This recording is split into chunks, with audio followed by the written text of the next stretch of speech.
Sí, por eso, ¿no? Cuando pregunté me vino a la cabeza que era... Porque la vuestra que es del 6 de octubre, así, ¿no? Del 11. Y la nuestra es del 28. Pues la mía fue el 14 de marzo. No, ¿qué tal lo llevo? Sí.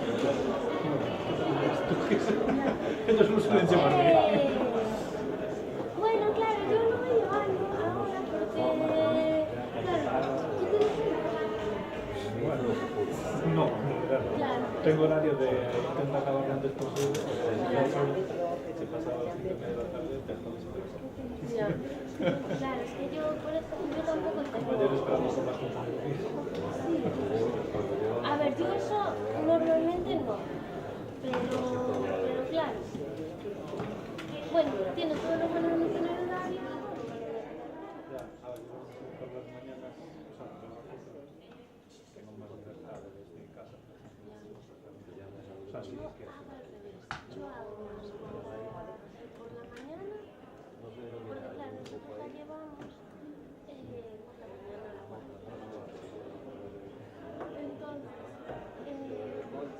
nosotros intentamos trabajar más por la mañana, pero normalmente sale 5:30, 6, y entonces la vamos a buscar los abuelos a las 4:30, a las 4:15, y después cuando el que primero acabe la va a buscar. Yo fue cuando los trabajos hace mediodía. Es cuando ya se va aclarando todo. Claro. Pero bueno, sí, ya estoy saliendo a las 6. Yo lo que hago es, después de comer, irme para casa. Ya vas gestionando según...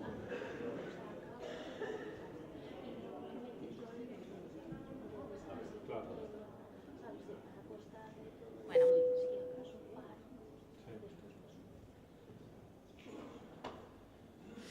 Moi bo día a todos e a todas. Iniciamos esta sesión ordinaria correspondente ao mes de decembro.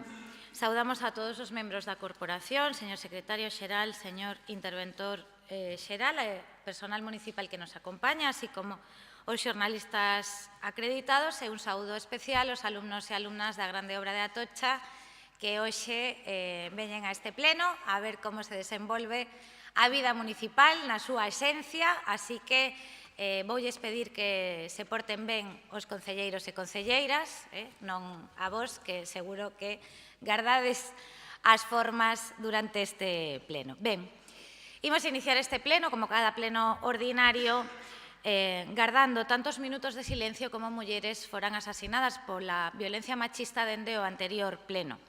Conforme os datos facilitados pola Delegación do Goberno contra a Violencia de Xénero, o número de mulleres asasinadas por violencia de xénero en España ascendeu a 50 no ano 2022, 59 no ano 2023, 43 no 2024 e 1.288 dende o 1 de xaneiro de 2003.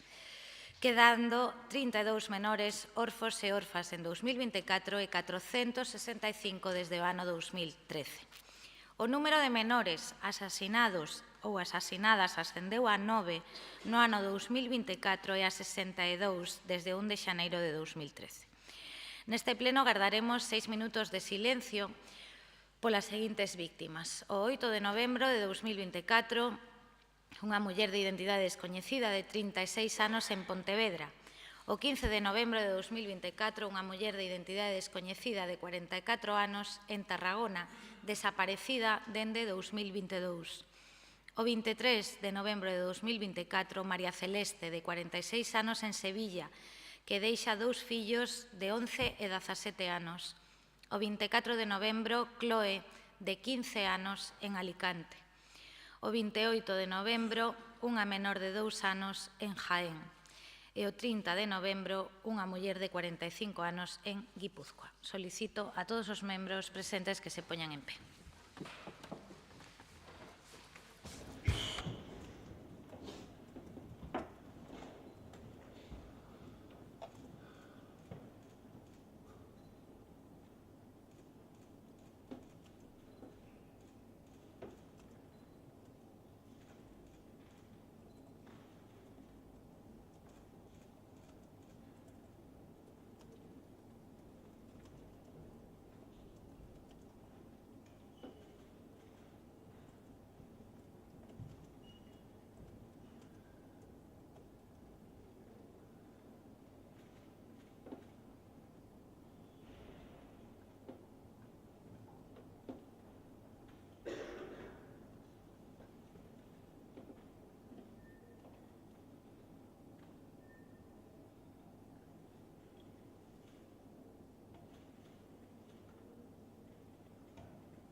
Moitas grazas.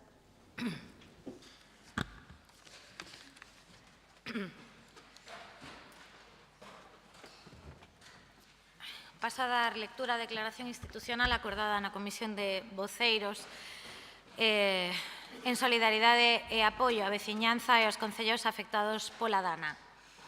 A consternación continua nas entidades locais galegas pola catástrofe provocada nas provincias de Albacete, Cuenca, Málaga e, sobre todo, Valencia, pola recente depresión illada en niveis altos Dana en castelán.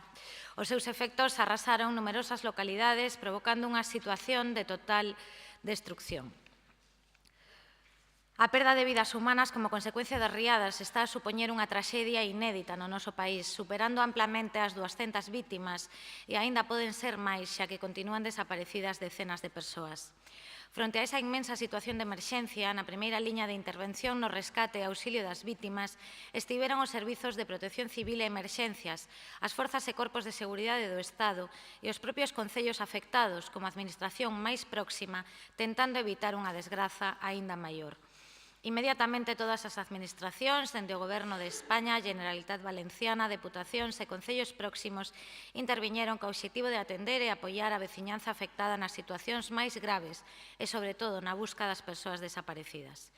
Unha vez máis, hai que destacar o compromiso solidario e voluntario de todas as persoas que tamén, dende o primeiro momento, están a achegar a súa colaboración en todas as tarefas de limpeza e apoio á veciñanza afectada. Ten que ser un motivo de orgullo. Dende que se tiveron as primeiras informacións da catástrofe, a Federación Galega de Municipios e Provincias, a FEGAMP, contactou coas federacións homólogas da Comunidade Valenciana e de Castilla-La Mancha para achegarlles a nosa solidariedade e poñernos a súa disposición no que puidéramos colaborar. Ao mesmo tempo, contactouse coa FEMP para coordinar a información e as comunicacións aos concellos e deputacións galegas sobre as necesidades de apoio que se estaban a solicitar dende as institucións e os concellos afectados. Tamén en Galicia procedemos a coordinarnos coa Delegación do Goberno e co Goberno da Xunta de Galicia, tendo solicitada a xuntanza de coordinación que se celebrou o pasado sábado 2 de novembro, na que se priorizou recadar todo o apoio posible, tanto de persoal como de recursos materiais e logísticos, dos concellos e deputacións con servizos de emerxencias e grupos de emerxencias supramunicipais. Paralelamente, dende o primeiro momento, os concellos e as deputacións galegas promoveron a recollida solidaria de alimentos, roupa, materiais de limpeza persoal e doméstica, cuxo envío ás zonas afectadas está tamén a ser coordinado atendendo as indicacións recibidas principalmente dende a Federación Valenciana de Municipios e Provincias. A situación nos concellos afectados continúa sendo moi difícil, polo que resulta imprescindible continuar cos dispositivos de solidariedade coordinada nos que a FEGAMP estamos a intervir directamente coa Federación Valenciana en coordinación coa FEMP, coa Xunta de Galicia e coa Delegación do Goberno en Galicia. Deste xeito, o municipalismo galego vai manter o seu apoio aos concellos afectados e á súa veciñanza. Dende a Comisión Executiva da FEGAMP quérese destacar a unidade de todos e todas diante desta catástrofe, avaliando o traballo dos servizos de protección civil e emerxencias, das forzas e corpos de seguridade do Estado e da Unidade Militar de Emerxencias. A FEGAMP tamén quere salientar o compromiso das persoas voluntarias desprazadas ata as zonas afectadas para axudar en todo o necesario, con especial mención ao persoal de emerxencias desprazado dende Galicia. Por último, a FEGAMP reitera a súa solidariedade e apoio ás familias das vítimas, ás persoas damnificadas e aos concellos afectados. Pasamos xa á parte resolutiva, asunto número 1, señor secretario. Área de Alcaldía e Presidencia, comparecencia no procedimento ordinario 4294/2024, promovido polo Concello de Oleiros contra a aprobación definitiva do expediente de modificación da ordenanza número 42, reguladora do prezo público pola suministración de auga potable aos municipios da área da Coruña. Grazas. Antes o asunto número 1, comunicacións da Alcaldía, que era a declaración institucional, e hai que aprobar a acta da sesión ordinaria de 3 de outubro de 2024, a que non constan alegacións e, polo tanto, entendémola como aprobada. Neste asunto número 2 non se efectuará debate por parte do Pleno, únicamente a votación que require maioría simple e o que se acorda é, visto o emprazamento que se fai ao Concello para comparecer no procedimento ordinario 4.294/2024 promovido polo Concello de Oleiros, pois o acordo é a comparecencia nese procedimento e conferir a representación municipal ao director de asesoría xurídica e aos letrados municipais que se relacionan no acordo. Polo tanto, procedemos á votación deste punto, que require maioría simple para a súa aprobación. Votos a favor. Moitas grazas. Queda aprobado por unanimidade do Pleno. Pasamos xa os asuntos correspondentes á área de Urbanismo, Rehabilitación e Vivenda. Asunto número 3, señor secretario. Asunto número 3, aprobación inicial da ordenanza reguladora das actuacións de rehabilitación para a mellora enerxética dos edificios da Coruña. Terá a palabra en primeiro lugar o concelleiro señor Díaz Gallego para explicar a ordenanza e despois haberá unha quenda por grupo de 4 minutos. Señor Díaz, ten a palabra. Gracias, señora alcaldesa. Traemos hoy a este Pleno Municipal la aprobación de la nueva ordenanza reguladora de las actuaciones de rehabilitación para mejora de la eficiencia energética de los edificios de A Coruña. Una ordenanza que creemos muy necesaria tanto para clarificar posibles intervenciones de mejora de la eficiencia energética en edificios como para dotarnos de un mecanismo que haga que la necesaria mejora de nuestros edificios no conlleve un deterioro irreparable en la imagen urbana de la ciudad y de la calidad de las arquitecturas con las que convivimos cada día. Las intervenciones en los edificios para mejorar la eficiencia energética están causando, en su conjunto, un gran impacto a la imagen urbana de la ciudad. En este sentido, las ayudas públicas, con objeto de incrementar la eficacia energética de los inmuebles existentes, han dado lugar a un elevado número de intervenciones que, si bien incrementan la calidad de vida de las viviendas, también dan lugar a un uso indiscriminado de soluciones de rehabilitación energética que, en muchos casos, transforman la composición e imagen de la fachada de los edificios y, por ende, de la ciudad, poniendo en riesgo la calidad arquitectónica de la ciudad y la percepción de los distintos ámbitos o espacios que tienden a uniformizarse e impiden distinguir las características propias de cada época o el tejido urbano. En este sentido, el documento de integración de las actuaciones de rehabilitación energética en el paisaje urbano de A Coruña, que sirve de base para esta ordenanza y que se aprueba como anexo de la misma, es claro. La mejora de la eficiencia energética en todos los sectores es un objetivo indiscutible en el actual contexto de crisis climática. La canalización de fondos para el fomento de acciones de mejora de la envolvente es una de las estrategias más eficaces para conseguir este fin. Sin embargo, los resultados de experiencias rehabilitadoras recientes han permitido identificar un problema que afecta a la calidad del paisaje urbano y, sobre todo, al carácter e identidad de los barrios de la ciudad. Se ha detectado una tendencia unificadora en la aplicación indiscriminada de soluciones constructivas genéricas que no responden a las características de la edificación intervenida ni de su entorno. El vacío legal descrito en el apartado anterior de este documento, al que se deriva una normativa pensada para la nueva construcción, ha llevado a una situación en la que prevalecen los sistemas y recomendaciones de las casas comerciales y en la que la decisión sobre la estética de la envolvente se toma en juntas de propietarios. En ausencia de catalogación oficial, no existe apenas margen para la introducción de criterios que velen por el interés general de la conservación del tejido arquitectónico de la ciudad y que puedan ser acordadas desde las administraciones públicas. Varias investigaciones y trabajos en la materia se han hecho eco de estas preocupaciones en los últimos años, reflejando las visiones anteriormente mencionadas e introduciendo conceptos como la tematización de las ciudades, proceso de transformación en el que sus edificios rehabilitados resultan casi idénticos. De este modo se desvirtúa la patrimonialización de la ciudad y la relación afectiva de los ciudadanos con la misma. Y es que, tal y como se recoge en uno de estos artículos, los edificios también son capaces de contar la historia de un lugar. Queremos evitar una banalización, por tanto, de nuestro paisaje urbano. No se trata de congelar o convertir la ciudad en un museo. La evolución y el cambio es parte esencial de la historia urbana que se ha ido adaptando a las necesidades de cada época, como espejo de las prioridades culturales y políticas de ese momento. Actualmente, la lucha contra el cambio climático es la principal prioridad y la ciudad se adaptará, como no puede ser de otra manera, a esa necesidad. Lo que es necesario también es dirigir y planificar esa adaptación de modo que se mitiguen los efectos adversos que puedan llevar asociados. Por otra parte, la explosión de estas intervenciones, posterior a la aprobación del Plan Especial de la Ciudad Vieja y Pescadería, ha generado también una indefinición sobre aquellas intervenciones que pueden ser autorizables en el ámbito histórico y cuáles no. Indefinición que la Comisión Asesora ha dictaminado, pero que es necesario trasladarlo a un documento regulador como la presente ordenanza.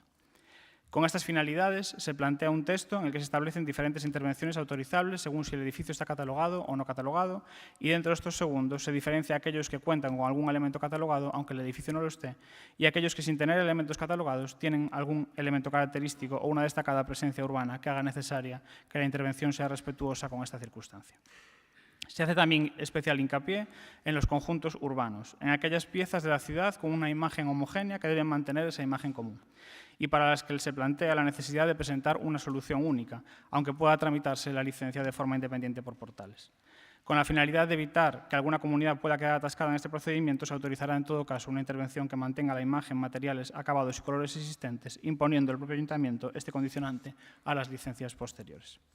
Tampoco queremos coartar las intervenciones más profundas que permitan dotar a los edificios no solo de una mejor eficiencia energética, sino también de mejores condiciones de ventilación y habitabilidad. Por eso hemos introducido una sugerencia que se nos hizo en trámite de información pública por parte de la delegación del Colegio de Arquitectos de A Coruña, en el cual se establecen cómo deben ejecutarse estas intervenciones. Aprovechamos también esta ordenanza para clarificar la documentación a presentar y las justificaciones que tienen que aportarse para la tramitación de gran parte de estas actuaciones, que tienen que gestionarse por comunicación previa en gran medida, como establecimos en este Gobierno local en el mandato pasado, para dar mayor agilidad a la mejora de la eficiencia energética de nuestro parque edificado. Reitero, por tanto, el fundamento de esta ordenanza y la voluntad de este Gobierno local.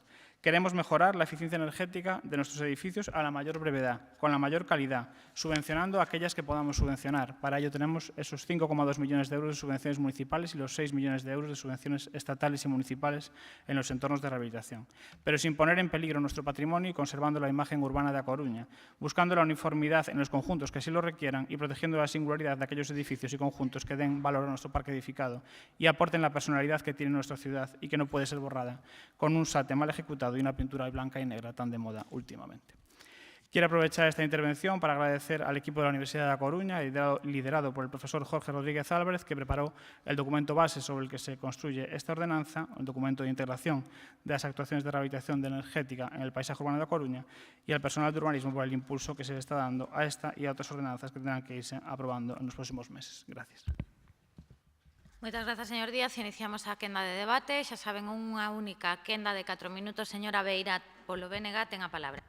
Grazas. En primeiro lugar, bo día aos membros da corporación, ao secretario interventor, ao persoal que permite que realicemos esta sesión plenaria, a xente que nos segue desde este salón de plenos, un saúdo moi afectuoso ao alumnado da grande obra da Atocha e tamén a xente que nos segue por streaming. Efectivamente, hai un impacto na imaxe pública da cidade, un impacto estético nestas actuacións de rehabilitación enerxética.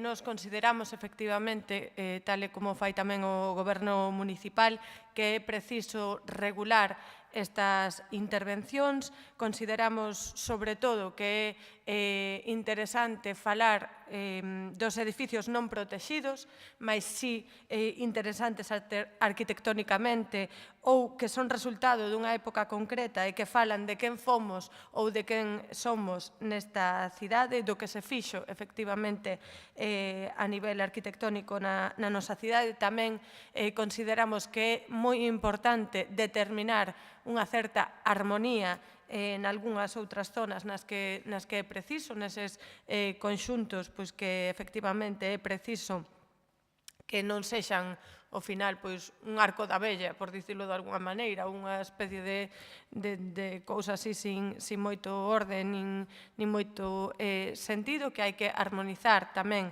esas fachadas, esa imaxe que dan esas obras de rehabilitación.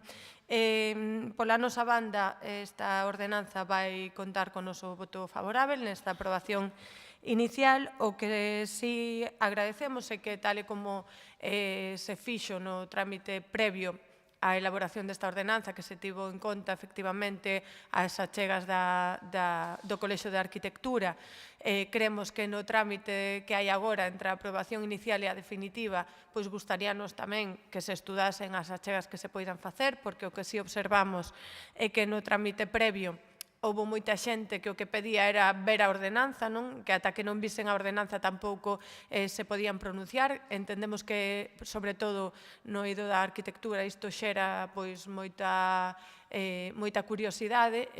Creo que se poden tamén facer achegas neste período de exposición pública e, polo tanto, pois a nós tamén nos gustaría que se tivesen en conta e que puidésemos falar de se se incorporan ou non esas achegas e, desde logo, agradecerlle á Universidade da Coruña, á Escola de Arquitectura, pois este traballo que se fixo, que deu, ademais, como resultado pois toda esta ordenanza, esta regulación, que, desde logo, saudamos desde o Bloque Nacionalista Galego. Nada máis. Moitas grazas, señora Beira. Turno para o Partido Popular, señor Deus. Bos días a todos os compañeros e compañeras deste pleno, a todos os funcionarios, a todas as persoas que nos siguen por streaming, en particular hoxe aos alumnos da grande obra de Atocha e aos seus profesores. Este asunto que se refiere a la aprobación inicial de la ordenanza reguladora de las actuaciones de rehabilitación para la mejora energética de los edificios va a tener una trascendencia y una importancia fundamental en la concesión de las licencias de obra para estos fines.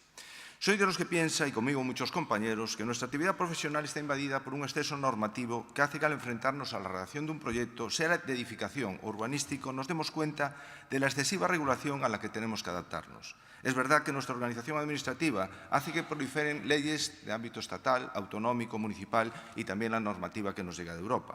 Todo eso hace que vivamos inmersos en toda una maraña normativa que muchas veces hace complicado intervenir en la redacción de proyectos y en la toma de decisiones para desarrollarlos.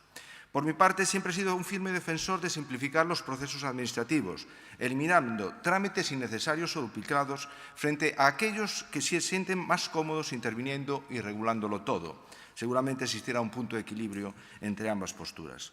Se lo digo con toda sinceridad, el principal problema de la regulación excesiva, de querer regularlo todo, está en hacerlo bien. De nada sirve aprobar normas y ordenanzas si luego la aplicación va a ser confusa o va a generar más problemas de los que se pretende solucionar. Y este es el sentimiento que me provoca esta ordenanza reguladora de las actuaciones para mejorar la eficiencia energética de los edificios, más concretamente el sistema SATE, el más extendido actualmente, sobre todo porque la ejecución no es excesivamente compleja, los precios son relativamente competitivos y la mejora que se logra en el aislamiento de los edificios es fácilmente perceptible en las viviendas, mejorando sin duda la calidad de vida de las personas. Conjugar ambas variables, la regulación de las intervenciones y el beneficio de los ciudadanos, es lo que se tiene que pedir a una ordenanza de estas características. Aun tratándose de la aprobación inicial, el texto de la ordenanza ha de ser claro. Lo peor que puede pasar en la aplicación de una norma es que ésta dé lugar a interpretaciones diferentes y a la arbitrariedad. Y volvemos a lo que yo siempre le digo, señor Díaz, y le he trasladado tantas veces en este pleno, la falta de un criterio único en la aplicación de la normativa urbanística. Esto genera una enorme inseguridad jurídica en el administrado y una falta de diligencia en la administración. Y esto no se lo digo yo, se lo están trasladando la mayoría de agentes que intervienen en el sector de la edificación.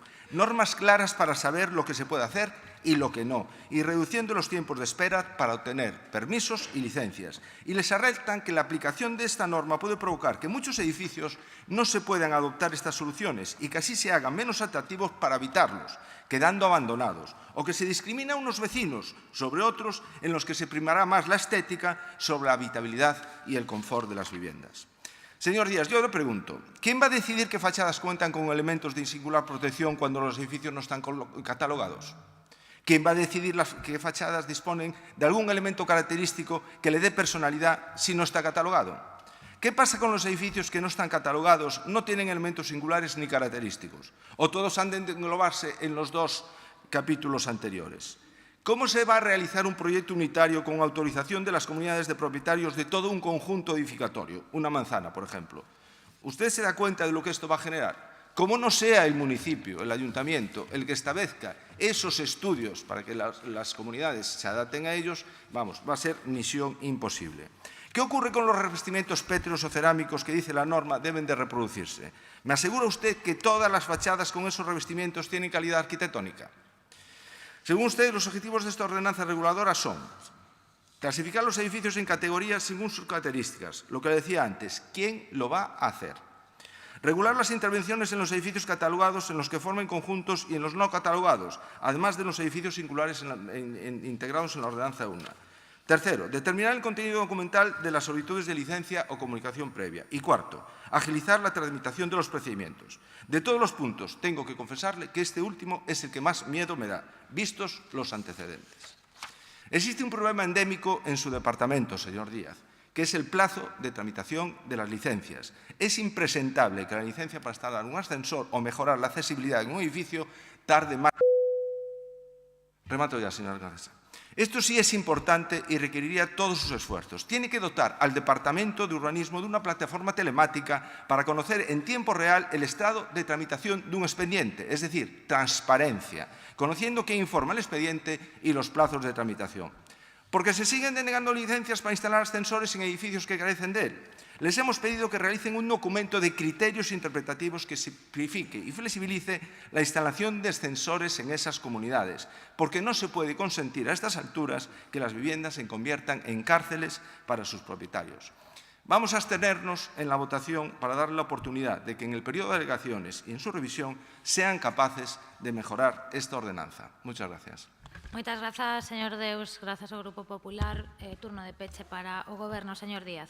Sí, gracias, señor alcalde. Agradecer, desde luego, el apoyo del Grupo Municipal del Bloque Nacionalista Galego a esta aprobación inicial de la ordenanza. Coincido plenamente, señora Beira, con todo lo que ha expuesto y la motivación de la aprobación y de la tramitación de esta ordenanza es precisamente esa, ¿no? Conservar la imagen de nuestra ciudad, conservar la imagen de nuestros barrios, intentar en todo momento, porque eso no lo negamos y creo que está en el texto de ordenanza y creo que está en la intervención que hice inicialmente, que la mejora de la eficiencia energética es fundamental. Eso nadie lo pone en duda. Los edificios tienen que mejorar sus fachadas, tienen que mejorar sus carpinterías, pero eso es absolutamente compatible con hacerlo con criterios de calidad y con criterios estéticos que permitan que nuestras calles sigan siendo reconocibles, que sigamos viviendo en un barrio que, aunque se mejore eficiencia energética, sigamos reconociéndolo como nuestro barrio y que no perdamos las características de los edificios que se fueron construyendo en la ciudad, tengan mayor valor arquitectónico o menor, pero que son piezas de nuestra ciudad y de nuestro paisaje urbano que, desde luego, tenemos que conservar. Entendemos, desde luego, efectivamente, que todos estudiaremos todos los escritos que se presenten en el periodo de exposición al público. Es cierto que cuando se plantea una ordenanza siempre hay la duda y la gente que en ese trámite previo de información al público que no entienden por qué no tienen el borrador, cuando realmente lo que se les está pidiendo es que aporten sobre una ordenanza que aún no está montada, pero bueno, desde luego atenderemos los escritos que se presenten ahora en la exposición al público, como no puede ser de otra manera. Hablaba de las ciudades esas de colores. Bueno, ya hay un nombre para esas ciudades llenas de sates, de colorines, ¿no? Los compañeros de profesión les llaman las ciudades payaso, ¿no? Y entonces están, desde luego, muchas ciudades, fundamentalmente en el País Vasco, por ejemplo, se está haciendo una labor muy importante trabajando para tomar medidas con ordenanzas como esta para evitar perder la imagen de nuestras ciudades. Desde luego, señor Deus, ya lo dije en la exposición, ¿no?, de la ordenanza. No debe entenderse la ordenanza como algo que viene aquí a añadir maraña normativa, que viene a entorpecer la tramitación de las licencias. Desde luego, es una ordenanza que, al revés, no viene a confundir, viene a clarificar. Hay asuntos que se están tomando en base a criterios internos de la concejalía que se recogen ahora en esta ordenanza, ¿no? Como, por ejemplo, la tramitación mediante comunicación previa de las mejoras de eficiencia energética en los edificios, que les recuerdo que se puso en marcha en este gobierno local, en el gobierno local del Partido Popular. Las mejoras de eficiencia energética se tramitaban por licencia, no por comunicación previa, y que eso se permite porque tienen que cumplir una serie de justificaciones de mejora de eficiencia energética que están determinadas en un criterio interno de la concejalía, pero que se quisieron, desde luego, incorporar a esta ordenanza. Le reitero también lo que comentaba con la señora Beira. Las ciudades ya están trabajando en este sentido. Que no estamos inventando nada, no estamos creando nada que en otras ciudades no hayan detectado también antes y que, como digo, lo que busca es conservar la imagen de nuestra ciudad. Yo entiendo que, no sé, si a ustedes les da igual salir a la calle y no identificar la calle en la que viven, o que su barrio, que tiene unas características determinadas, unos edificios determinados, frutos de una época, acabe convirtiéndose en cualquier PAU del extrarradio de Madrid, con unos sates, pues como decía en mi intervención, ahora está de moda blanco y negro, mañana será salmón y verde, y entonces tendremos unas ciudades uniformadas que nadie conocerá, que nadie distinguirá, y en las cuales ningún edificio conserve sus valores arquitectónicos, que desde luego me cuesta entender que un arquitecto como usted no entienda, ¿no? El tema del proyecto unitario, desde luego, está claro, y está claro también en la ordenanza, y se está aplicando también con algunas comunidades ya, gracias a la buena voluntad de las comunidades. Se les está pidiendo que haya un acuerdo de las comunidades que forman pues, un único bloque con 3 portales, pues que esas comunidades que conforman un único bloque se pongan de acuerdo en cómo se van a hacer esas mejoras de la eficiencia energética en el bloque.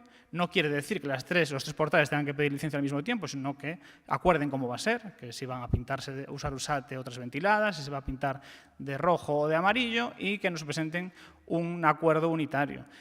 Como les decía también en mi intervención inicial, si eso no es posible, porque todos conocemos cómo funcionan las comunidades de propietarios y a veces el acuerdo no es posible, el ayuntamiento lo que marcará es una imposición de que si el edificio es verde en este momento, pues lo que se presente tendrá que ser con el mismo color, materialidad y características del edificio actual. Pero es que lo contrario es lo que ya estamos sufriendo en algunas zonas de la ciudad y lo que estuvimos a punto de sufrir, por ejemplo, en un conjunto urbano como las Torres San Diego, ¿no? En la cual cada torre presentaba un proyecto de mejora de eficiencia energética con un color diferente. Unas iban a ser grises, otra iba a ser negra, otra iba a ser blanca. Bueno, pues oye, yo creo que la imagen de la ciudad y su protección está por encima de los intereses particulares de una comunidad de propietarios y, desde luego, nos corresponde al Gobierno municipal tomar medidas en este sentido.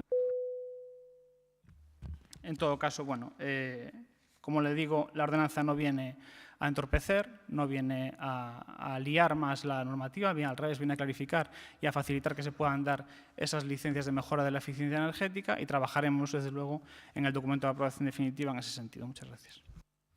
Moitas grazas, señor Díaz. Procedemos á votación deste punto. Votos a favor. Grazas. Votos en contra. Abstencións. Moitas grazas. Queda aprobado. Pasamos xa ao asunto número 4, señor secretario. Proposta de suspensión cautelar do planeamento no ámbito do Plan Especial M18 Lavañou. Ben, moitas grazas. Como no anterior punto, ten a palabra o concelleiro de Urbanismo, señor Díaz Gallego, e despois haberá unha única quenda, esta vez de 5 minutos. Para a aprobación deste punto requírese igualmente maioría simple. Están tosendo todos, queren auga ou caramelos ou algo, é que non paran, pero todos. En fin, este frío. Señor Díaz, si precisan auga ou caramelos, avisen. Señor Díaz, ten a palabra. A maior incluso unha medicación, máis de caramelos. Gracias, señora alcaldesa. Traemos a Pleno Municipal, como anunciamos en el anterior pleno, el informe de propuesta para la suspensión cautelar de la tramitación de planeamiento de desarrollo y licencias de la parcelación de terrenos y edificación en el ámbito del Plan Especial M18 Lavañou, más conocido como as Percebeiras. El objeto de la suspensión cautelar propuesta es el de estudiar la modificación del planeamiento en el ámbito del Plan Especial PM18, delimitado en el Plano 06, ordenación hojas 11 y 18 del Plan General vigente, con la finalidad de establecer una ordenación pormenorizada para el ámbito que sea respetuosa con el medio natural, con el borde litoral, con las vistas de la Torre de Hércules y con el territorio ya construido de conformidad con los principios de urbanismo territorial y urbano sostenible. Los ayuntamientos tenemos la responsabilidad de impulsar, gestionar y controlar la actividad urbanística, salvo que se le asignen estas competencias a otras administraciones por disposición expresa, como dice la Ley del Suelo de Galicia, y por tanto, los vamos a tomar y vamos a tomar el toro por los cuernos en este ámbito del Plan Especial de Percebeiras. El objetivo fundamental de la actividad urbanística es organizar y controlar la ocupación y los usos del suelo. La normativa también permite la participación del sector privado, como a través de otros convenios urbanísticos, con el fin de promover un desarrollo más eficiente de la actividad urbanística, pero desde luego las políticas públicas deben velar por el uso responsable de los recursos naturales y del territorio de una ciudad. En el marco de la tramitación del Plan Especial de Reforma Interior de Lavañou, promovido en este caso por la Comisión Gestora As Percebeiras, la Junta de Gobierno Local del Ayuntamiento adoptó el acuerdo de facilitar al órgano ambiental el documento del DAE y borrador del plan para inicio de trámite de evaluación ambiental estratégica que fue sometido a trámite de consultas por la Dirección Xeral de Calidad Ambiental, Sostenibilidad y Cambio Climático de la Xunta de Galicia. Porque, como decía en el pleno pasado, desde luego nosotros, por nuestra parte y por parte de este Gobierno local, nunca tuvimos ninguna intención de paralizar ningún ámbito urbanístico en la ciudad, sino de venir a solucionar un problema que llevábamos 8 años paralizado, que es la gestión de suelo y el desarrollo de los ámbitos del Plan General. Y en ese sentido, el ámbito de Percebeiras era un ámbito que nos parecía que si había interés por parte de la propiedad, era también de interés que se gestionase, dado que tenía un 40%, tenía y tiene un 40% de vivienda protegida, que es una de las circunstancias que desde luego más estamos valorando y más estamos impulsando en el desarrollo de suelos de la ciudad. Pero bueno, la realidad es que el proceso fue complejo y los informes sectoriales que se emitieron al respecto también, lo cual ha complejizado y nos ha obligado a llegar al punto en el que estamos hoy. Como decíamos, bueno, el Instituto de Estudios de Territorio en ese trámite ambiental, a pesar de que emitió un informe favorable, pues sí que recomendó la inclusión de criterios estéticos y de mejora de la armonía visual para minimizar el impacto negativo en el territorio, tanto con el grupo de viviendas María Pita como con la Torre de Hércules, una serie de mejoras que pues, tendrían que trasladarse al proyecto de urbanización. Y el propio informe municipal que se presenta en agosto, se firma en agosto del 21, señala la falta de integración de la nueva ordenación con el tejido urbano existente, proponiendo ajustes para mejorar la calidad de los espacios públicos y la adaptación de las edificaciones al entorno, porque, como decía antes, las empresas privadas y el sector privado puede y debe, si así lo considera, impulsar el desarrollo de ámbitos en la ciudad, pero es el ayuntamiento el que tiene el control urbanístico de la misma. Además, el grupo de viviendas de María Pita, situado al oeste del ámbito, también fue declarado ARI, ahora entorno de rehabilitación, estableciendo el ayuntamiento unas normas para su rehabilitación que también intentamos coordinar con este proyecto de Percebeiras. El informe, desde luego, que da la clave de por qué estamos en este punto, en este momento, es el que elabora la Dirección General de Costa y Mar, que solicita modificar la edificación singular que se planteaba de 23 alturas, una petición que se atiende por parte de la promotora en su nueva ordenación y que lo que, bueno, pues efectivamente, según los criterios de costas, se trataba de evitar barreras visuales y asegurar una mayor integración con el litoral, pero, bueno, pues el problema es que con esa alteración lo que se consigue sin bajar la edificabilidad es un mayor ensanchamiento de los bloques con menor altura, una pérdida de permeabilidad y, desde luego, una pérdida de la calidad y de la dimensión de los espacios libres y de los equipamientos que se plantean, que, desde luego, hace imposible que se pueda seguir tramitando con la ordenación prevista en la ficha del Plan General el Plan Especial en As Percebeiras y que nos lleva, como digo, a esta suspensión en la que estamos en este momento. Por lo tanto, la propuesta que traemos hoy a este pleno municipal es aprobar la suspensión cautelar de tramitación de instrumentos de planeamiento y otorgamiento de licencias de parcelación de terrenos y edificación en el ámbito del PM 18 La Bañou, delimitado en el Plan General de Ordenación Municipal de A Coruña por el plazo máximo de 1 año, con la finalidad de estudiar su modificación de conformidad con lo dispuesto en el artículo 41 de la Ley de Suelo de Galicia. Esta suspensión no afectará a obras o actividades señaladas en el decreto 143/2016. Esta suspensión se extinguirá en el transcurso del plazo indicado o con la aprobación inicial de la modificación puntual. Segundo, lo que traemos a acordar es a publicar este acuerdo en el Diario Oficial de Galicia y uno de los periódicos de mayor difusión de la provincia, así como la sede electrónica del Concello. Y tercero, notificar a los servicios y departamentos municipales implicados en la ejecución del planeamiento. Muchas gracias. Moitas grazas. Iniciamos a quenda de debate, turno para o Bloque Nacionalista Galego. Señora Beira. Grazas, señora alcaldesa. Pois, evidentemente, imos votar a favor deste punto da orde do día, porque, entre outras cousas, se non fose pola iniciativa política do BNG no pasado pleno, o Goberno local seguiría sen cumprir esta parte do acordo de investidura, porque así é como toma o Partido Socialista, o Goberno de Inés Rei, os acordos co Bloque Nacionalista Galego. Desde logo, consideramos que esta suspensión de planeamento e de licenzas previa á modificación puntual do Plan Xeral de Ordenación Municipal está máis que xustificado. En primeiro lugar, porque se trata dunha edificabilidade excesiva para unha zona moi pequena, pegada ao mar, afectada pola protección das vistas da Torre de Hércules e pegada a un grupo de vivendas cunha edificabilidade bastante máis baixa.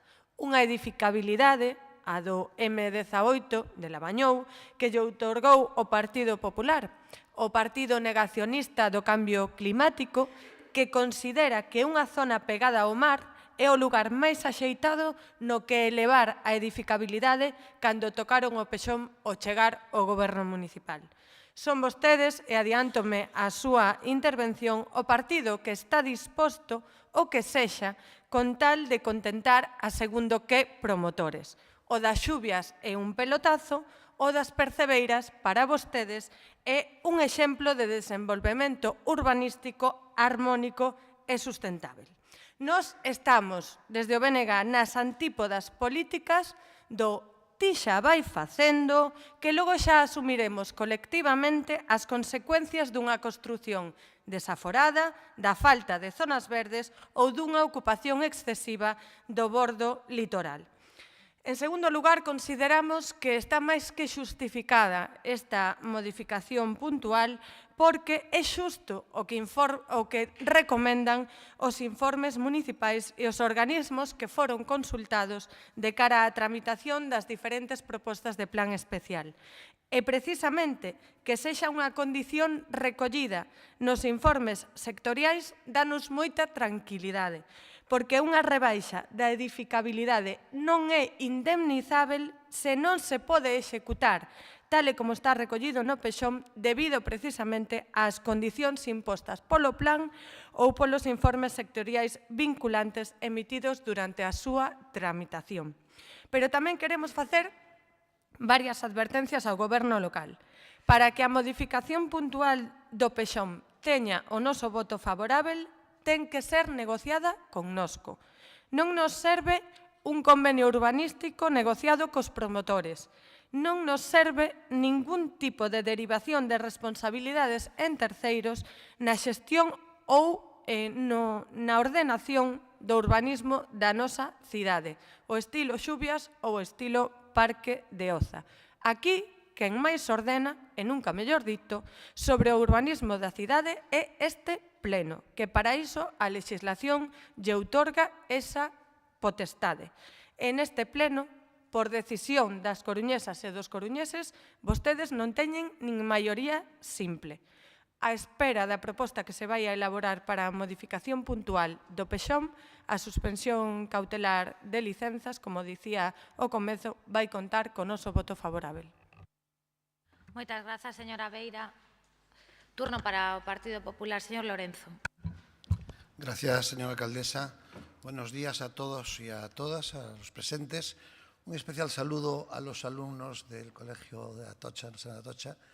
Decirles que una anécdota, que cuando yo era niño, a los 12 años, tenía un profesor, Germán de la Iglesia, que tengo un recuerdo imborrable, que era concejal del ayuntamiento y me llevó a un pleno. En aquel momento a mí se me metió el virus de participar en la vida política. También decirles que con orgullo en este pleno municipal el concejal más joven de la corporación estudió en su colegio. O sea que les animo a ustedes a seguir estudiando y que en el futuro participen en la vida política municipal. Dicho esto,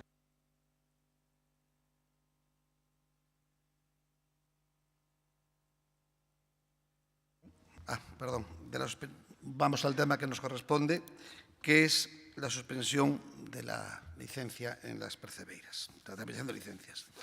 Yo quería hacer un poco también de historia de todo lo que se ha dicho aquí y se está contando aquí, porque no cabe duda de que en su momento, en el plan general, se estableció que en las percebeiras pues, iba a haber un plan especial, ¿no? Un plan especial, y para ello la Junta de la Comisión Gestora en su momento, de las percebeiras, inició una serie de trámites que presentó el Ayuntamiento documentos del impacto ambiental y también un documento en borrador para iniciar lo que sería la urbanización futura de las percebeiras. Estamos hablando del año 2021. Han pasado 3 años desde el año 2021. En esos 3 años yo sé que hubo conversaciones, incluso hubo modificaciones en cuanto a este proyecto inicial que presentó la Comisión Gestora de las Percebeiras y de repente, cuando estamos en plena negociación o están en plena negociación, se encuentran que en el mes pasado, pues el Bloque Nacionalista Galego, lógicamente, en un acuerdo que había tenido de investidura, exigió el cumplimiento de ese acuerdo y presentó una moción pidiendo esta modificación puntual del plan de las percebeiras y también, pues, lógicamente, que lleva añadido la suspensión de la concesión de licencias y de los instrumentos de planeamiento. La suspensión. Dicho esto, a mí lo que me llama poderosamente la atención es que hace un mes se presentó esa moción, una moción que fue aprobada por ustedes, por el Bloque Nacionalista Galego y por el Partido Socialista. Nosotros hemos votado en contra Y justo una semana después aparece un informe de urbanismo donde declaran, dicen que es desfavorable, un informe, mejor dicho, desfavorable a ese plan especial, a esa aprobación inicial del plan especial.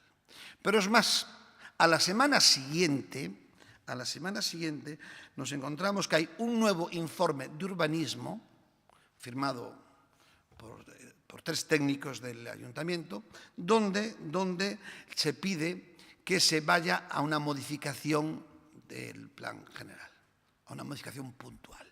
Y ese mismo día que esos 3 funcionarios piden o dicen o recomiendan en un informe que se vaya a esa modificación puntual, ese mismo día se anota el decreto y se inicia el expediente de modificación puntual del plan general y se acuerda, por otro lado, que se presenta aquí al Pleno, como es lógico, por preceptivo legal, que se pida la suspensión de las licencias o la suspensión cautelar de la de planeamiento, tanto para los instrumentos de planeamiento como a las licencias de parcelación y edificación. Hombre, ¿qué quiere que les diga? Pasan 3 años de conversaciones con la comisión gestora.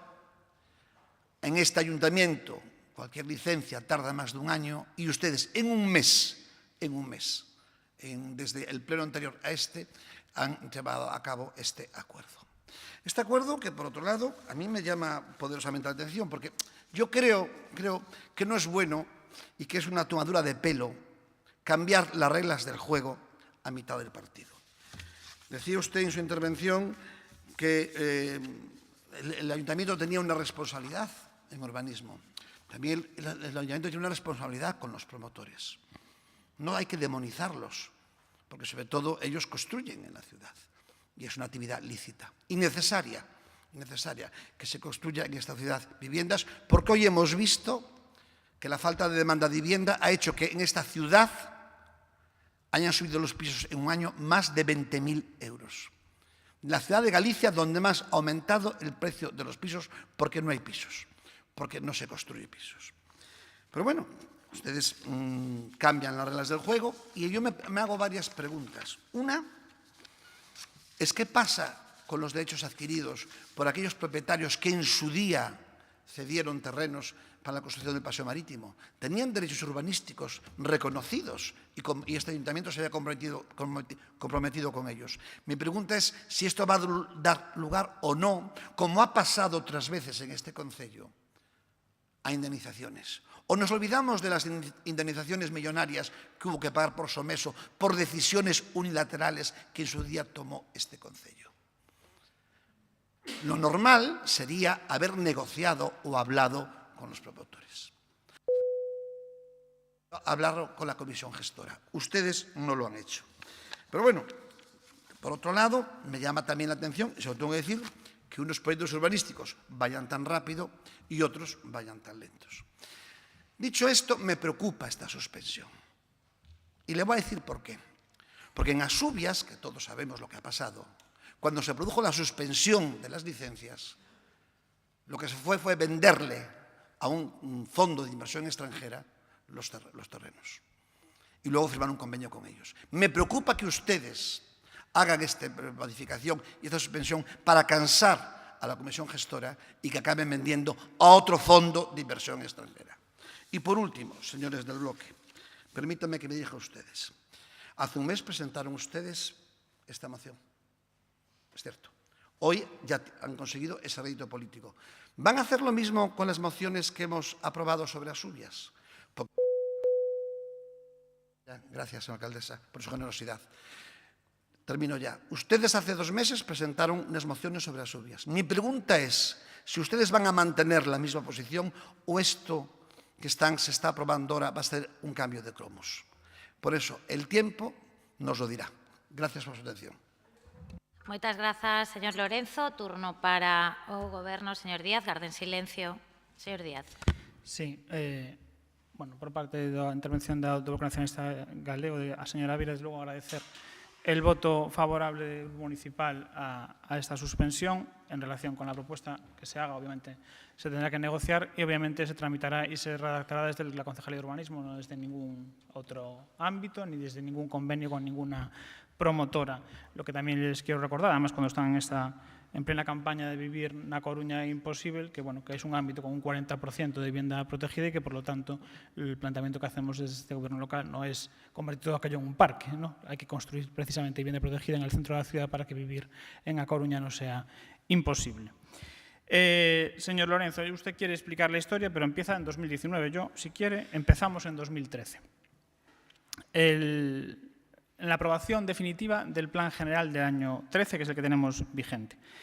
Incluso podemos irnos un poquito antes, a la aprobación inicial. En la aprobación inicial, el ámbito de las percebeiras tenía 45.000 metros cuadrados de edificabilidad y unas condiciones determinadas que fijaban qué alturas se podían superar, qué alturas no, las condiciones visuales con respecto a la torre, con respecto al grupo María Pita, y ustedes llegan en el año 11, cogen el documento del Plan General y, por arte de Birli y Birloque, yo no sé encomendados a quién, le aumentan 15.000 metros cuadrados de edificabilidad al ámbito sin aumentar ni un solo metro al espacio. Me refiero, había que meter 15.000 metros cuadrados más de edificabilidad en un ámbito que ya 45.000 los metía con algún problema. Y no cambian tampoco ningún condicionante de cómo tiene que ser esa ordenación, con lo cual, desde luego, si hay algún culpable de que ese ámbito tenga muy difícil, o sea, muy complicado de ejecutar, son ustedes, que no estudiaron ni lo más mínimo la ficha del Plan Especial de Lavagnou, simplemente le metieron 15.000 metros cuadrados más, no sé, en atención a qué fondo o a qué empresa promotora.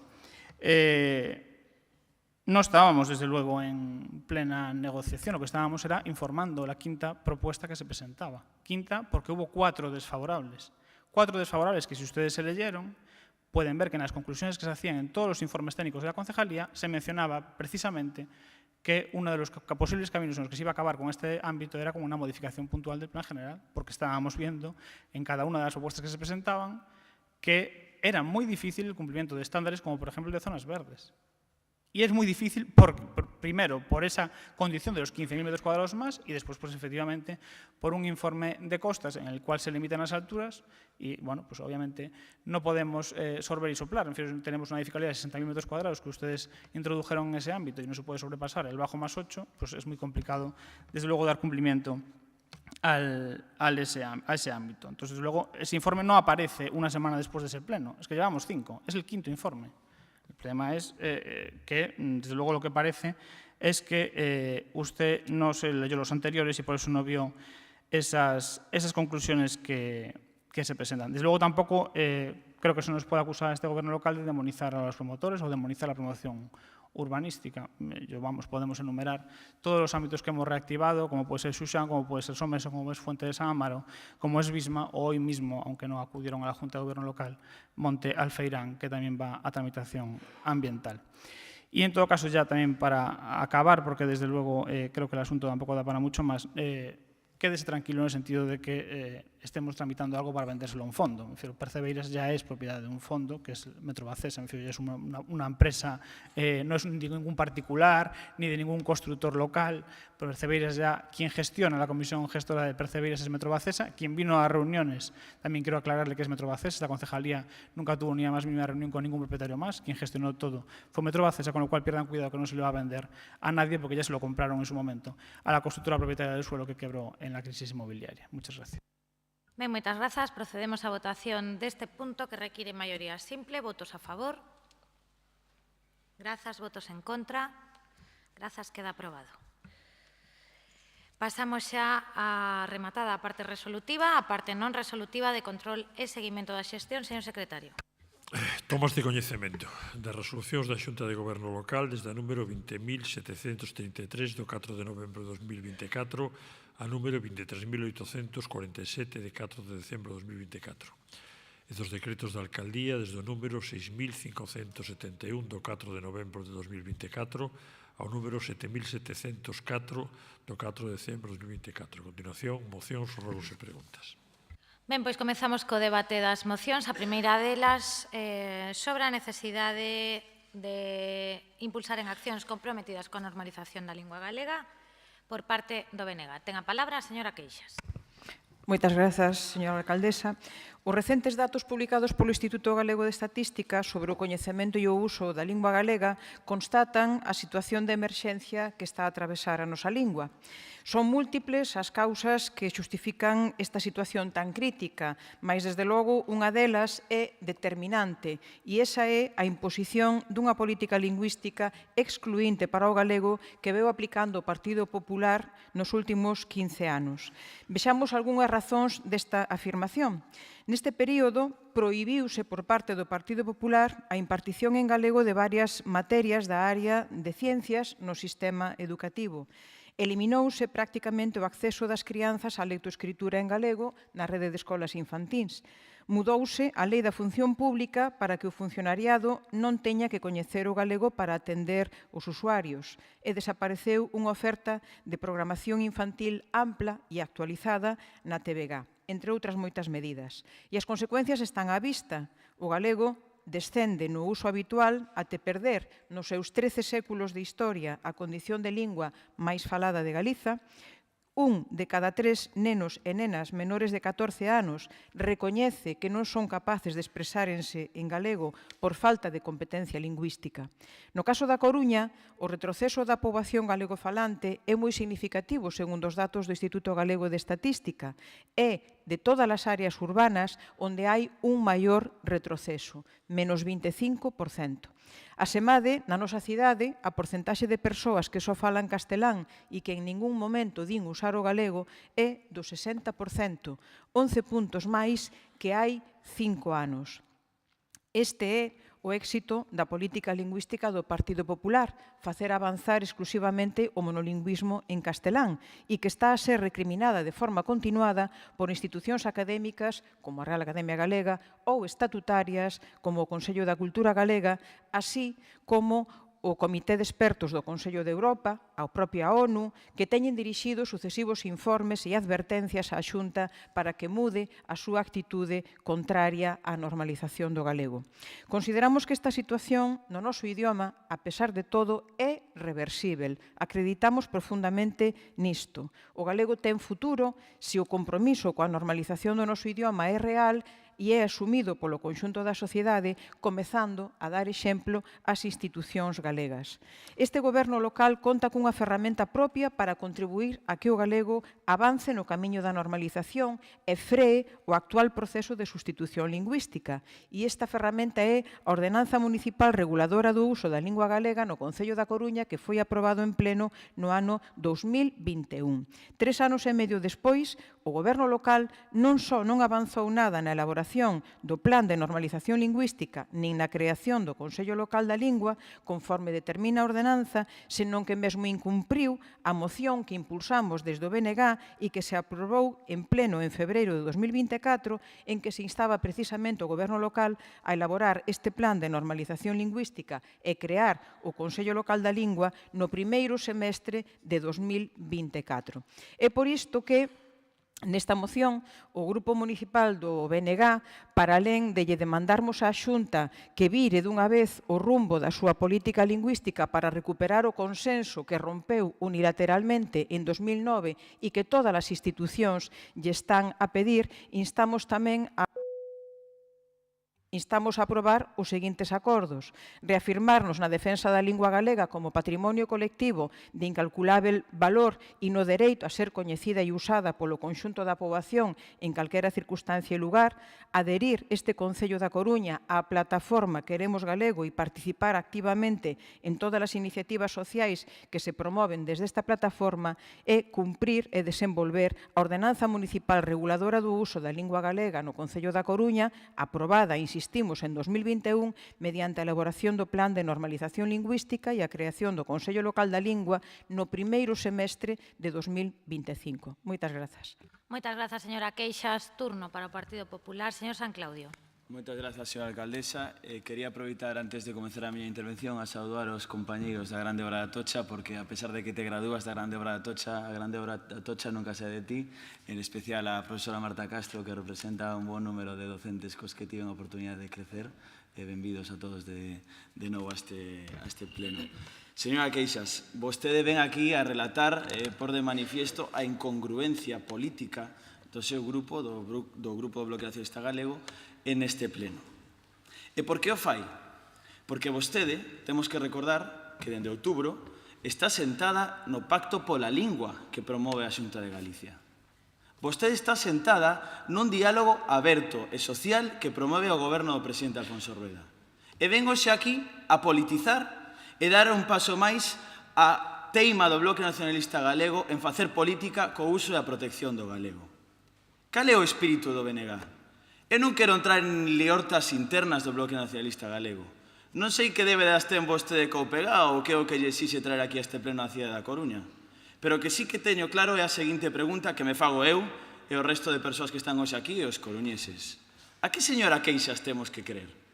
A que ven hoxe aquí co seu postulamento radical de manipulación da lingua ou a que se sentou en outubro e está en conversas polo Pacto pola Lingua? Señora Queixas, vanlle dicir a vostede que vai a horta e non ve as berzas. En que quedamos? Pero claro que temos que estar orgullosos en Galicia da situación do galego. É ademais unha prioridade para o goberno de Alfonso Rueda. E collemos as conclusións da enquisa do Instituto Galego de Estatística, que reflicte que 7 de cada 10 galegos comunícanse en galego. E isto, sumado ás conclusións do informe do Consello de Europa, podemos dicir que o galego é a lingua con maior protección no territorio español nas comunidades autónomas de bilingüismo.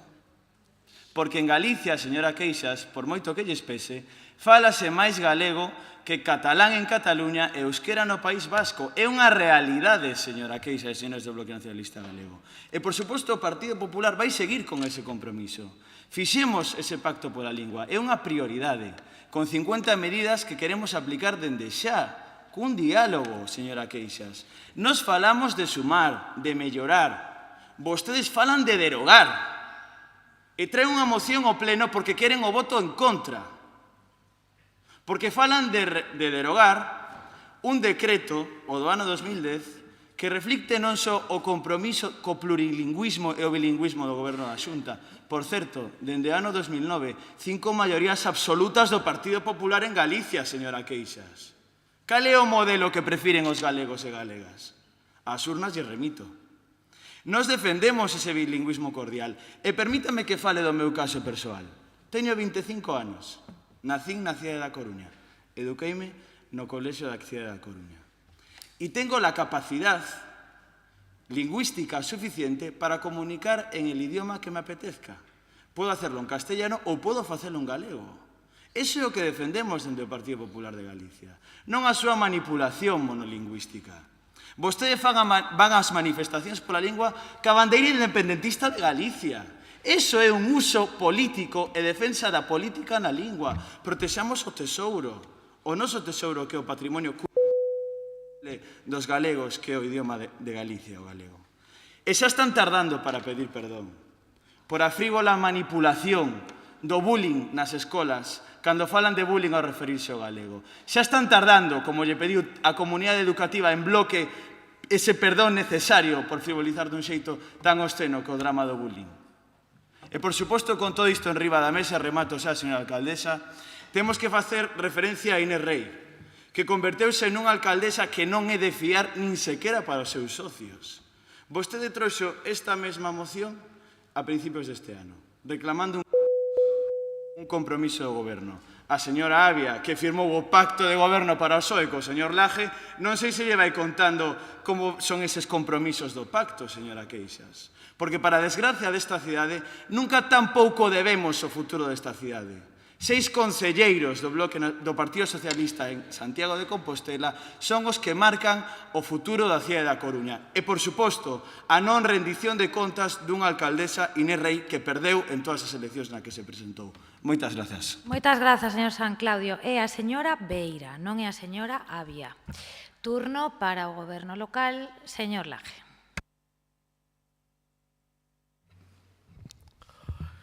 Bo día a todos e a todas.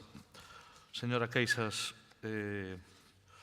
imos a votar a favor da súa moción. Permítame que non entre, despois de escoitar todas as cousas que se escoitou aquí, creo que podría decir moitas, pero creo que non merece moito moito a pena. Creo que hai unha realidade lingüística en Galicia, tamén na cidade, pero creo que vostede fixo aquí unha intervención que entendo perfectamente, que ten un contido máis do ámbito parlamentario autonómico, no que refire unha serie de datos que creo que a día de hoxe é difícil que alguén poña en dúbida. Formei parte do Plan de Normalización Lingüística do ano 2004 e da súa elaboración e da súa aprobación por unanimidade. Sigo sin entender a día de hoxe que un acordo, que era un acordo de mínimos moi amplo, non fora implementado e que fora suplantado nun momento no que se fixo un ataque desaforado á lingua galega.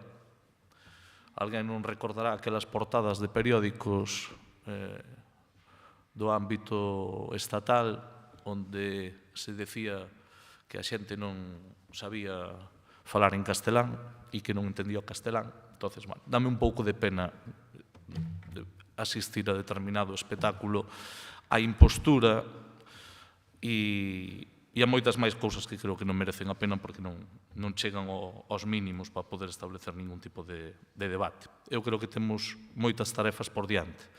A primeira acometeu neste goberno, a pesar de que houve outros gobernos, incluso dos que participou o BNG, foi este goberno, o goberno de Inés Rei, o que aprobou a primeira proposta de ordenanza de uso da lingua galega na administración local, e creo que sí que temos unha tarefa pendente por diante.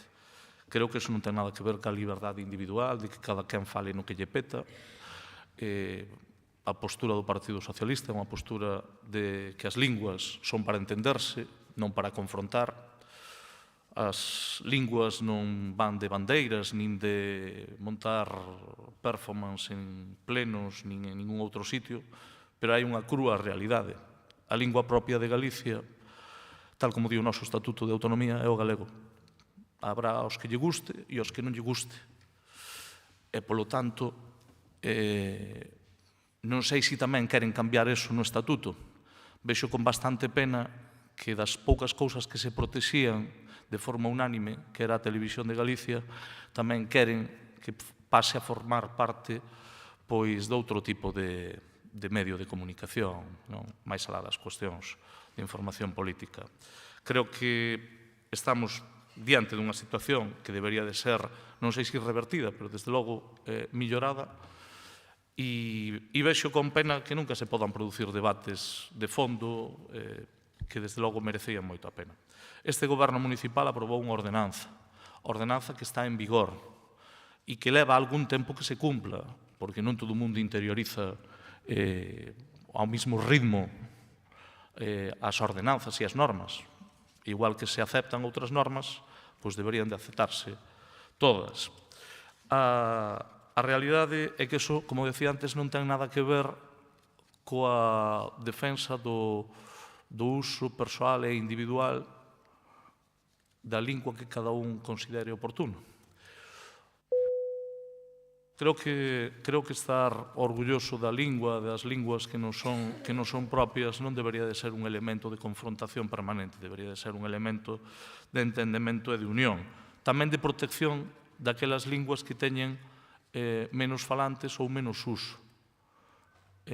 Negar hoxe que o galego é a lingua do Estado que máis se utiliza despois do castelán en términos comparativos, porque se fixo algunha alusión a que o galego se utilizaba moito, sí, utilízase máis o galego en Galicia que o euskara ou que o catalán nos seus respectivos tal, pero iso non debe de ser un elemento para darnos por satisfeitos. O que hai é que abordar estas cuestións sabendo se é bo, se é positivo, se é propio que protexamos e defendamos a nosa lingua. E iso que significa? Significa que todos e todas coñezan o galego, o saiban empregar, ou igual que saben empregar a outra lingua que é oficial na nosa comunidade autónoma. Nin máis, nin menos. A triste realidade é que iso non é así. A triste realidade é que hoxe Hoxe non hai ninguén que non saiba falar en castelán ou que non entenda o castelán, pero sigue habendo moita xente que ou non entende o galego ou non sabe falar o galego. Negar unha realidade cando os datos e as cifras están aí, pois desde logo empobrece calquera tipo de debate. Polo tanto, máximo respeto pola liberdade, pero máxima defensa do galego, que é un patrimonio de todos e de todas. Nada máis e moitas gracias. Moitas grazas, señor Laje. Remata o debate. Procedemos á votación desta moción. Votos a favor. Grazas. Votos en contra. Grazas. Queda aprobada. Segunda moción relativa ao antigo cárcere provincial.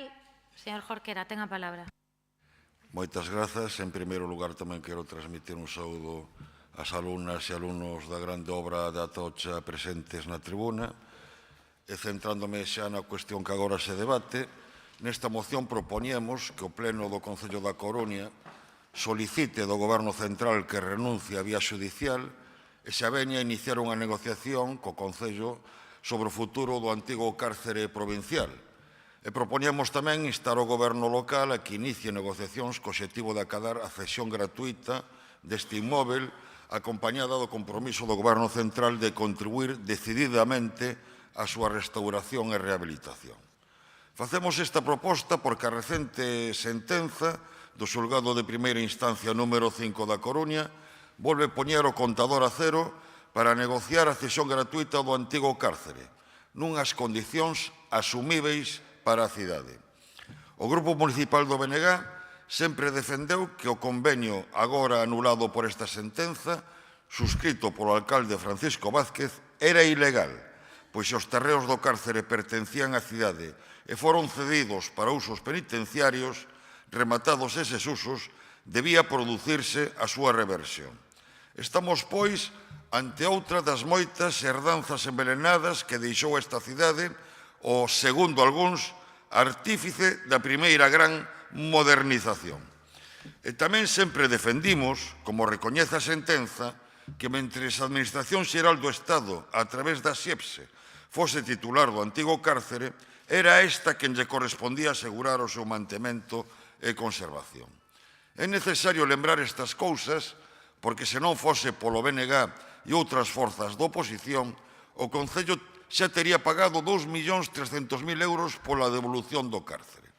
Porque ese foi o acordo que chegou ao goberno de Inés Rei coa XEPSE.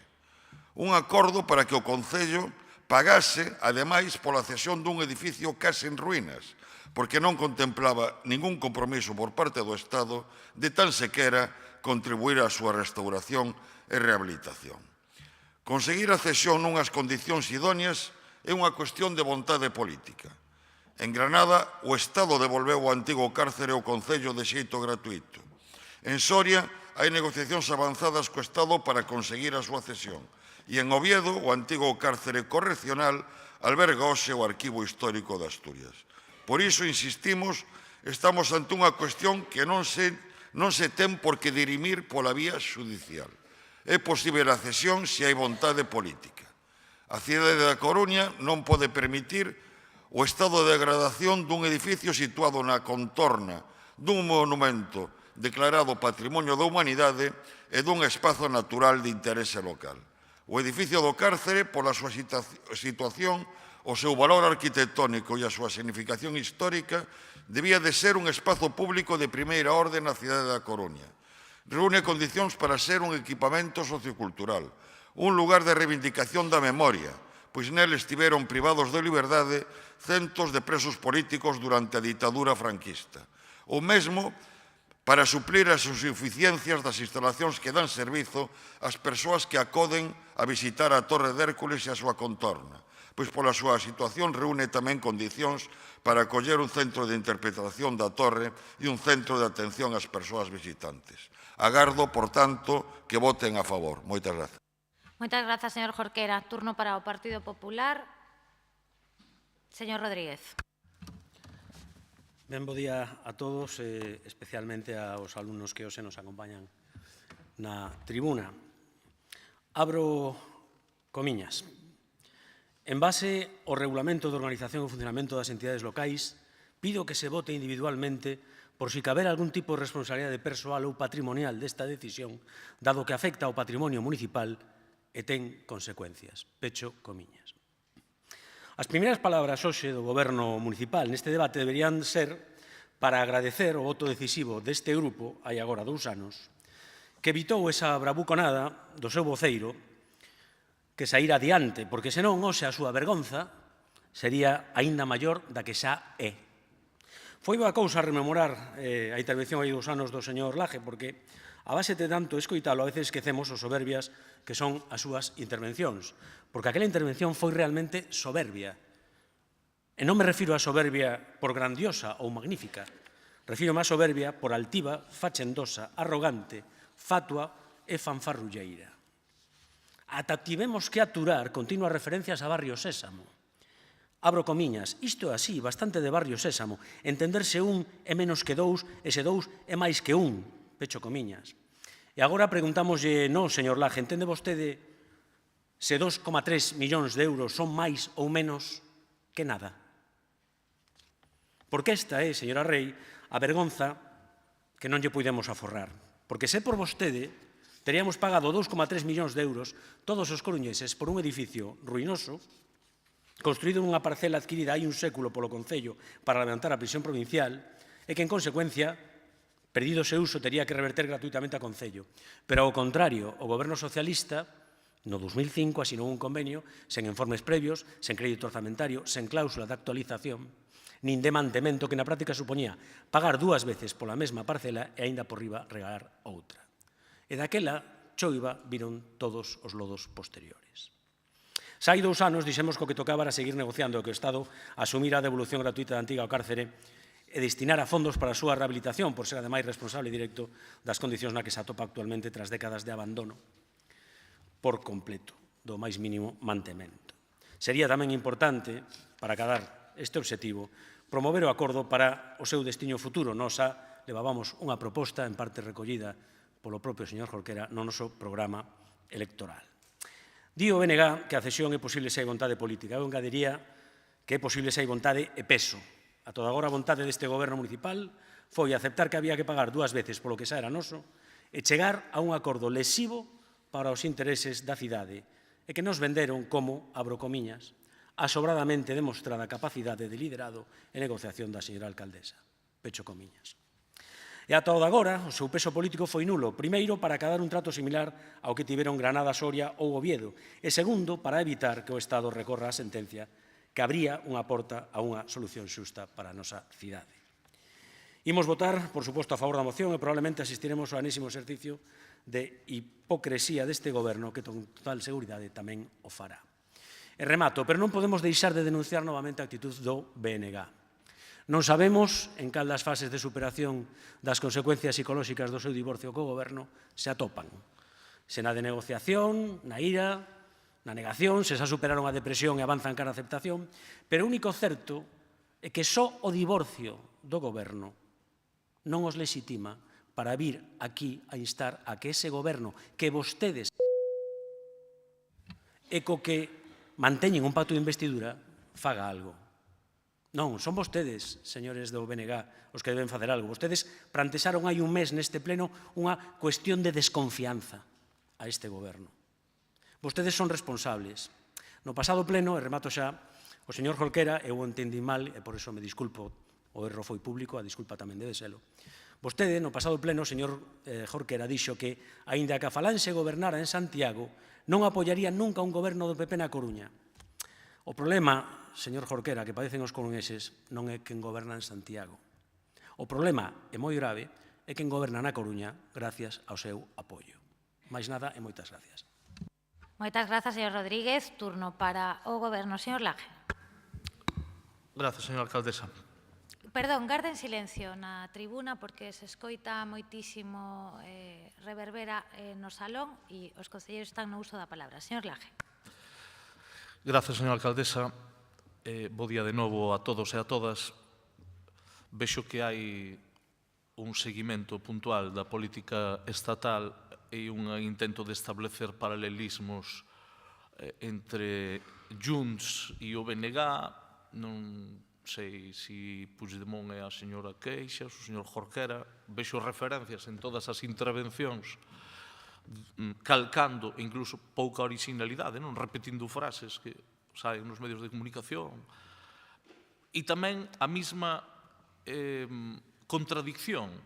Por un lado, un intento de seducción e por outro, non sei se é arrogante, non sei se é faltón, non sei todo o que se deriva hasta falar de temas psicolóxicos que cheguei a escoitar, non sei en que categoría se pode situar. A min a verdade é que me sorprende esta maneira de operar, non? Pero, bueno, imagino que agora estaremos no capítulo de falar do bloque, do que fai o bloque, e se o bloque fai A ou B, e o seguinte non sabemos cal será. Bueno, en calquera caso, o señor Jorquera presenta unha moción sobre a antigua cárcere, temos discrepado nunha cuestión puntual, e nunha cuestión puntual que volvo a aclarar, que este goberno fixo unha negociación nun momento determinado e o fixo con unha base certa. A base certa era que cunha cuantía determinada adquiríamos unha propiedade en base a un convenio que estaba vixente. Creo que iso é pouco discutible. A realidade que temos hoxe, por si alguén intenta retorcer a realidade, é que este goberno municipal segueu cun procedimento xudicial e obtivo unha vitoria xudicial. Iso primeiro. O segundo é que iso non significa que nos coste cero. Iso significa que volvemos ao punto de partida. Por lo tanto, non sabemos se vai a costar máis de 2,3 ou vai a costar nada. O que si lles podo anunciar é que o goberno de Inés Rei está abrindo negociacións co Estado, que iso non impide que o Estado poida operar en términos de defensa judicial como considere. A nosa é unha decisión clara. Primeiro intentamos unha negociación, non foi posible, seguimos adiante e eu creo que obtivemos un bo resultado. E o bo resultado non é conseguir algo que non se conseguiu. O bo resultado é poñer o contador a cero para empezar de novo unha negociación noutros términos. Si queremos falar de realidades, si queremos xogar ao Congreso dos Diputados e a intentar andar facendo brincadeiras, bueno, pois entón, digamos que o debate vai de outra cousa. Con respecto aos temas de peso da señora Rei, como é un tema tan personal, eu non me meto, cada un, pois, en términos de kilos, cada un ten o que ten. Se nos referimos ao peso político, creo que hoxe por hoxe, creo que é indiscutible. Quer dizer, solo aqueles que viven nunha realidade paralela negan o peso político da nosa alcaldesa, que é hoxe a vicepresidenta da Federación Española de Municipios e Provincias. É dicir, é a segunda persoa en España como voz dos municipios e diputacións. Non sei que é o que lles chama a atención, digo por si alguén falaron de peso político. Creo que gobernaron 4 anos, eleccións democráticas desde a restauración que se produxo no ano 77 con eleccións. Previamente houve unha ditadura, non sei se iso cando eu estudiaba no colexio, aquí falaron moito de cando eu estudiaba no colexio, cando eu estudiaba no colexio chegábamos ao momento no que se falaba do golpe de Estado que se dera por parte do xeneral Franco, e xa non chegábamos máis alá. Me imagino que agora se contará que despois de 40 anos de sombra se restaurou a democracia, e desde que se restaurou a democracia e todos os cidadáns poden votar, creo que vostedes, como Partido Popular, gobernaron 4 anos nesta cidade. 4. Peso político, en fin, aquí non creo que cando gobernaron vostedes houbera unha cumbre hispano-alemana, por poñer un exemplo, unha cumbre de xefes de goberno, por poñer un exemplo. Vostedes son o mismo partido que aínda esta semana criticaba que o goberno de España lle asignase, elexise a cidade da Coruña para a sede da AESIA. Non sei se se acordan, pero que a verdade é que son vostedes moi transparentes, protestando unha vez máis o Partido Popular porque a Coruña sea sede da AESIA. A verdade é que debe de ser que algún peso político debe de ter a nosa alcaldesa, por non citarlle máis exemplos. Pero, bueno, poden seguir por ese camiño. A mí o que me parece máis importante é destacar que o goberno de Inés Rei abre negociacións co Estado e, evidentemente, pois vamos a ver que camiño recorremos e que é o que se pode conseguir. Por agora, señor Jorquera, a moción que plantea nos parece ben, coincidimos e imos a votala a favor. Nada máis e moitas gracias. Moitas grazas. Remata o debate. Votos a favor da moción. Grazas. Queda aprobada por unanimidade. Pasamos á terceira e última moción do BNG sobre o barrio da Agra do Orzán, a que consta unha enmenda de adición do Partido Popular. Ten a palabra a señora Queixas. Grazas de novo, señora alcaldesa. Antes quero dirixirme ao señor San Claudio, que me precedeu no uso da palabra na moción anterior, para dicirlle que non me pida que non faga política aquí no Salón de Plenos, porque eu interveño neste salón como concelleira eleita polos coruñeses e polas coruñesas para defender un proxecto político alternativo para a Coruña. Por lo tanto, vou facer política porque iso é o que eu me comprometín e é a miña responsabilidade. Parte deste proxecto alternativo ímolo representar nesta moción centrada no barrio da Agra do Orzán. Desde o BNG da Coruña queremos trasladar a este pleno unha serie de demandas da veciñanza do barrio da Agra do Orzán. Algúnas delas é certo que xa foron obxecto de outras iniciativas en forma de mocións, de preguntas e de rogos, mas temos que reiteralas nesta moción porque continúan a estar vixentes ou non seren atendidas dende o Goberno municipal. E queremos, en primeiro lugar, pôr en valor o traballo de atención continua, de observación exixente e comprometida por parte da Asociación Veciñal da Agra do Orzán a prol dun barrio limpo, accesível, ben comunicado, humanizado e con servizos públicos que coiden das persoas que o habitan día a día, mas tamén das que os visitamos desde outros barrios da cidade ou de fora da mesma. As deficiencias básicas que nos trasladan ao BNG son perfectamente observáveis se camiñan vostedes polas rúas do barrio e son coincidentes coa maioría dos barrios da Coruña, é certo, como consecuencia da renuncia deste Goberno municipal a activar un plan integral de atención aos barrios. Mais temos que decir que as consecuencias derivadas desta carencia aínda se acrecentan máis na Agra do Orzán se atendemos a que se trata do barrio de maior densidade de poboación de toda Europa. Non é un dato menor a ter en conta.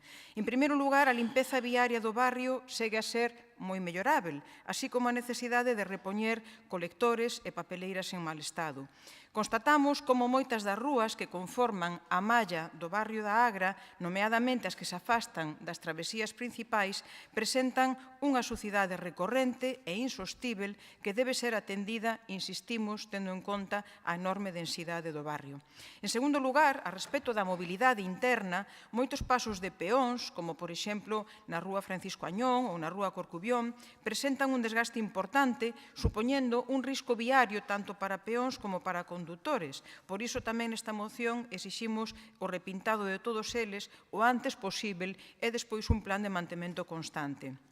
Son moitas as rúas que presentan nalgúns dos seus tramos deficiencias importantes neste sentido, tanto no firme regular das beirarrúas como no propio asfaltado, e constátase tamén un mal estado dos bancos de moitas destas rúas da Agra moi necesarios para o descanso dos camiñantes ou mesmo a ausencia de bancos suficientes en zonas de maior concorrencia veciñal como é a Praza das Conchiñas ou a Praza do Comercio. En terceiro lugar, algunhas zonas do barrio da Agra do Orzán presentan alumeado deficiente. Vexan, por exemplo, as rúas de Manuel Deschamps ou a do Comercio, non contan coa visibilidade nocturna suficiente para camiñar ou circular con seguridade. E, en cuarto e último lugar, un barrio tan densamente poboado como é o da Agra do Orzán precisa de maiores espazos de humanización. Unha demanda veciñal a que o Goberno de Inés Rei debería comezar a dar resposta canto antes. Neste sentido, temos que volver demandar dende o BNG máis unha vez neste pleno o derrube dos dos muros do observatorio e avanzar na creación do Parque da Agra. Trátase dunha demanda histórica da veciñanza do barrio que conviven, insistimos, nunha área altamente habitada sen espazos verdes en toda a contorna.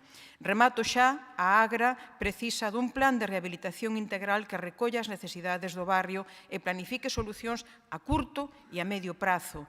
Esta sí sería unha planificación estratéxica útil para o barrio e tamén para a cidade que de momento non recolle a acción nin os anuncios do Goberno municipal. Moitas grazas.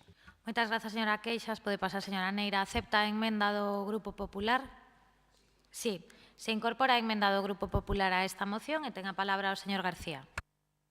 Gracias, señora alcaldesa. En primer lugar, dar la bienvenida a los alumnos del Colegio Grande Obra de Atocha y al profesorado. Miren, en febrero del 2021 este grupo llevaba una moción idéntica a la que presenta el BNG. Y la señora Sobral, que era la concejala en aquellos días de cargada de barrios, decía, abro comillas, lo que quedaba claro era quién va a la cabeza del pelotón, en términos ciclistas hablaba, que es este gobierno municipal. Y yo les digo, ¿qué cabeza de pelotón? Será el de caracoles, ¿no? Porque el de ciclista no es. Miren, han pasado tres mociones sobre el Agra, con el mismo esqueleto de moción al de hoy. Pues bien, después de 48 meses, después de 4 años, casi 4 años, repetimos los mismos asuntos, mejoras en los servicios básicos al ciudadano. Esto es lo que pasa cuando se realiza una política, señora Rey, más de gestos que de hechos. Demasiado desequilibrio territorial en los barrios coruñeses. Algo funciona mal cuando existen tantas iniciativas por el descuido de la gestión municipal. Señora alcaldesa, estará conmigo que no es malo reconocer que cuando algo funciona mal, porque no se ha ejecutado lo prometido a los vecinos, al menos tendrían que pedir perdón. No cumplir con la palabra dada es un hábito de este gobierno. Si no, pregúntenle a sus socios de investidura, que les retiran su apoyo por no cumplir con los compromisos, sobre todo también sobre este barrio. Si no hacen caso a sus amigos, ¿qué no harán a los vecinos más que traicionarles? Por ejemplo, han traicionado a los vecinos de las Casas de Franco o a los vecinos de La Silva, que a día de hoy están esperando que se ejecute algo del año 2024.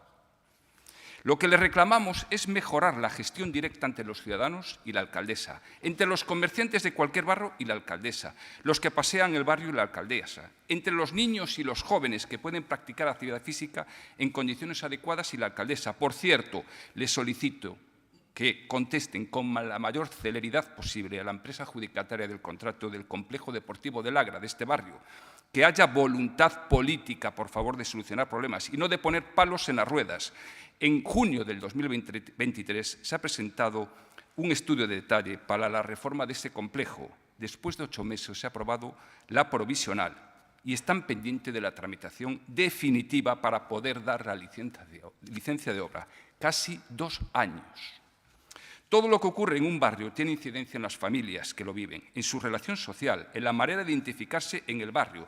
Por eso también le agradecemos a BNG que incorpora nuestra propuesta sobre el comercio, como hace la Xunta de Galicia, que ha apostado por 2,5 millones de euros para el bono comercio. Esto lo que hace es decirle al vecino que ahí tienen una pequeña ayuda de la Administración para que sigan consumiendo un buen producto en su barrio. Esto es un ejemplo de políticas para ayudar al comercio. El objetivo es mover la pequeña economía. La de los ciudadanos es la que necesitan todos los gobiernos.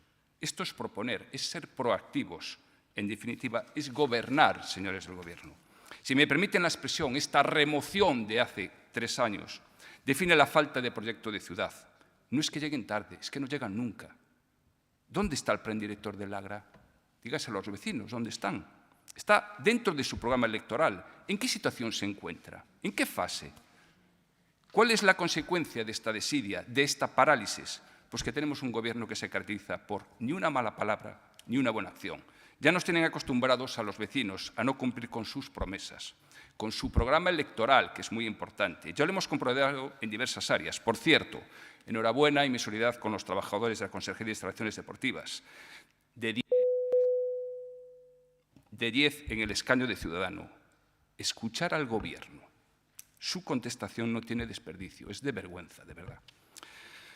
Pero el colmo de todo esto es que con las mociones que aquí presentadas, tienen que conocerlo los niños del colegio y los vecinos, y aprobadas en ocasiones por unanimidad, por ustedes, desde hace 4 años, van y ustedes se ríen de los vecinos porque no ejecutan nada. La conclusión de esta situación es que tienen un problema estructural, que carecen de una organización y de una planificación absoluta. Andan como pollos sin cabezas. Yo en aquella intervención del 2021 les decía que este gobierno era un claro ejemplo de un gobierno de Instagram. Y reitero lo mismo. Muchas gracias, señora alcaldesa. Muchas gracias, señor García. Turno para o Goberno, señora Canosa. Grazas, señora alcaldesa. Bo día a todos e a todas, especialmente ao alumnado da Grande Obra da Atocha. A Agra do Orzán é un barrio que naceu nos anos 50 arredor da antiga estrada que saía hacia a Costa da Morte. Nas súas rúas estreitas, en apenas zonas verdes, se asentaron traballadores e traballadoras de distintos lugares de Galicia. A pesares da escasa planificación urbanística dos anos 60, a Agra do Orzán foi medrando progresivamente ata converterse nun barrio diverso cunha enorme densidade de poboación, como dicía a señora Queixas. Señor García, temos que mirar cara atrás e recordar que foron os distintos gobernos socialistas os que humanizaron as rúas do Distrito 6 con equipamentos e infraestructuras educativos e mesmo culturais, parques para pequenos e zonas de lecer para maiores. Pero é certo que queda camiño por percorrer. Nesta legislatura nos temos reunido con distintos representantes veciñais, con todos, para escoitar e tomar notas das súas demandas. Melloras na accesibilidade entre Peruleiro e Rúa Barcelona, reurbanización en varios tramos de Manuel Deschamps, Almirante Mourelle e Páramo, máis espazos peonís, beirarrúas máis amplas, melloras no saneamento, máis arbolados e novos parques. Son proxectos que están en marcha. Desde a Concellería de Mobilidade e Infraestructuras se está a realizar unha valoración integral dos pasos de peóns e do estado de pavimento das distintas estradas, asfaltado, beirarrúas e mobiliario urbano. De xeito continuo se realizan melloras seguindo unha planificación técnica. No relativo ao alumeado, como xa se comentou noutras ocasións, a nosa cidade cumple coas recomendacións do Comité Español de Iluminación e co Reglamento de Eficiencia Enerxética. Con todo, en ocasións, a veciñanza demanda puntos de reforzo. Como dicía a señora Queixas e Manuel Deschamps, xa instaladas, ou na Praza do Comercio, tamén instaladas. Comenta o BNG na súa moción a importancia da limpeza do barrio. Deben saber que as inmediacións da Rúa Barcelona e as travesías peonís reciben o mesmo tratamento que as zonas de alta de concentración hostelera, realizando barridos de mañá e de tarde e desenvolvendo os máximos coidados posibles. Desde Medio Ambiente, nestes meses, se realizaron inspeccións do estado dos contenedores de todo o distrito, desenvolvendo máis de 100 intervencións entre reparacións e sustitucións. Aínda así, seguiremos atendendo as peticións veciñais, tratando de correxir erros históricos e desenvolvendo todas as melloras que sexan posibles en materia de mobilidade e accesibilidade. E, por suposto, continuaremos traballando para derrubar os muros do observatorio e crear unha gran zona verde. Levamos meses traballando nese sentido. Eu mesmo expliquei no mes de abril os distintos pasos dados. Estamos traballando para conseguir que unha reivindicación histórica, como ben dicíades, da veciñanza, sexa posible. Desde os anos 80, ningún goberno ata o de agora foi quen de articulalo, pero saiban que pola nosa parte estamos facendo todo o posible. Votaremos a favor da súa moción. Moitas gracias. Moitas grazas, señora Canosa. Remata este debate. Procedemos á votación da moción xa coa emenda do Partido Popular incorporada. Votos a favor. Moitas grazas, queda aprobada por unanimidade. Grazas ao BNG, rematan aquí as mocións presentadas por eles e pasamos xa ás mocións do Partido Popular. A primeira deles sobre cumplimento de plans sociais.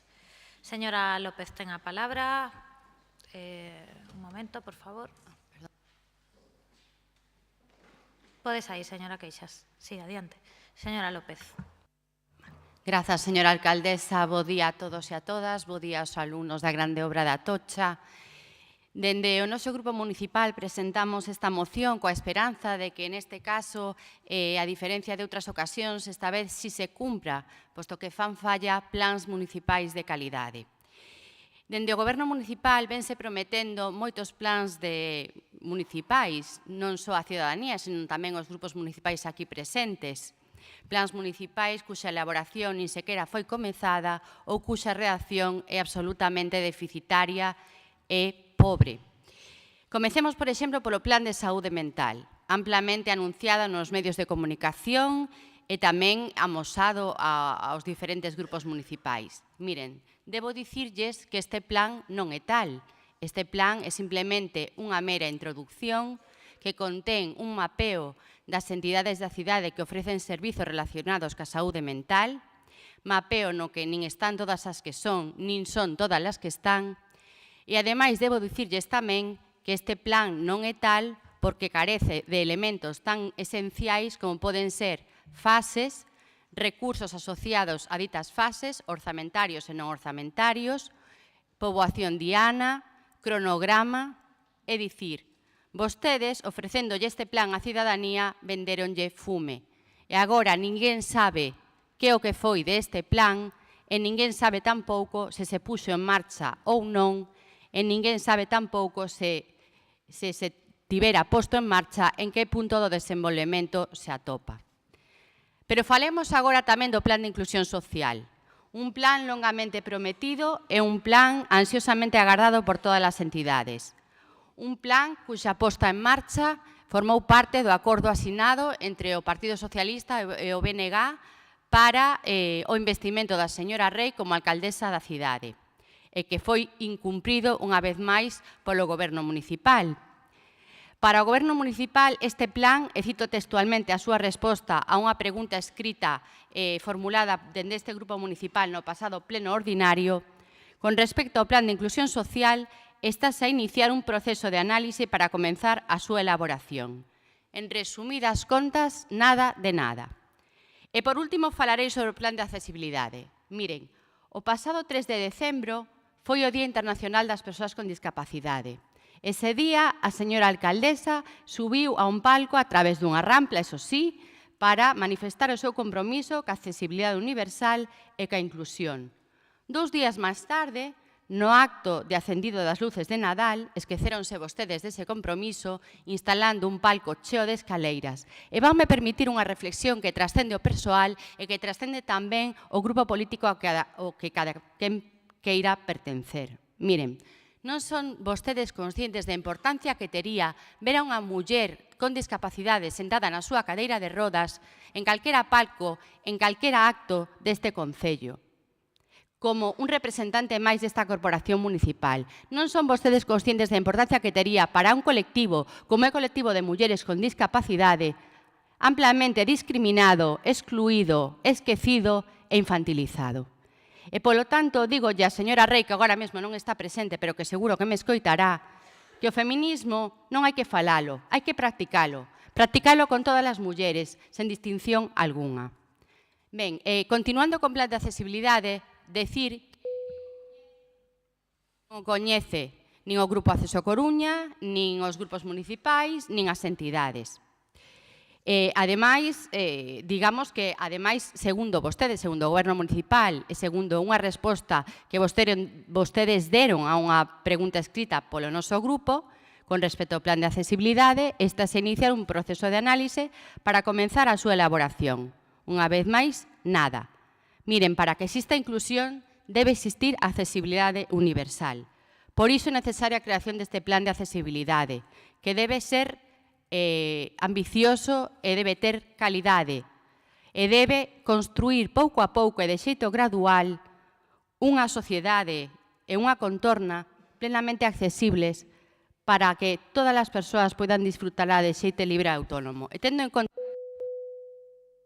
presenta a seguinte moción: finalizar a elaboración do Plan de Saúde Mental, do Plan de Inclusión Social e do Plan de Accesibilidade, incorporando na redacción de cada un deles obxectivos, accións, recursos, orzamento, persoal responsable e prazos de execución, é dicir, cronograma, e propoñer unha data definitiva para a posta en marcha dos diferentes plans municipais antes mencionados. Pois nada, pola miña banda, moitas grazas.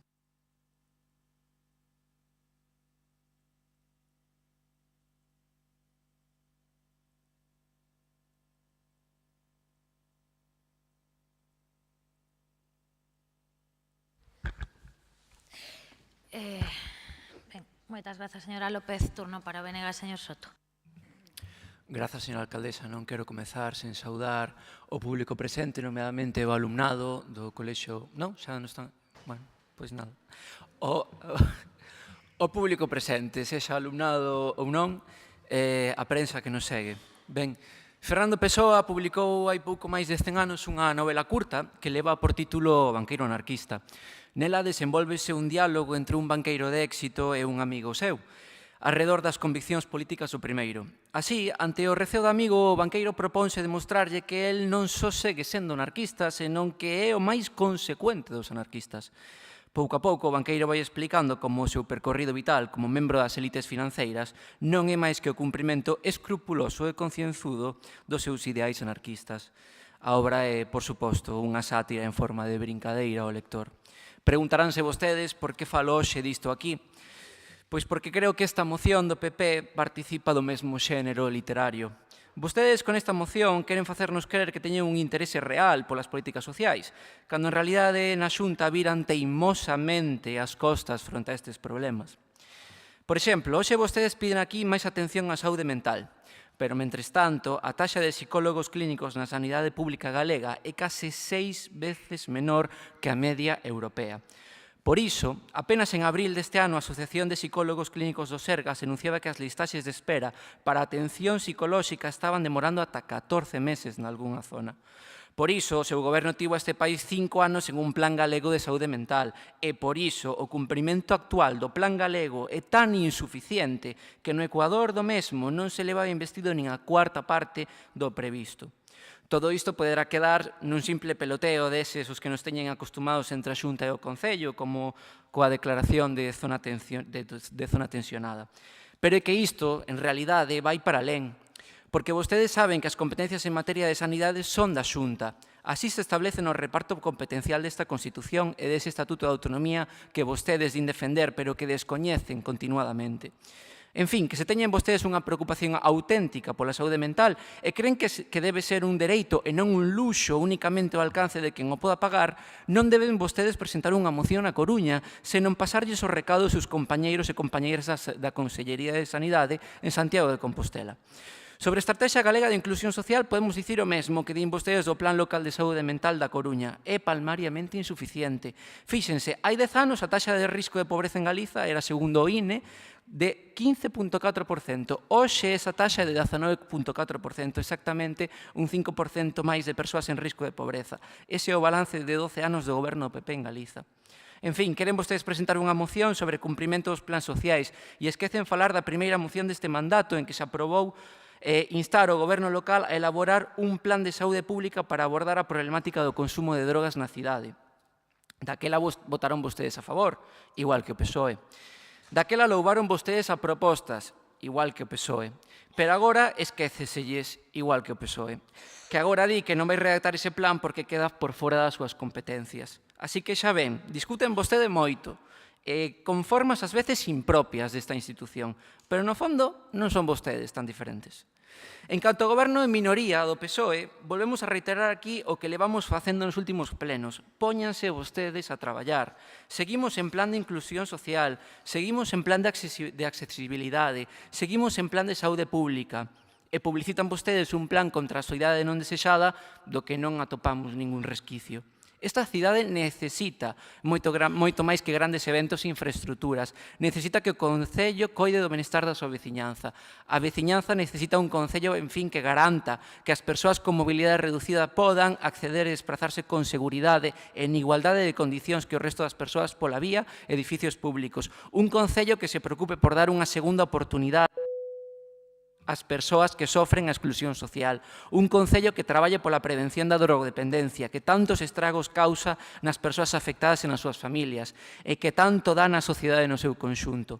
Facer políticas de esquerda hoxe pasa por poñer os cuidados no centro, pero este goberno, lamentablemente, parece que ten outras prioridades. En fin, estando en desacordo co oportunismo do Partido Popular que sinala os incumprimentos do Concello a vez que abandona as súas responsabilidades da Xunta, votaremos a favor desta moción e pedimos ao Goberno, de paso, que saiba calibrar a importancia do que se está propoñendo. Moitas grazas. Moitas grazas, señor Soto. Pecha o debate a señora Canosa. Grazas, señora alcaldesa. Bo día novamente, compañeiros e compañeiras de corporación. Este Goberno comparte plenamente a necesidade de avanzar en políticas que fagan da Coruña unha cidade máis inclusiva, pero é importante que tratemos estas cuestións coa responsabilidade e a sensibilidade que merecen. Procedo a aclarar o estado actual dos plans mencionados na moción do PP, o Plan de Inclusión Social, o Plan de Accesibilidade e o Plan de Saúde Mental. 3 ferramentas fundamentais que non só están en marcha, senón que responden ás demandas reais da nosa veciñanza. O Plan de Inclusión Social é unha ferramenta para loitar contra a pobreza e a exclusión social na nosa cidade. Desde este Goberno entendemos que o deseño dun plan desta magnitude require unha base sólida que asegure a súa efectividade. Por iso, se realizou unha análise minuciosa das necesidades sociais específicas da Coruña. Este diagnóstico inicial permitiu identificar os principais retos e as áreas prioritarias para actuar. Non se trata de improvisar nin adoptar modelos alleos, senón de desenvolver un plan completamente adaptado á realidade da nosa cidade, que responda ás demandas e necesidades da veciñanza máis vulnerable. O traballo realizado ata o momento, señora López, nos permitiu identificar áreas clave, como a pobreza ou a desigualdade, facendo especial fincapé en grupos vulnerables, maiores, migrantes, persoas con discapacidade e aquelas en situación de desenfogarismo, e delimitar as liñas de actuación necesarias para combater os factores xeradores de exclusión. Actualmente contamos cun pliego de prescricións técnicas para a contratación da elaboración do plan. Este documento definirá con claridade os obxectivos, o alcance e os requisitos técnicos necesarios para desenvolver un plan que combine rigor, efectividade e capacidade de implementación. A súa licitación permitirá que pasemos da diagnose á acción. Por outra banda, a accesibilidade. A accesibilidade é un dos eixos fundamentais deste Goberno e os feitos así o demostran, aínda que quede moito por facer. Señora López, comparto con vostede a súa demanda, pero na actualidade estamos a corrixir déficits históricos do espazo público na nosa cidade. Agora, vostedes critican, pero cando gobernaron nin desenvolveron plans, nin acometeron reformas significativas en materia de accesibilidade e aínda menos o fixeron nos barrios. 3 concellarías estamos unidas, Mobilidade e Infraestructuras, Urbanismo e Benestar Social, traballando nun plan que garanta a accesibilidade universal, que non só se centre en barreiras físicas, senón que teña unha mirada integral e, por suposto, que teña en consideración en todo momento a perspectiva de xénero. O pliego está en fase de redacción e esperamos que pronto se poida licitar. E remato co primeiro Plan Municipal de Saúde Mental 24-28, que o PP califica como unha declaración de intencións, pero que é realmente unha resposta necesaria e urxente ante a desatención autonómica. Gracias, señor Soto, por recordar de quen son estas competencias. As listas de espera no eido da saúde mental son inaceptables. Son inaceptables. E se falamos de tratamentos psicolóxicos específicos, os tempos poden superar os 400 días en menores con autismo, con trastorno do espectro do autismo e TDAH. Por non falar das valoracións neuropsicolóxicas. Vostedes saben tamén como a min que as familias teñen que realizar esas avaliacións en entidades do terceiro sector ou en centros privados porque non existe soporte por parte dos Sergas. Isto é inadmisible. Todo isto reflicte as carencias estructurais no sistema galego de saúde. Miren, non existen continuidade de cuidados para as persoas con trastornos mentais graves. Non existen continuidade de cuidados para persoas con adiccións a sustancias. Non existe continuidade de cuidados para mozos e mozas con trastornos de conducta alimentaria. Eso é a realidade. O Goberno que lidera Inés Rei non só cumpre cos seus compromisos, senón que o fai con responsabilidade, promocionando a saúde dos coruñeses e coruñesas, multiplicando as becas comedor para que as familias poidan conciliar e desenvolvendo servizos para mellorar a vida cotiá de maiores e de persoas con diversidade funcional. Votaremos a favor da súa moción, pero instamos ao Partido Popular a sumar esforzos para demandarlle á Xunta de Galicia que asuma as súas responsabilidades, porque os coruñeses e coruñesas non poden seguir esperando. Moitas grazas. Moitas grazas, señora Canosa. Remata o debate desta moción. Votos a favor da mesma. Moitas grazas. Queda aprobada por unanimidade. Sendo as 12:05, paramos 15 minutos, retomamos a sesión ás 12:20. Moitas grazas.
Ben, retomamos a sesión coa segunda das mocións presentadas polo Grupo Popular relativa ao barrio das Flores. Había unha emenda do BNG, pero foi transaccionada e, polo tanto, xa se debatirá conxuntamente a moción coa emenda incorporada. Comeza o Grupo Popular, propoñente desta moción, señor Mora. Buenos días, muchas gracias. Hace unos meses les propuse realizar un viaje al barrio de Matogrande. Hoy realizaremos otro muy cerca, pero un poco antes en el tiempo. La construcción del barrio de las Flores se remonta a la década de los años 60 del siglo pasado, cuando se diseña un área residencial de grandes dimensiones que supone en ese momento algo revolucionario en su momento, principalmente por la idea que había de vivienda y la importancia que se da al entorno. Las viviendas se proyectaron buscando funcionalidad y con el objetivo de optimizar al máximo el suelo sobre el que se elevaban los edificios. El entorno, por su parte, adquiere una gran relevancia al crear junto a las viviendas espacios verdes, iglesia, guarderías y galerías comerciales. En definitiva, se lleva a cabo una promoción de casi 2.000 viviendas repartidas en 5 unidades vecinales que a día de hoy alojan a más de 4.000 vecinos, de los cuales más de la tercera parte son personas mayores, algo que sin duda influye en las actuales dinámicas y necesidades del barrio. Uno de los mayores condicionantes en su creación fue la diferencia de cota, superior a 30 metros en algunas zonas, algo que se solucionó en su momento colocando terrazas planas y un gran número de escaleras. Esto supone hoy en día una barrera en cuanto a la accesibilidad que afecta especialmente a las personas mayores o con problemas de movilidad que lo habitan, tal y como contempla el plan director, y que cifra en solo el 19% los edificios accesibles. Por otra parte, además de los problemas de accesibilidad que acabamos de comentar, la seguridad es otra de las cuestiones que preocupan y mucho a los vecinos de este barrio. No hay más que darse una vuelta por allí y charlar con ellos, algo que probablemente sea mucho pedir para este gobierno municipal por cómo actúa. Si se produjese ese paseo, también verían que el barrio se encuentra con un elevado deterioro de sus viales y de las estrechas aceras, contribuyendo aún más a la peligrosidad, sobre todo para ese tercio de los vecinos. Gobierno municipal, cuiden las zonas verdes, pero cuídenlas bien. Y no me refiero a las aceras donde crece la hierba y constituyen un serio riesgo de caídas. Bien, desde el mes de julio de 2022, este barrio cuenta con un plan director de rehabilitación, con 8 objetivos estratégicos, 18 líneas de actuación y 60 actuaciones de las que nada se sabe. Pues bien, en su aparente muestra de preocupación, lo que han hecho es incumplir este plan director y comenzar una obra desaconsejada por él y contra el criterio de los vecinos. Así, la actuación número 18 y la número 19 del plan director propone instalar rampas y corredores mecanizados respectivamente, y cito literalmente, frente a la combinación de escaleras mecánicas y ascensores, ya que gracias a que con un único mecanismo se asegura la accesibilidad de toda la población, dice el plan director. Si no quieren, no nos hagan caso a nosotros. Allá ustedes si ignoran las demandas de los vecinos. Pero, hombre, contradecir su proyecto, su plan director. Recientemente, la Asociación de Vecinos ha manifestado su queja por la falta de diálogo a la hora de estudiar posibles soluciones a los problemas del barrio y ha mostrado su disconformidad con las decisiones unilaterales que se han tomado. No vale verse solamente con 2 personas y disfrazarlo de escucha, no. La asociación ha registrado más de 400 firmas pidiendo la paralización del proyecto del ascensor y ha solicitado que se les escuche. Pero en esto sí son coherentes con el infantil modelo rey. Habla cucurucho, que yo no te escucho. Miren, les pasó a los vecinos de Play Cancela y ustedes acabaron rectificando. Les pasó a los vecinos de las casas de Franco y acabaron rectificando. Les pasó a los vecinos de Pintor Laseiro y ustedes acabaron rectificando. Parece que ahora les toca a los vecinos del barrio de las Flores y la solución la tienen fácil. Escuchen, dialoguen y rectifiquen. Entonces acertarán. Por todo ello presentamos la moción transaccionada incorporando propuestas que ya recogía en nuestro programa electoral. Muchas gracias. Muchas gracias, señor Mora. Turno para o BNG. Señor Jorquera. Grazas, señora alcaldesa. Coincidimos en grande medida co que propón o Partido Popular nesta moción. O barrio das Flores é un dos máis singulares da nosa cidade, dotado ademais dun forte sentimento de pertenza e identidade. Este barrio foi construído na década dos 60 para dar solución ás dificultades de acceso á vivenda. No seu momento foi expoñente dun urbanismo moderno e innovador e dunha concepción social e funcional do urbanismo e da arquitectura. Participaron no seu deseño arquitectos de prestixio como Andrés Fernández Albalat ou José Antonio Corrales, 2 veces Premio Nacional de Arquitectura. Porén, co paso dos anos, a falla de investimento público e de mantemento sumiron o barrio das Flores en certo proceso de degradación e abandono. É un barrio con graves problemas de accesibilidade, cheo de escaleiras para salvar os desniveis do terreo ou para acceder aos distintos edificios e intercomunicalos entre sí. A iso hai que sumar un déficit de mantemento de prazas, rúas, parques e xardíns, e tamén un barrio que padece unha clara infradotación de equipamentos. Pese a que no seu momento foi concebido como un barrio autónomo, con servizos e equipamentos propios, boa parte dos equipamentos existentes dentro do barrio ou na súa contorna prestan servizo ao conxunto da cidade, mas non atenden ás súas necesidades específicas. Por exemplo, pese a existencia no barrio na súa contorna dun fogar do pensionista e locais de diversas entidades sociosanitarias, o barrio carece dun centro cívico e hai unha grande carencia de locais para as entidades barriais e as actividades de veciños e veciñas. Por todas estas razóns, creemos que hai que dar impulso ao plan director, dialogando coa veciñanza para o seu desenvolvemento, pero isto ten que ir acompañado da adopción de medidas a curto prazo para mellorar a calidade do barrio. Presentamos unha emenda dunha banda porque creemos que hai que incluir na parte dispositiva da moción outras necesidades que non figuran na proposta orixinal do Grupo Municipal do Partido Popular. E, ademais, hai algunhas das propostas do PP que, ao noso xuízo, merecen ser matizadas. Por exemplo, hai que dialogar con todos os colectivos veciñais. No barrio das Flores non hai unha única asociación que represente a toda a veciñanza. Por exemplo, resolver as necesidades de accesibilidade non pasa só por sustituir escaleiras por ramplas.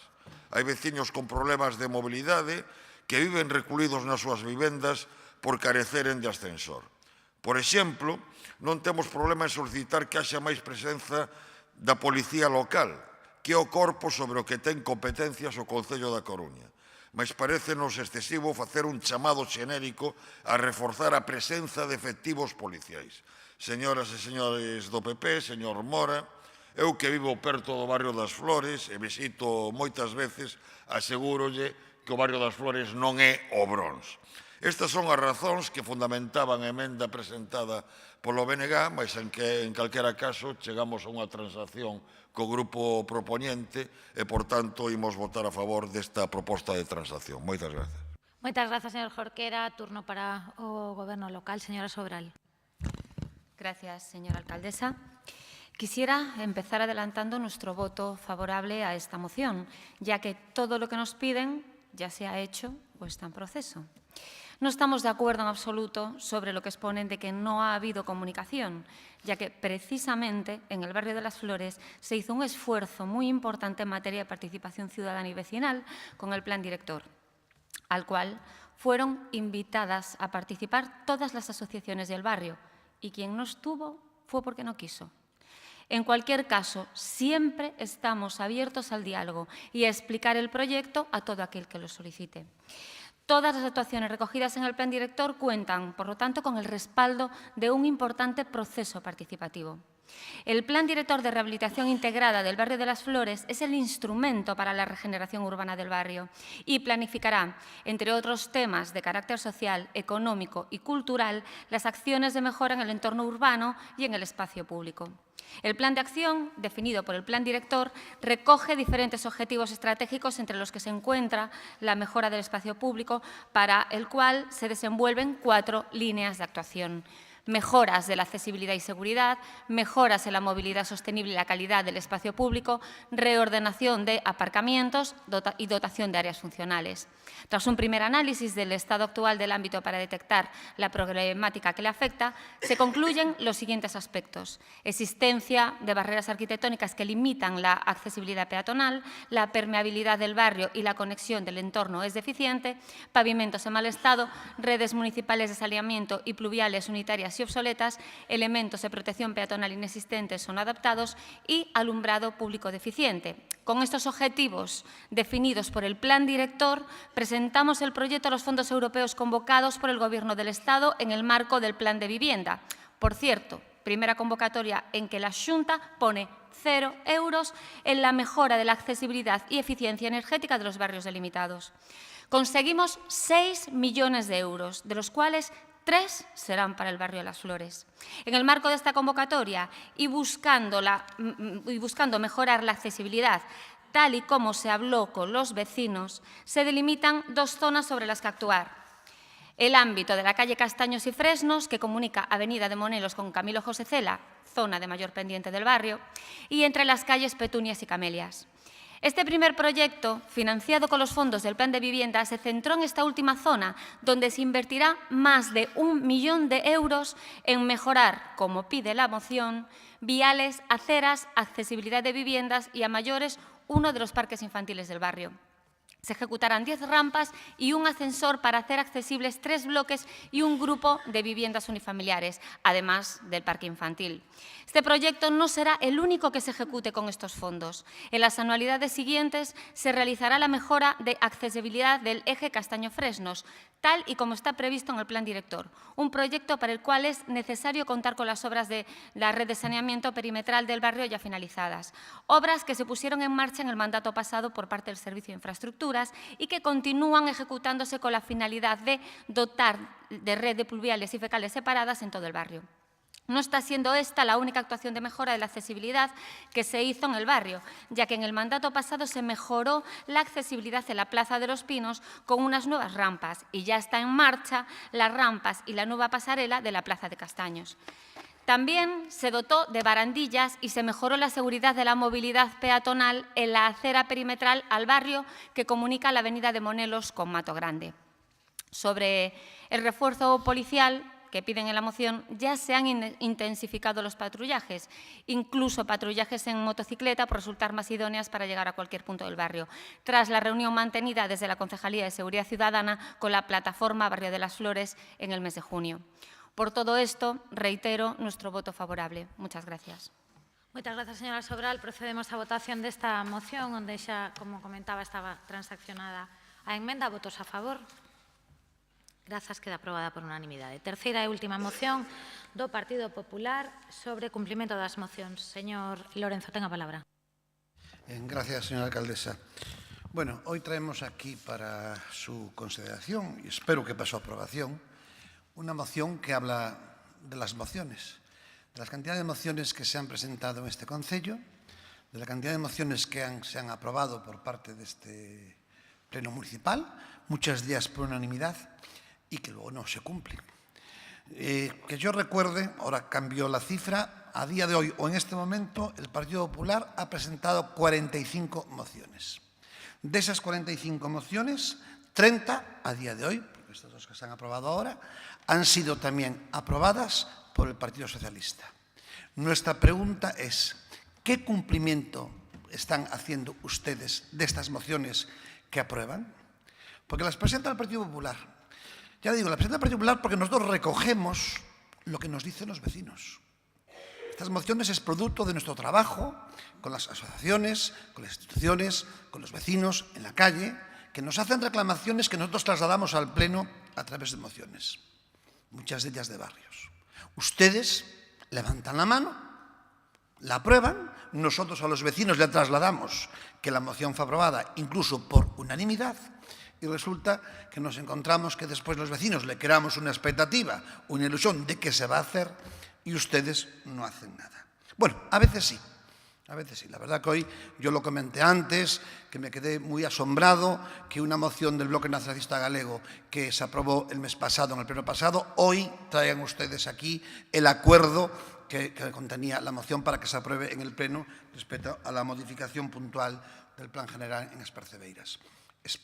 Espero también que otra moción que se aprobó el 3 de octubre, que todos recordamos, que decía expresamente dar cumplimiento a la moción aprobada en el Pleno de 12 de septiembre relativa a Subias, y esa moción del 12 de septiembre pedía suspender el convenio firmado entre el Ayuntamiento y el Fondo e impulsar la tramitación plenaria de la modificación puntual del PSOE. Espero que esa moción, que también fue aprobada por unanimidad, y el bloque exija su cumplimiento con la rapidez con la vez que tuvieron ustedes hoy en aprobar la moción del mes pasado de las percebeiras. Pero hay muchas mociones y aparte algunas que solamente es una actitud política para que se cumplan. Presentamos una moción en su día para que se atendiera la petición de reunión de las asociaciones vecinales. Más de 5.000 firmas pidiendo una reunión con la alcaldesa. Hasta el día de hoy no se han reunido. Y luego usted habla de peso político. Mire, el peso político no lo da el cargo. El peso político lo da la capacidad política, la capacidad de gestión, la capacidad de negociación, la capacidad de empatizar con los problemas de los ciudadanos. Y por cierto, señor Laje, no está mal recordarle que el Partido Popular ha ganado todas las elecciones en esta ciudad desde el 2011. Ustedes gobiernan, es verdad, apoyados por el bloque, pero ustedes desde el 2011 no han vuelto a ganar unas elecciones. Las elecciones las ha ganado siempre el Partido Popular. Eso que le quede claro. Una cosa es ganar las elecciones y otras cosas gobernar porque hay componendas que están ahí y el bloque ha decidido ustedes apoyarlos y que ustedes gobiernen, pero las elecciones las ganó el Partido Popular. Ya digo, hay mociones de los barrios, hay mociones con peticiones de muchos barrios que nos hemos trasladado, que ustedes se han comprometido en este pleno a cumplir, a que a día de hoy no han cumplido. Mejoras, ayuda a domicilio, reparación de edificios culturales, accesibilidad universal. El otro día vimos el poco compromiso que tienen ustedes, que ya ha sido denunciado en este pleno, con la accesibilidad universal en el tema de que pusieron ustedes de nuevo un palco en la plaza de María Pita que no tenía acceso para una concejala de este ayuntamiento. El plan de dinamización del comercio local. Hablamos del gerente de turismo. ¿Cuánto hace que aprobamos que se nombrara un gerente de turismo? De hoy seguimos esperando. Mire, ustedes lo que están demostrando es que tendrán el gobierno, pero gestión poca. Gestión poca. A mí me consta que muchos concejales les gustaría tener mayores competencias para gestionar, al menos en sus áreas. No las tienen, se las han ustedes recortados, así nos va. Porque algunos de ustedes, en vez de estar más interesados en los problemas que tienen los ciudadanos, que tienen los coruñeses y coruñesas en la calle todos los días, están en otros temas. Y ya le digo, hemos sido elegidos todos para atender sus problemas, para atender sus necesidades. Y sobre todo, que una vez que adquiramos un compromiso,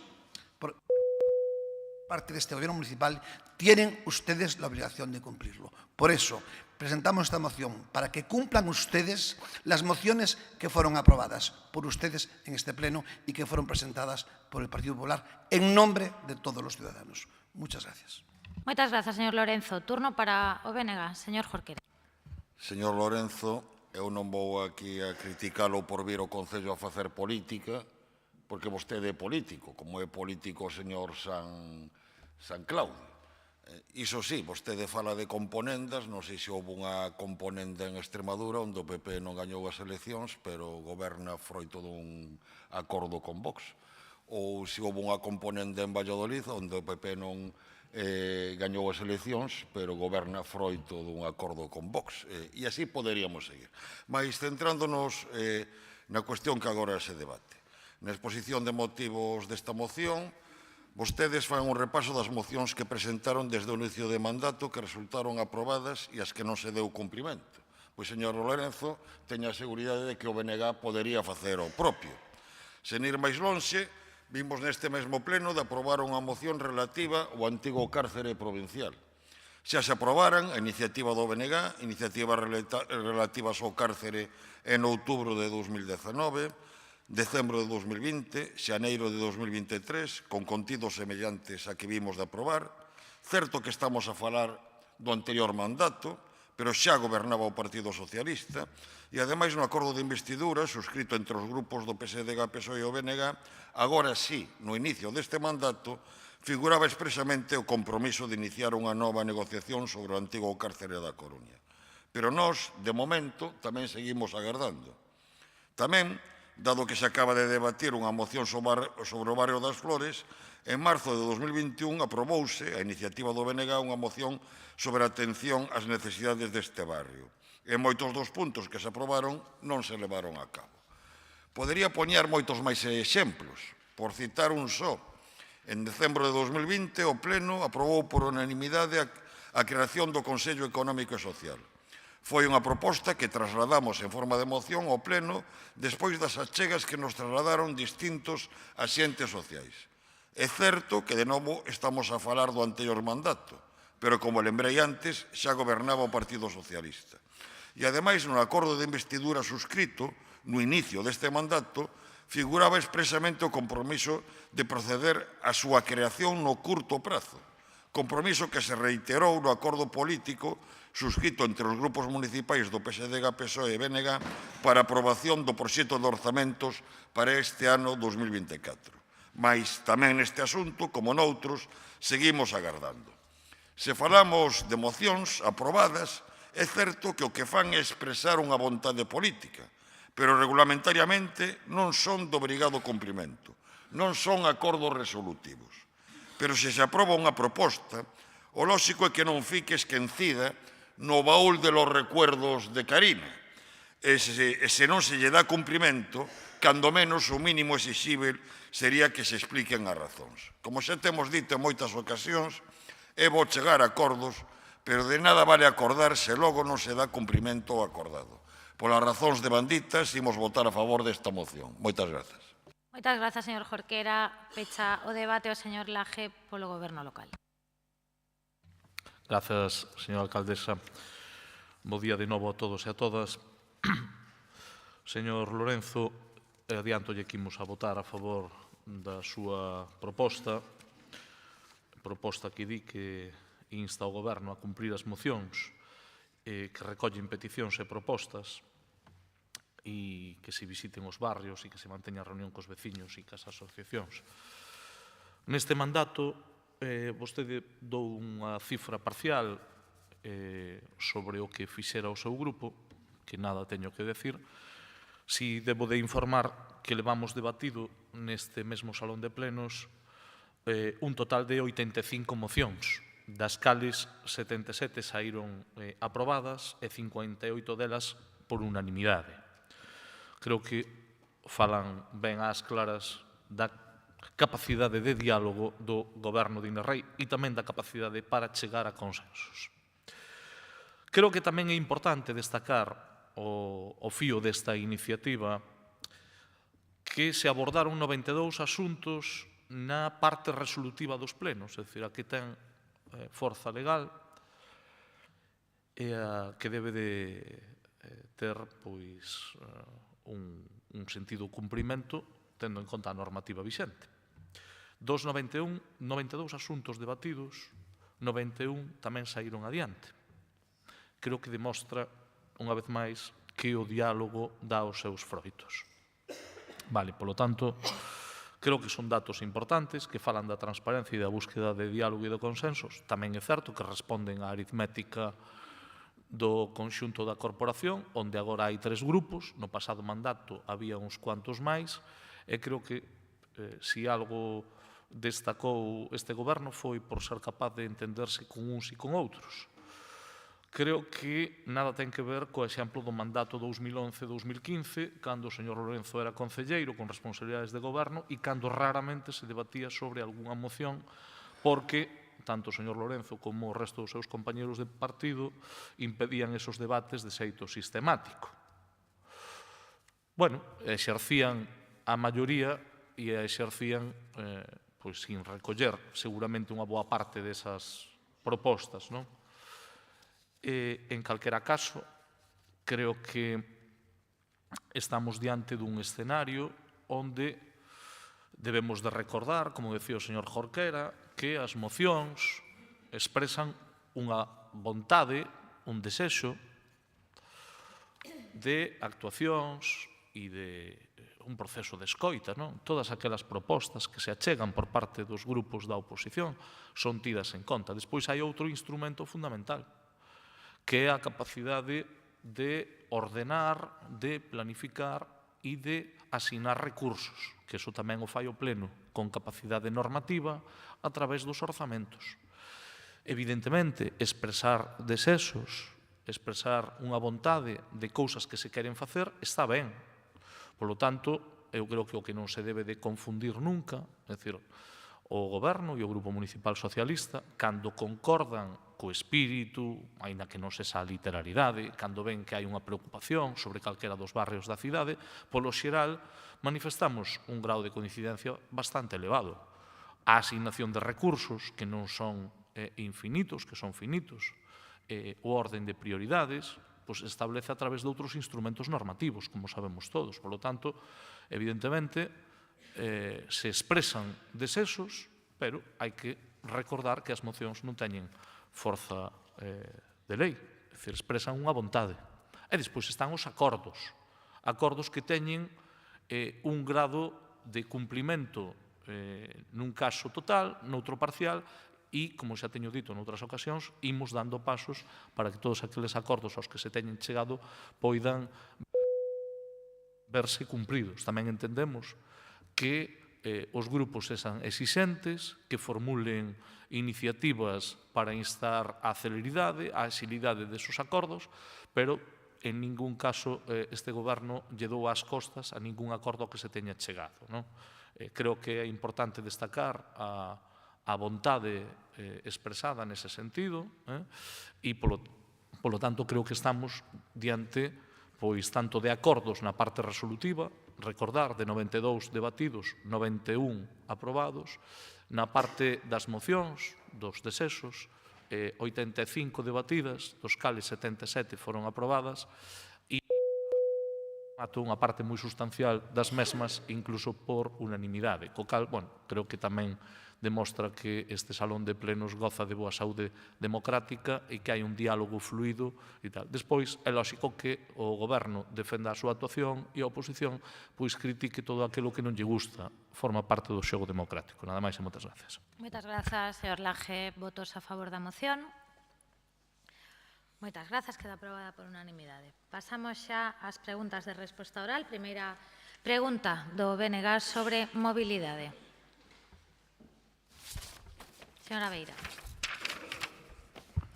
Pode explicar o Goberno de Inés Rei o motivo polo que estamos en decembro de 2024 coa concesión do Servizo de Transporte Colectivo de Viaxeiros a uns días de caducar e sen un horizonte claro do que vai acontecer a partir do 1 de xaneiro de 2025? Grazas, señora alcaldesa. Bo día a todas as persoas presentes e aquelas que nos siguen por streaming. Pois o horizonte está claro e agora lle explicarei. Sí, con esta pregunta oral, desde o BNG o que queremos denunciar é a absoluta neglixencia, irresponsabilidade e inaptitude do goberno local á hora de xestionar o transporte público colectivo de viaxeiros, ou sexa, os buses da cidade. Irresponsabilidade porque vostedes, cando toman posesión, Inés Rei, cando toma posesión en xuño de 2019, xa saben que o convenio coa compañía de tranvías remataba en decembro de 2024, que así figura no convenio, sábese desde 1986, ou sexa, desde hai 38 anos. E saben que pasa? Que é ben triste que o goberno local vaya a rebufo das preguntas orais do Bloque Nacionalista Galego. É ben triste que teña que rexistrar unha pregunta oral ao Bloque Nacionalista Galego para que o goberno municipal poña en marcha a maquinaria para declarar a continuidade do servizo. E digo yo de verdade, porque o que levaron hoxe a Xunta de Goberno Local, que foi declarar a continuidade do servizo, iníciase todo o procedemento o 5 de decembro. Nos registramos as preguntas orais o día 2 de decembro. E demostrano as datas dos informes, as sinaturas dos informes, o informe ou a proposta do xefe de Departamento de Mobilidade, do director de Área de Mobilidade e de vostede, concelleira delegada de Infraestructuras e Mobilidade, é do 5 do 12, que non se asina, por certo, ata o día 9 e ás 4:15, ás 9:35 da noite e ás 11:28 da noite. É dicir, teñen que agardar vostedes a que sexa este grupo municipal quen rexistre unha pregunta. Pero miren, non me vou centrar niso, voume centrar no que están a padecer as coruñesas e os coruñeses nos últimos meses no transporte colectivo de viaxeiros. E o que estamos a padecer as coruñesas e os coruñeses é un empeoramento do servizo. E ese empeoramento do servizo está causado precisamente pola falta de horizonte. Miren, o que estamos a vivir son buses que pasan cheos polas paradas de autobús e que non poden coller viaxeiros e viaxeiras. O que estamos a vivir son buses que van cheos e que impiden que os buseiros e as buseiras vexan polo retrovisor, que é un auténtico perigo. O que están a vivir os buseiros e as buseiras é unha auténtica situación de estrés laboral que non se poden nin imaginar. O problema é que temos buses vellos funcionando na cidade, os que non se lle pechan e abren portas. E non só, miren, vostedes sabían cando cadraba decembro de 2024, porque decembro sempre é o último mes do ano. E 2024 é o ano que vai despois de 2023 e antes de 2025. E isto vai ter repercusións tamén económicas para o Concello. Miren, vostedes agardaron a pagar as facturas deste ano a que nós pedísemos acceso a esas facturas. Vostedes non teñen absolutamente ningún tipo de palabra para afrontar os pagamentos derivados de decisións de gobernos anteriores, pero que en todo caso a vostedes lles corresponde xestionar. E agora temos unha reclamación patrimonial en riba que vai ter unhas consecuencias económicas para o Concello importantísimas e que vai ir engordando as facturas que van ir con retraso por culpa da caducidade da concesión no ano que ven. Pero a vostedes importalles todo menos esta cidade. Non lles importa que as coruñesas e os coruñeses teñamos que chegar tarde a clase, que cheguemos tarde a traballar, que non poidamos coller un tren, que non poidamos ir ao médico, porque non hai xeito de facelo en tempo, porque está así a concesión do Servizo de Transporte Público Colectivo de Viaxeiros. Son conscientes vostedes destes problemas? Son conscientes vostedes das consecuencias de non ter licitado en tempo e forma o Servizo de Transporte Público Colectivo de Viaxeiros?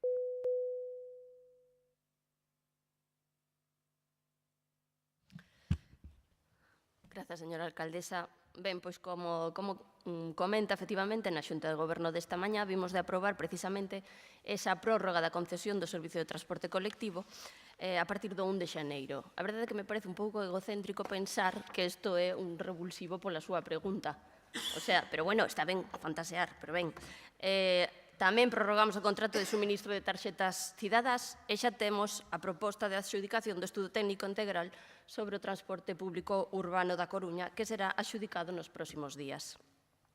Este estudo vai aclarar aspectos como a reconfiguración de liñas, os horarios, o número e tipoloxía de vehículos e todo elo respaldado nunha diagnose exhaustiva do estado actual do tráfico, así como nun proceso de participación cidadá a través de enquisas e reunións con agrupacións, entidades e asociacións da cidade, para, deste xeito, poder dispoñer dunha análise máis detallada da situación actual da mobilidade urbana.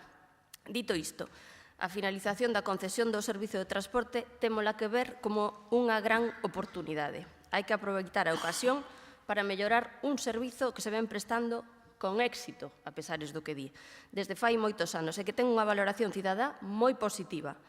Como senón pode ser que cheguemos a récord de usos con 27 millóns de viaxes e os prezos máis baixos en décadas, pese a ausencia da Xunta de Galicia con cero axudas. Agora é o momento de darlle un importante pulo con retos, conectar a cidade dunha forma máis áxil, incorporar novos barrios, mellorar a información e os equipamentos, dispor dunha flota máis moderna e ecolóxica, entre outros. O transporte urbano colectivo ten que ser un dos piares no cambio da mobilidade da cidade cara a unha mobilidade sostible, na que temos que potenciar mobilidade branda e activa. Para iso, incrementamos os espazos públicos de esparexemento, melloramos a accesibilidade nas rúas, ampliamos a rede de carril bici, etc.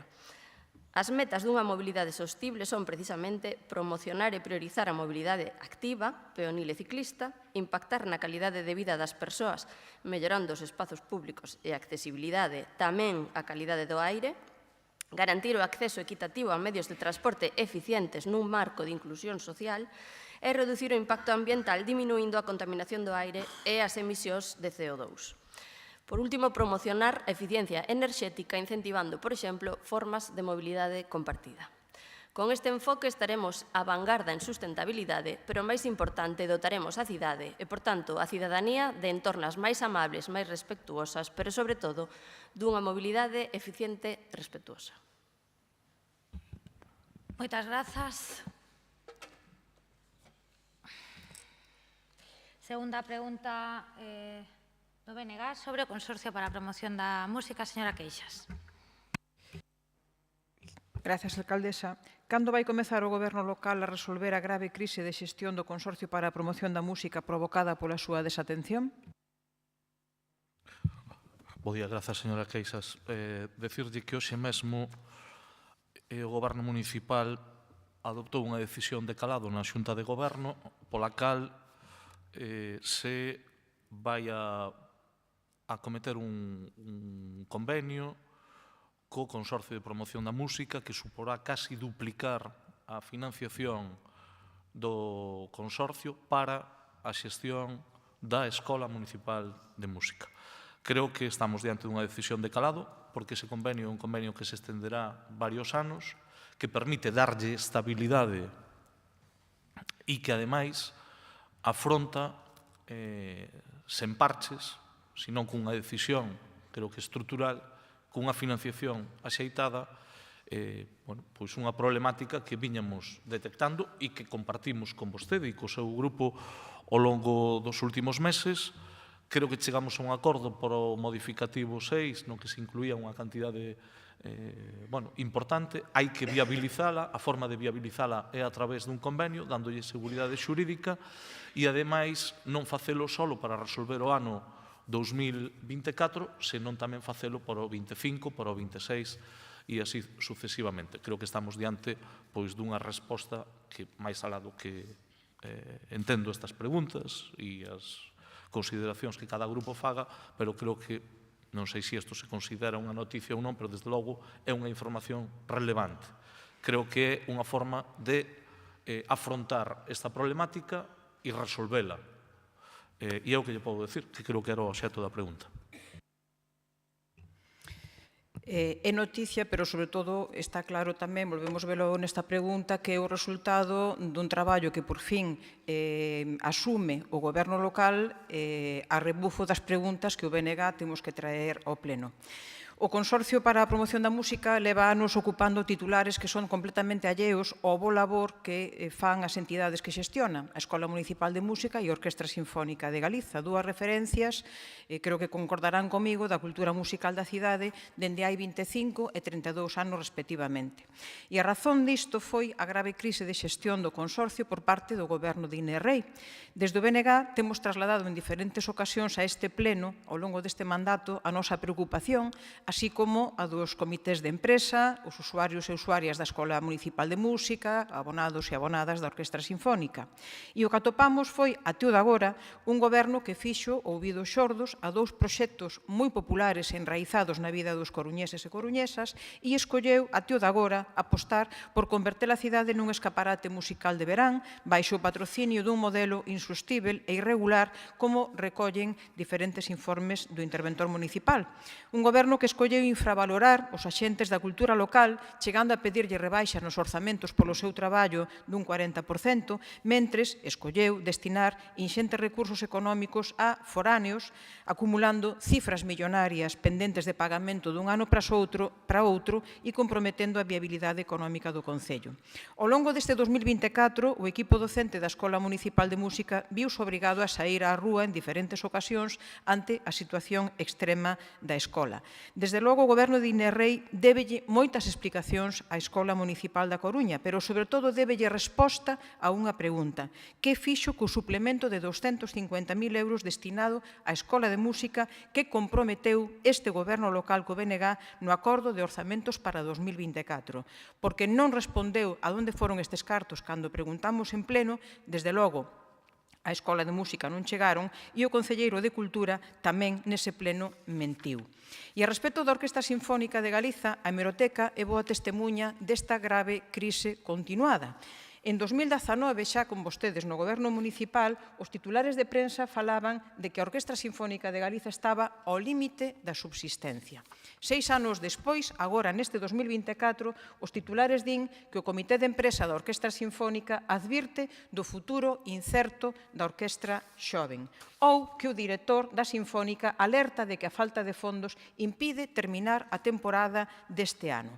Evidentemente, esta situación ten responsáveis. Por unha parte, temos un Partido Popular dende a Xunta de Galiza que dende o ano 2011 está incumprindo sistemáticamente o convenio que asinou co Concello e a día de hoxe acumula o Partido Popular dende a Xunta de Galiza unha débeda de 5.834.106 euros. O Partido Popular está a ser un problema, polo tanto, para a viabilidade da Orquestra Sinfónica de Galiza. É un goberno moroso. Mais tamén temos que dicir que nada se soubo das xestións do goberno local para resolver esta situación. Un clamoroso e inexplicável silencio connivente até o de agora. No Parlamento, desde o BNG, temos demandado moi recentemente na Comisión de Cultura activar un plan a 5 anos que permitise afrontar unha débeda cun suplemento económico anual de 1 millón de euros nos orzamentos. E o Partido Popular votou en contra. Rexistramos tamén unha emenda parcial aos orzamentos da Xunta de Galiza para o 25 actualmente en tramitación e o Partido Popular volveu votar en contra. Preguntámonos, por certo, como explica este voto en contra a Orquestra Sinfónica de Galiza o Grupo Municipal do Partido Popular e se concorda con esta negativa do Partido Popular dende a Xunta. Remato, o Consorcio para a Promoción da Música non admite máis desinterese por parte dos gobernos, nin do autonómico, nin do municipal. Está en xogo o prestixio musical da cidade, dende o educativo até o profesional. A recente dimisión do xerente abre un tempo novo, nós queremos velo así desde o BNG, e este goberno en minoría de Inés Rei debe demostrar se quere estar á altura. Como e cando vai comezar a resolver a crise de xestión do Consorcio para a Promoción da Música, vai atender este goberno local a demanda do Comité da Orquestra Sinfónica de Galiza que pide que a vacante da xerencia se cubra por concurso público de forma áxil e contando coa participación e experiencia dos representantes do propio comité? Moitas grazas. Gracias, señora Queixas. Sobre a última pregunta, creo que xa fixemos público que se vai a facer un concurso. Non sei se necesitan que yo reiteremos no pleno, que vamos a responder a esa inquietude e a esa proposta. Fai uns días nun espazo radiofónico un dos músicos da orquesta aseguraba que seguramente no aspecto artístico a Orquestra Sinfónica de Galicia está a vivir o seu mellor momento e, polo tanto, creo que temos que estar á altura e, nese sentido, dar as respostas máis aceitadas. Creo que non seríamos moi xustos se non fóramos capaces de recoñecer que a implicación do Concello e do Goberno Municipal, por que non decilo, coa orquesta é absoluto. É unha implicación que, a pesares de que a Xunta de Galicia incumpleu sistemáticamente dende fai moitos anos a financiación que foi acordada, o Concello leva soportando unha financiación adicional. Ben, porque houvese remanentes e, polo tanto, que poderían ser reorientados e que permitiron cubrir ese déficit que existía porque a Xunta non cumpría, ou ben, mesmo este ano, onde o Concello vai adicar 4,2 millóns de euros ao Consorcio de Promoción da Música. A Xunta de Galicia incrementou por primeira vez a súa aportación? Sí, é verdade. É insuficiente tamén. É verdade que a debeda máis de 5 millóns de euros a esta cidade? Sí, aquí se falaba de peso político, non sei o peso político que hai nas bancadas que temos enfrente de nós, pero en vez de dedicarse a ser comentaristas, o mellor tamén podían facer algo pola cidade, aínda que só teñan gobernado 4 anos e reivindican que teñen moi bons resultados electorais, non estaría de máis saber que é o que teñen feito para que esa débeda histórica se salde. O que sí lle podo decir é que a alcaldesa na súa primeira xuntanza co presidente da Xunta puso sobre a mesa este asunto, que se está traballando nese diálogo institucional, agardando que dea froitos, pero o que vai a contar finalmente son os feitos. E os feitos son que hai unha aportación destacada e relevante, e non quero deixar de decirlo, da Diputación Provincial da Coruña, que fai unha aportación significativa de 1,5 millón de euros. Que hai unha aportación deste Concello moi por riba do que figura en ningún acordo, porque alguén se terá que facer cargo. E eu creo, e eu volvo a repetir, que a Xunta de Galicia e o Partido Popular, concretamente, en vez de seguir enterrando millóns de euros no Monte Gaiás, deberían de apostar por unha referencia de primeiro orden da que estamos todos orgullosos como é a Orquesta Sinfónica de Galicia.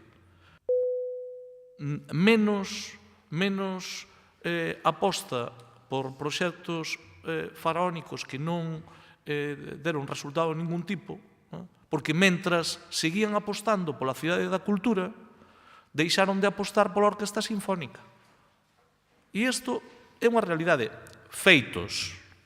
Os feitos son que o Concello leva destinando máis recursos dos que aporta a Xunta de Galicia. Este ano, 4,2 millóns de euros.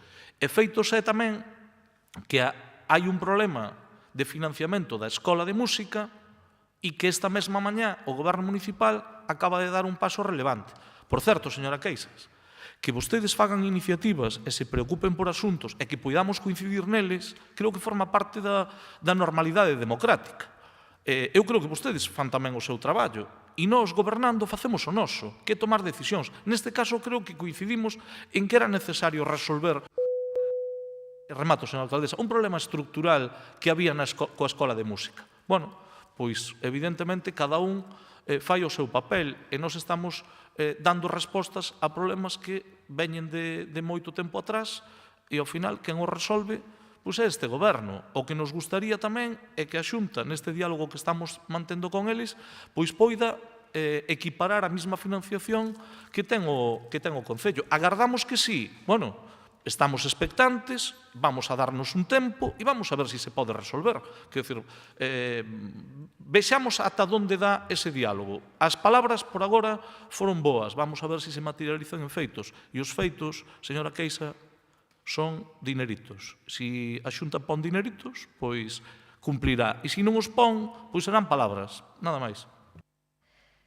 Moitas grazas. Última pregunta do BNG sobre vivenda. Señora Beira.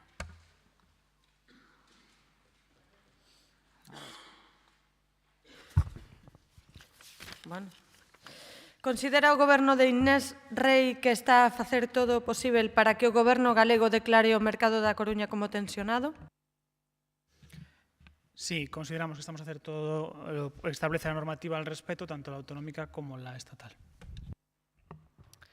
O problema, señor Díaz Gallego, é que vivir na Coruña é bonito, pero estáse convertendo en imposible, como ben vostede dicía, reproducindo o noso lema da campaña de vivenda que estamos impulsando nestes momentos. Estáse convertendo en algo imposible porque é imposible atopar unha vivenda en condicións a un prezo razoável e que se poida afrontar con un salario normal. E atopar unha vivenda para vivir na Coruña é requisito imprescindible para que poida ser bonito precisamente vivir na Coruña. Na Coruña temos 4 problemas principais. Que hai moita vivenda baleira, a Coruña é a cidade galega que máis vivenda baleira ten.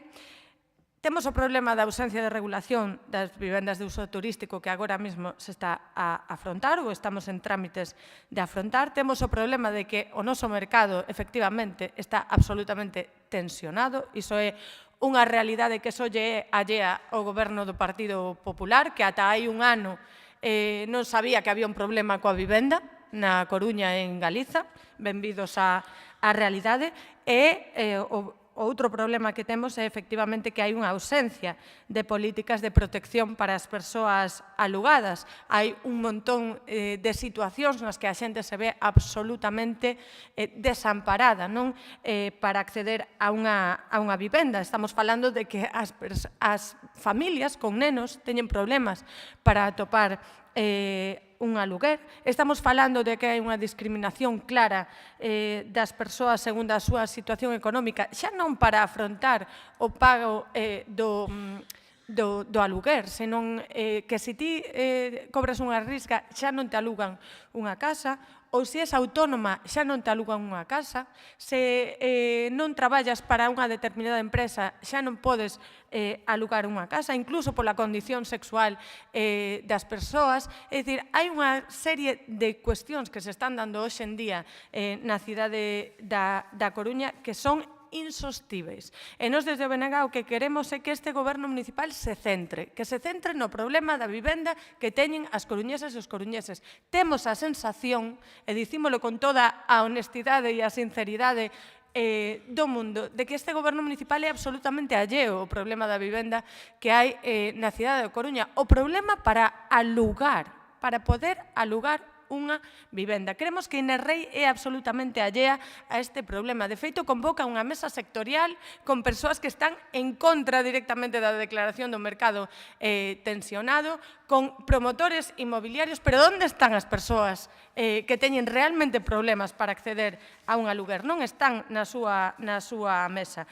Desde logo, nos creemos que vostedes teñen que petar na porta da Xunta de Galiza tantas veces como sexa necesario para conseguir esta declaración, que se teñen que deixar de dimes e diretes nos medios de comunicación de si tú non me das os datos, este que os ten, etcétera, etcétera. Iso sóbranos á cidadanía absolutamente. O que necesitamos é un goberno municipal que se centre no problema da vivenda e que insista tantas veces como sexa necesario para conseguir esta declaración. Desde logo, creemos que isto é fundamental, que é o principal problema social que ten a cidade da Coruña e teñen que afrontalo sí ou sí. E se a señora Rei considera que Rueda ten unha visión moi interesante da cidade, pois será tamén porque pode petar na súa porta e pode pedirlle efectivamente que faga isto, porque declarar a Coruña como mercado tensionado permite intervir no prezo do aluguer e non é a única solución. Está claro que non hai que afrontar tamén o resto dos problemas e, desde logo, niso o BNG insistirá sempre. Nada máis. Sí, señora Beira, como ben sabe, o Concello da Coruña foi o dos primeiros de Galicia en solicitar a declaración como zona tensionada dunha cidade, a cidade da Coruña. Como tamén ben sabe, o pasado 29 de novembro convocouse a Mesa da Vivenda da Coruña, mesa na que vostede di que só está a xente que está en contra da declaración como zona tensionada. Non sei se considera que a Federación de Veciños da Coruña está en contra, ou non sei se partícipe da promoción inmobiliaria da cidade ou contraria á declaración como zona tensionada, ou non sei se considera que a Asociación de Consumidores e Usuarios tamén é unha asociación perigosísima que está en contra da declaración como zona tensionada. En todo caso, a composición da mesa está regulada porque é unha exigencia que pon a Xunta de Galicia sobre a Lei de Vivenda do Estado e está regulada na Lei de Medidas Fiscais, a Lei 10/2023, na que se fala que a mesa sectorial deberá estar representados os colexios profesionais, asociacións de administradores de predios, axentes da propiedade inmobiliaria e persoas promotoras de vivendas. No Concello da Coruña quixemos a maiores incorporar a Federación de Veciños, aos usuarios e consumidores, como decía, a Empresa Municipal de Vivenda e tamén ao Goberno do Estado como axentes que van ter que promover vivenda pública na cidade. Eu creo que son poucos sospeitosos os 4 novos axentes e asociacións que incorporou o Concello de estar en contra da declaración da Coruña como zona tensionada. En todo caso, como tamén dixemos nesa reunión e decimos en todas as reunións ao respecto, a zona tensionada non é un fin en sí mesmo. A zona tensionada o que ten que ter un fin, ten que tomarse unha serie de medidas nas que o Concello, dende logo, xa está a traballar dende 2019, sobre todo, fundamentalmente, porque non se traballou nos 8 anos anteriores. Medidas como o traspaso da xestión das vivendas municipais á Empresa Municipal de Vivenda, que ben decíamos outro día no Consello de Musa, que por fin Musa deixa de ser Musa e pasa a ser esa V é unha V de verdade, de V de vivenda, non se lerá como unha U. A promoción de vivenda pública municipal, 50 novas vivendas en Xuxán, 5 en Pontejos. Este goberno local é o primeiro que promove vivenda pública na cidade dende hai moitos anos. A axilización das licencias de VPO e VPP, levamos máis de 700 vivendas novas con licencias concedidas dende 2019. impulso ás bolsas de solo, porque non olvidemos que se é imposible vivir na Coruña, un dos motivos é porque non se construe vivenda, entre outras cousas, protexida. Para poder construir vivenda protexida, o que hai que desenvolver son ámbitos que teñan esa porcentaxe de vivenda protexida, como é o caso de Visma, que ten preto de 1000 vivendas protegidas, van poderse construir preto de 1000 vivendas protegidas, porque o demais son fórmulas máxicas que a mellor a quen lles compra, pero que, dende logo, non solucionan o problema co que estamos. E tamén, dende logo, ese apoio e traballo conxunto coa Xunta de Galicia no desenvolvemento de Montemero, que vai supoñer máis de 4.000 novas vivendas de protección oficial públicas. Como decía tamén vostede, esa limitación das BUT, esa ordenanza que temos en marcha, segundo mes consecutivo no que a cidade da Coruña baixa o número de vivendas de uso turístico, somos, xunto con Santiago, as únicas cidades de Galicia nas que baixa o número de vivendas de uso turístico cada mes, e tamén fomento da rehabilitación para esas vivendas baleiras, 5,2, como decía antes, 5,2 millóns de fondos do Concello, e 6 millóns de euros de fondos estatais e do Concello, nunha primeira convocatoria na que, por certo, a Xunta de Galicia non colabora económicamente. Por lo tanto, estamos no camiño desa declaración como zona tensionada, xa hai un equipo traballando na redacción do documento que hai que presentar conforme a lei, con toda a documentación e con as medidas que hai que tomar, un documento que, como anunciamos na mesa de vivenda o pasado 29 de novembro, presentaremos a unha mesa no mes de xaneiro e, a partir de aí, obviamente, presentaremos ese documento á Xunta para que se axilicen a declaración o antes posible. Gracias. Moitas grazas, rematan aquí as preguntas do Bloque Nacionalista Galego. Grazas. Turno para o Partido Popular, a primeira delas sobre mercados municipais. Señora No. Buenos días a todos los presentes en el Pleno y a los profesores y alumnos del Colegio de la Grande Obra de Atocha. ¿Qué opina Inés Rey sobre el estado de abandono y deterioro de los mercados municipales? Sí, perdón, é que voltaron.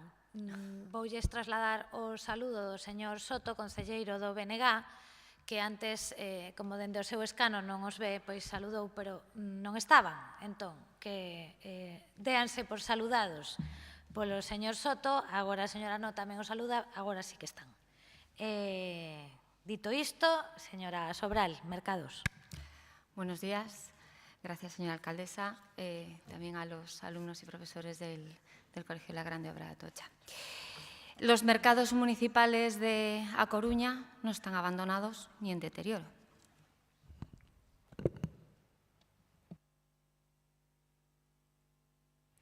Señora alcaldesa, un peligroso cóctel de desidia, incompetencia y arbitrariedad la señalan por su deficiente gestión en los mercados municipales.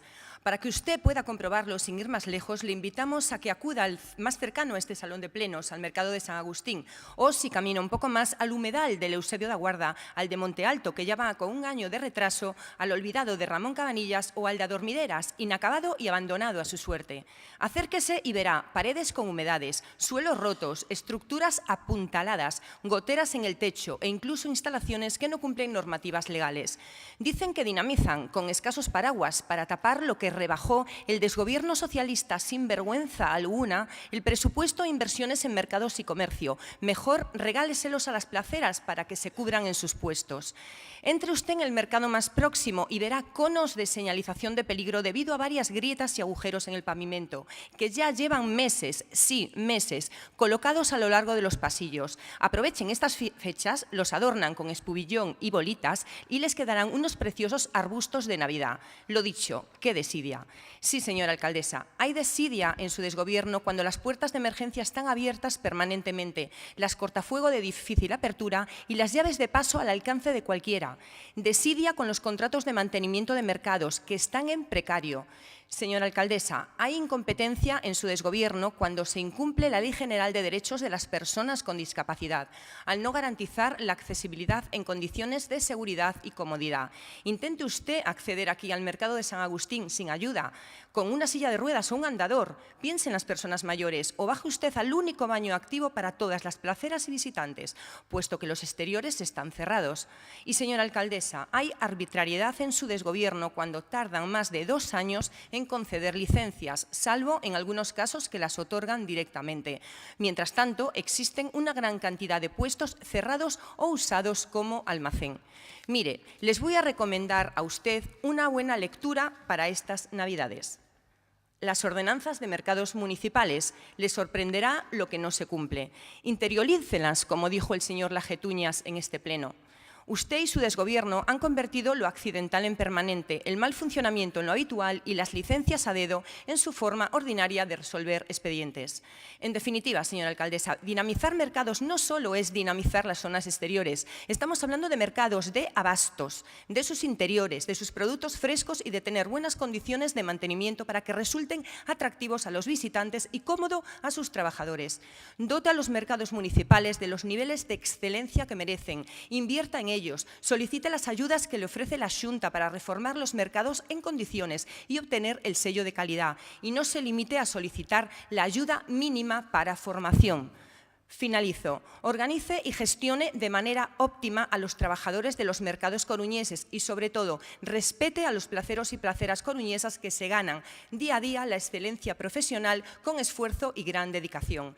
Hagamos que nuestros mercados sean el mejor escaparate que Coruña merece frente a la desidia, la incompetencia y la arbitrariedad de su desgobierno municipal. Así que dense una vuelta por los mercados estas Navidades y no se olviden de poner en la mesilla de noche el libro ordenanza que les recomende. Muchas gracias. Gracias, señora alcaldesa. Bueno, voy a hacer una puntualización. Para optar al sello de excelencia que comentaba usted, primero hay que optar a esa ayuda mínima de la que hace mención. Hay unos pasos. Para llegar al sello de excelencia hay unos pasos que hay que seguir, que son los que estamos haciendo. Por eso primero hemos optado a la ayuda mínima que ya hemos puesto en marcha. Señoras y señores del PP, los mercados municipales están experimentando una transformación integral en todos los niveles. Desde el inicio, nuestros mercados han sido una prioridad para este Gobierno. En Adormideras, que antes nombraba, hemos transformado un mercado que estaba de espaldas al barrio en una plaza moderna, acristalada y al servicio de los vecinos. Esta reforma ha permitido incorporar nuevos puestos que están actualmente al 100% de ocupación, licitados. Lo que antes era un espacio bunkerizado ahora está lleno de vida, movimiento y servicio al vecindario. El coste, 2 millones de euros, con un 80% de financiación europea. En Monte Alto la inversión ha sido histórica, más de 10 millones de euros para una reforma integral que incluye un mercado novedoso y funcional, una plaza pública renovada y una escuela infantil, así como una completa transformación del entorno. Y mientras duran las obras, los concesionarios disponen de un mercado provisional, porque este Gobierno no deja a nadie atrás. En San Agustín, ese mercado catastrófico que nos acaba de nombrar, se han invertido cerca de 1 millón de euros para mejorar el entorno, garantizar la accesibilidad y diversificar los usos. Cantinas, hostelería, artesanía. Y hemos pasado de tener un mercado con las persianas cerradas a un espacio dinámico y atractivo. De hecho, tenemos el orgullo de contar con la primera persona con síndrome de Down que mañana inaugura su propio negocio, su tienda, Carmela Mola.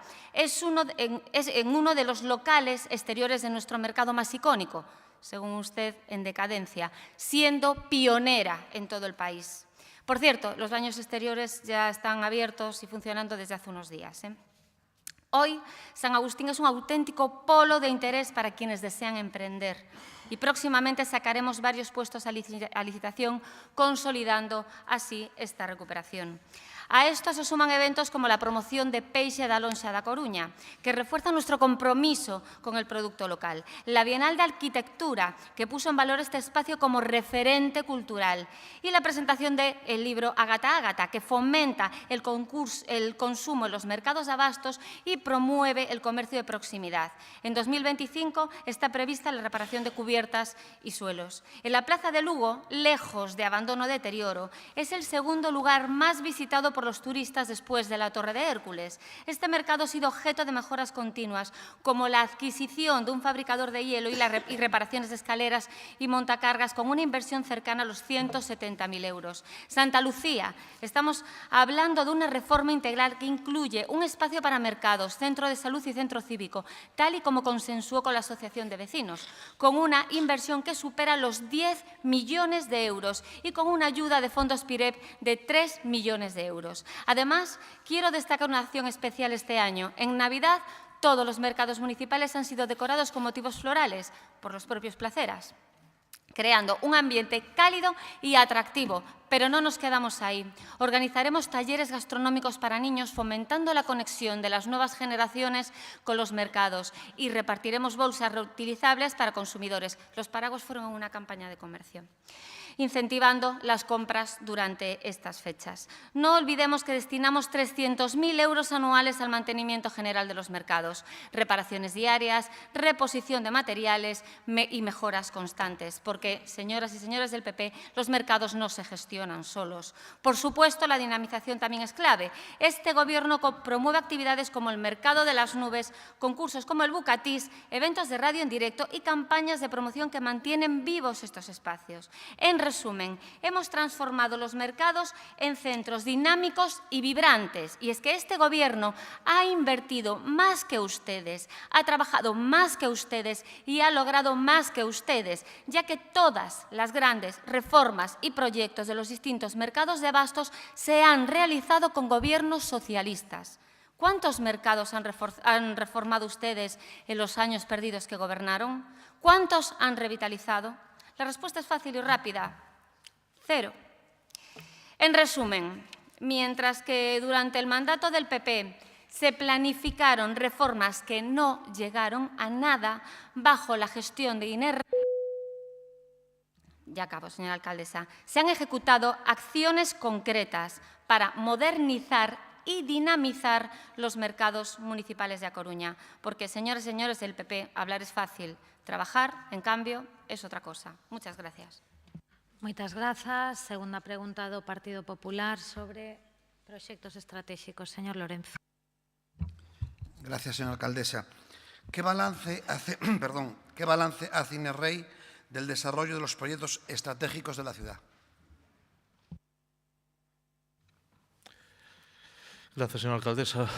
Señor Lorenzo, malia os resultados que vostede parece que esperase e os reiterados intentos do seu partido por torpedear e boicotear moitas das melloras estratégicas para esta cidade, o que lle pode decir é que os grandes proxectos siguen, por suposto, adiante e van cumplindo diferentes fases. Creo que estamos diante dunha segunda transformación con luces largas, con planificación e, desde logo, sendo conscientes que moitos deles implican tamén a outras administracións, pero creo que se está camiñando na boa dirección.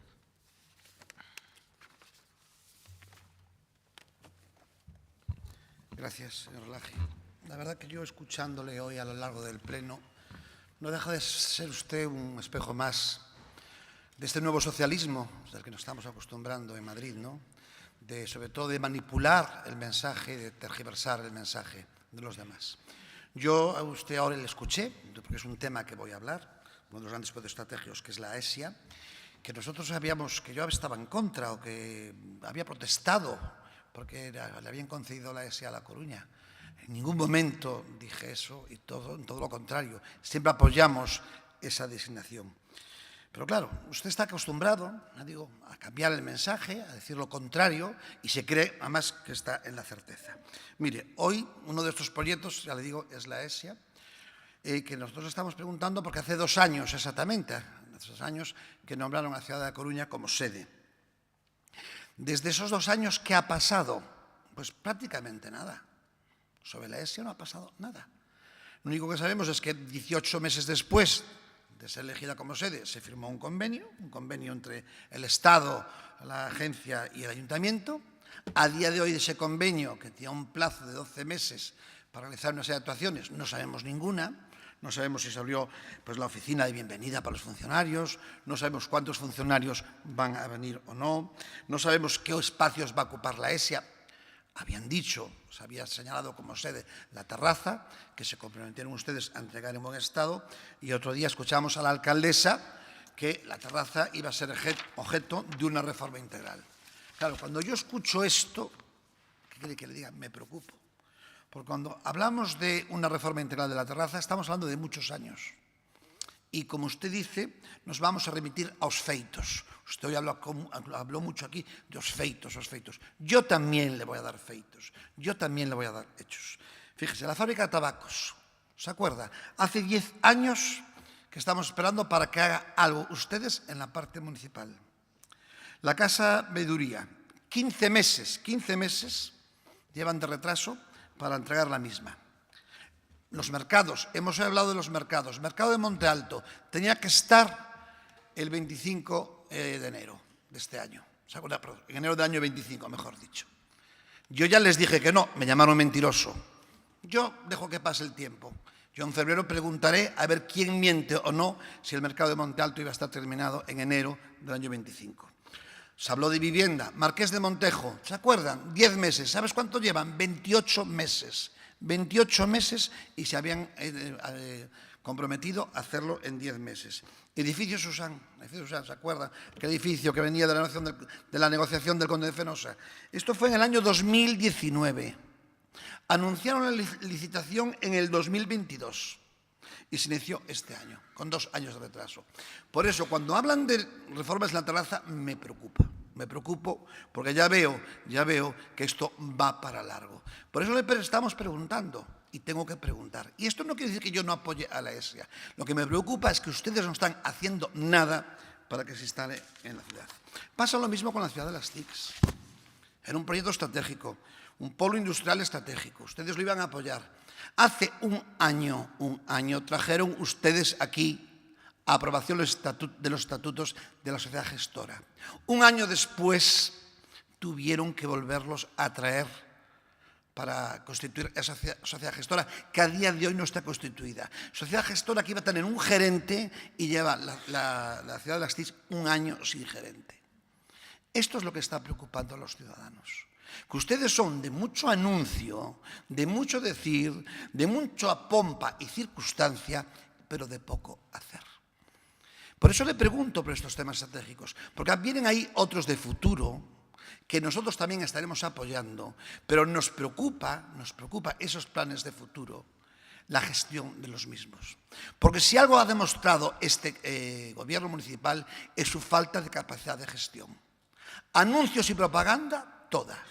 Gestión, ninguna. Lo ha dicho usted y lo ha reconocido antes con el tema, cuando estábamos hablando de las mociones. Sí, son declaraciones.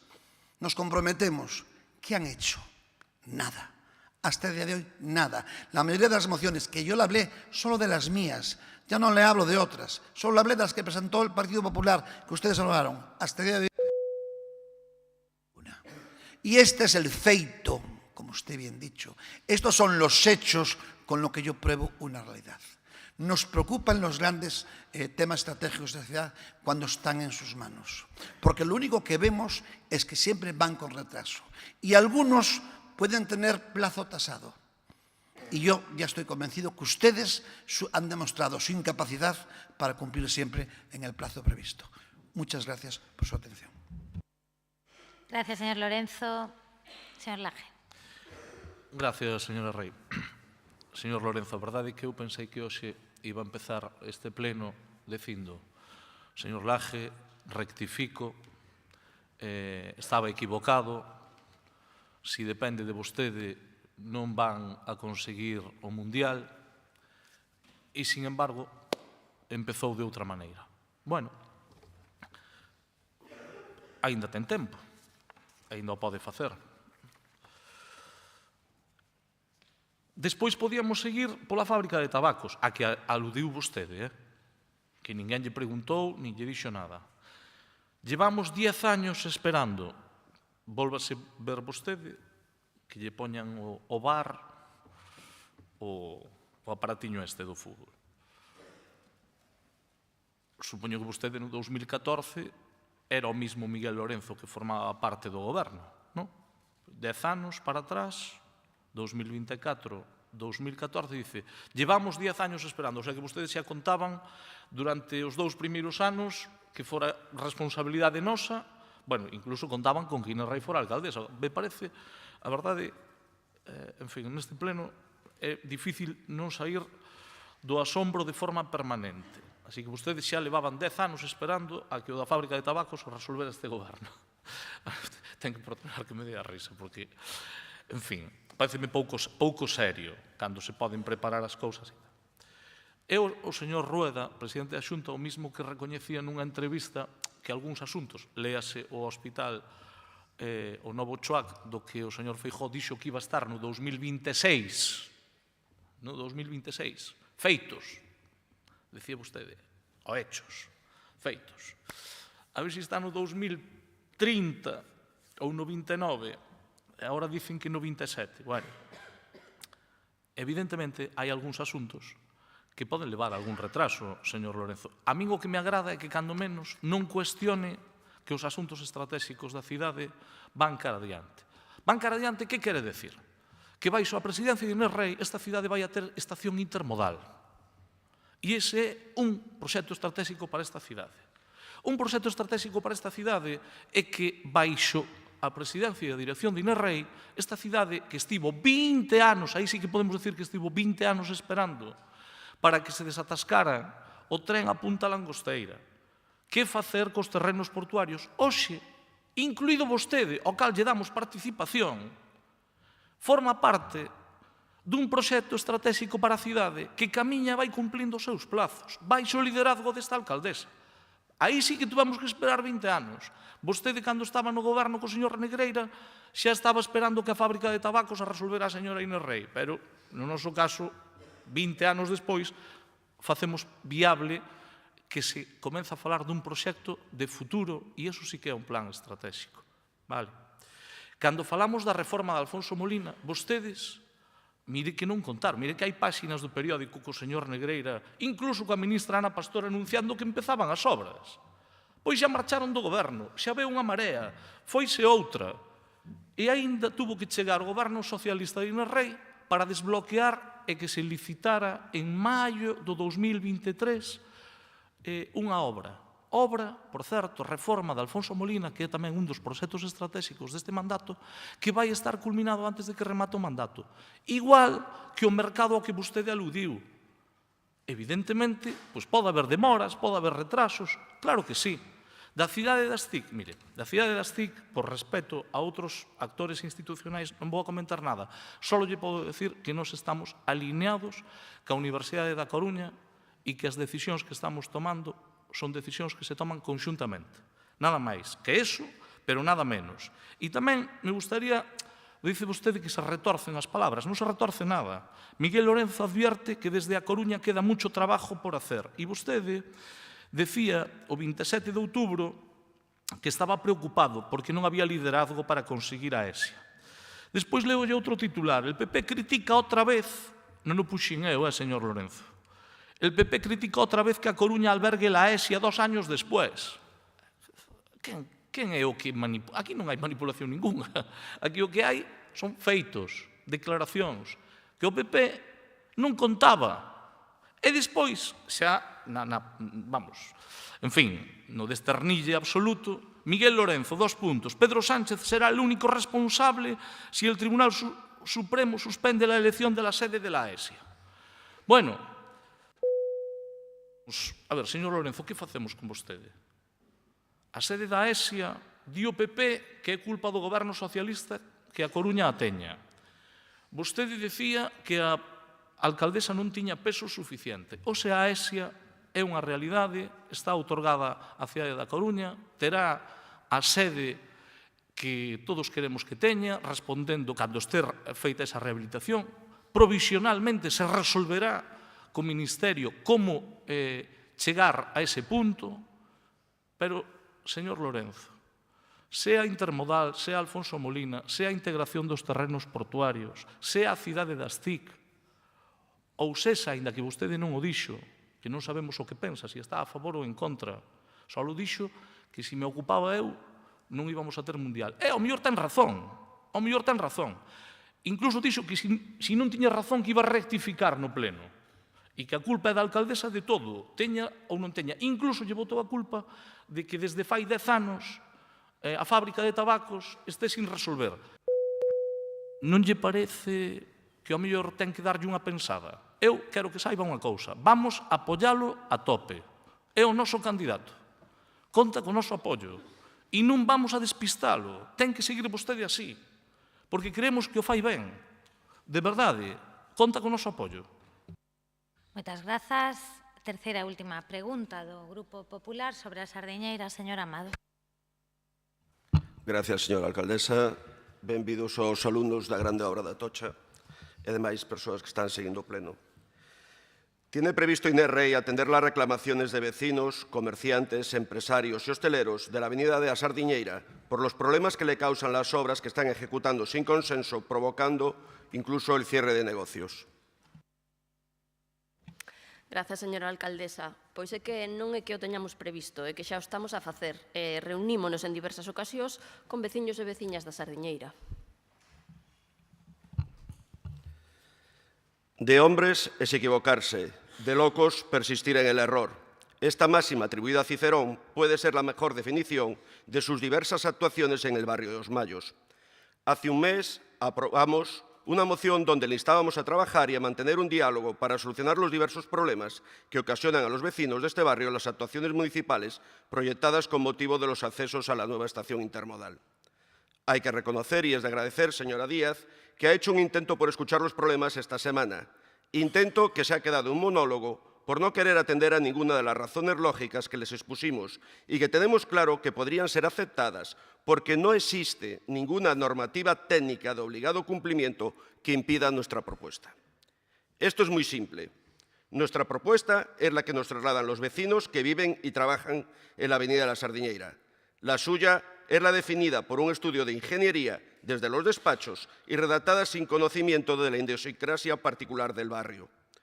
Los vecinos de la Sardiñeira no pueden ser los perjudicados por la implantación de una estación intermodal que va a beneficiar a nuestra ciudad. Hay que lograr la convivencia y conseguir que la implantación de la intermodal tenga un efecto revitalizador para el barrio y para la ciudad. Ha reconocido, señora Díaz, en el pleno del mes anterior, que ya cambiaron cosas del proyecto, porque han visto que estaba mal diseñado. Hagan lo mismo con el carril bici. Saben que solo aciertan cuando rectifican. El tiempo nos dará la razón y si persisten en el error, será un dispendio de dinero público que tendremos que corregir dentro de 2 años y medio cuando estemos gobernando esta ciudad. Otra cuestión no menos importante es lo ocurrido en Agra dos Mayos este mes pasado. Es un esperpento o burla hacia los vecinos que allí viven lo que han ejecutado. ¿Cuál es la razón para asfaltar un espacio verde para destinarlo provisionalmente al lugar del mercadillo y dejar el espacio delante de las puertas de 4 casas sin asfaltar? Hace ya unos años, una concejala del PSOE y actual confidente de la señora Paz, durante el gobierno bipartito con la Marea, escribía en redes sociales: os veciños de Agra dos Mayos pagan os mismos impostos que o resto dos cidadáns siguen sendo tratados como veciños de segunda. Días despois, esta mesma concejala en este pleno municipal denunciaba: os socialistas imos defender neste pleno a necesidade de urbanizar a rúa Agra dos Mayos. Veo que la situación no ha cambiado nada y que los vecinos siguen castigados por los mismos. Los que han cambiado han sido ustedes una vez más. Mire, nosotros no mentimos. Sabemos que no existe ningún impedimento o razón legal que impida aglomerar delante de las casas de los vecinos por tratarse de una obra de carácter temporal condicionada a la ejecución de las obras de urbanización de todo el polígono y que además ampliaría la zona destinada al mercadillo semanal. Solo se nos ocurren 2 razones por las cuales no ejecutaron el asfaltado y que no les dejan muy bien parados.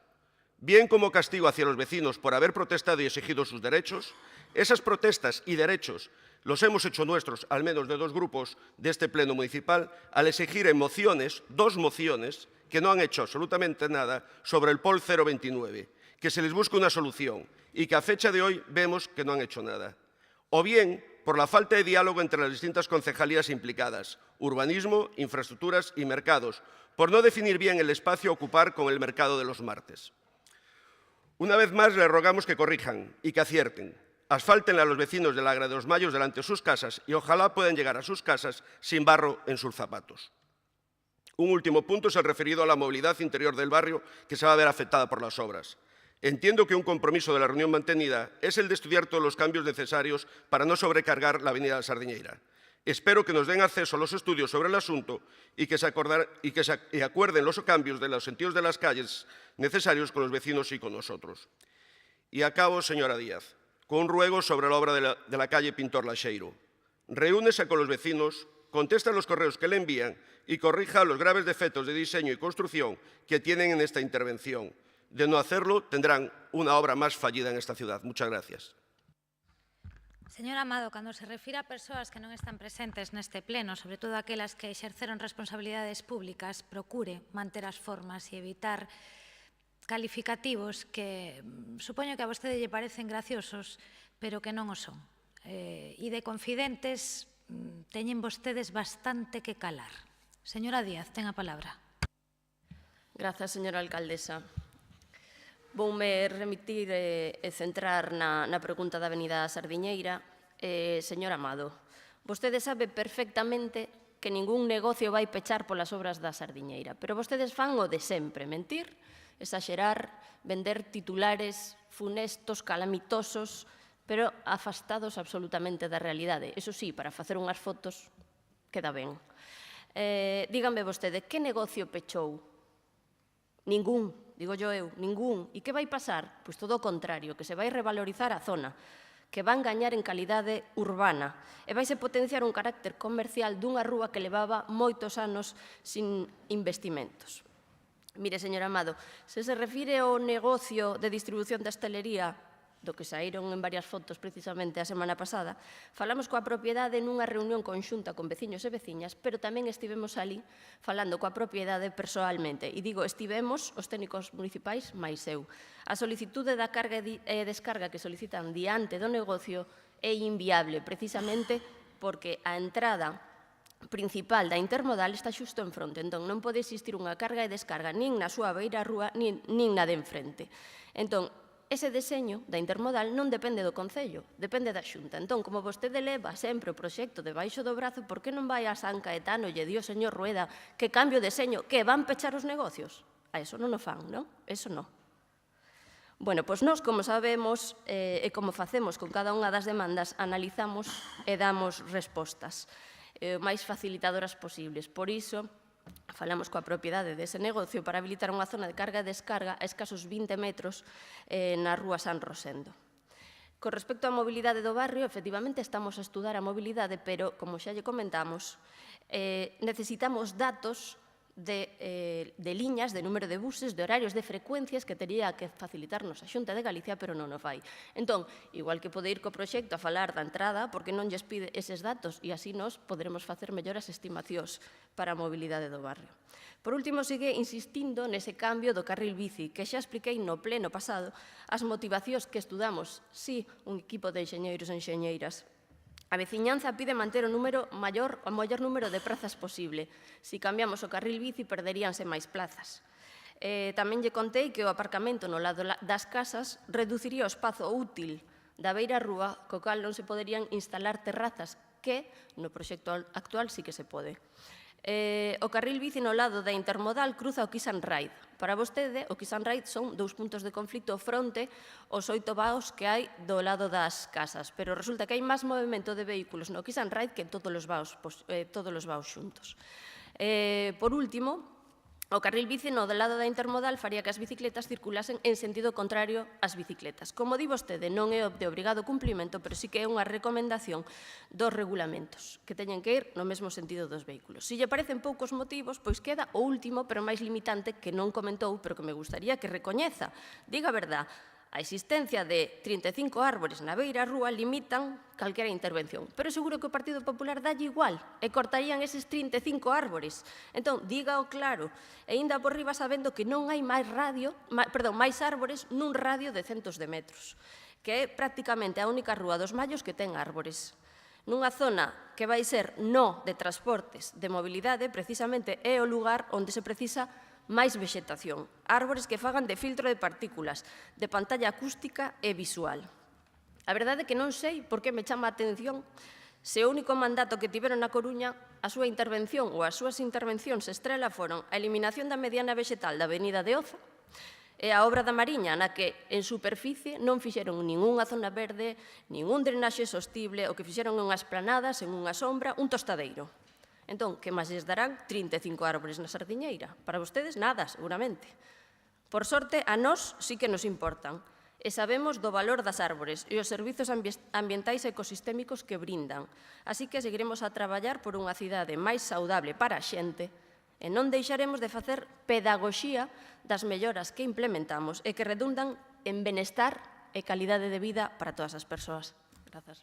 Moitas grazas. Rematan aquí as preguntas orais. As preguntas escritas serán respondidas antes do vindeiro pleno. Pasamos xa aos rogos. Comeza o Bloque Nacionalista Galego. Rogos orais. Sí?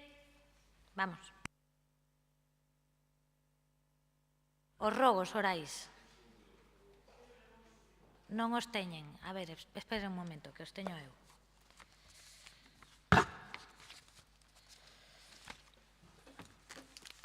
Sí. Aquí están. Pode achegarse, señora Beira. Os teño aquí.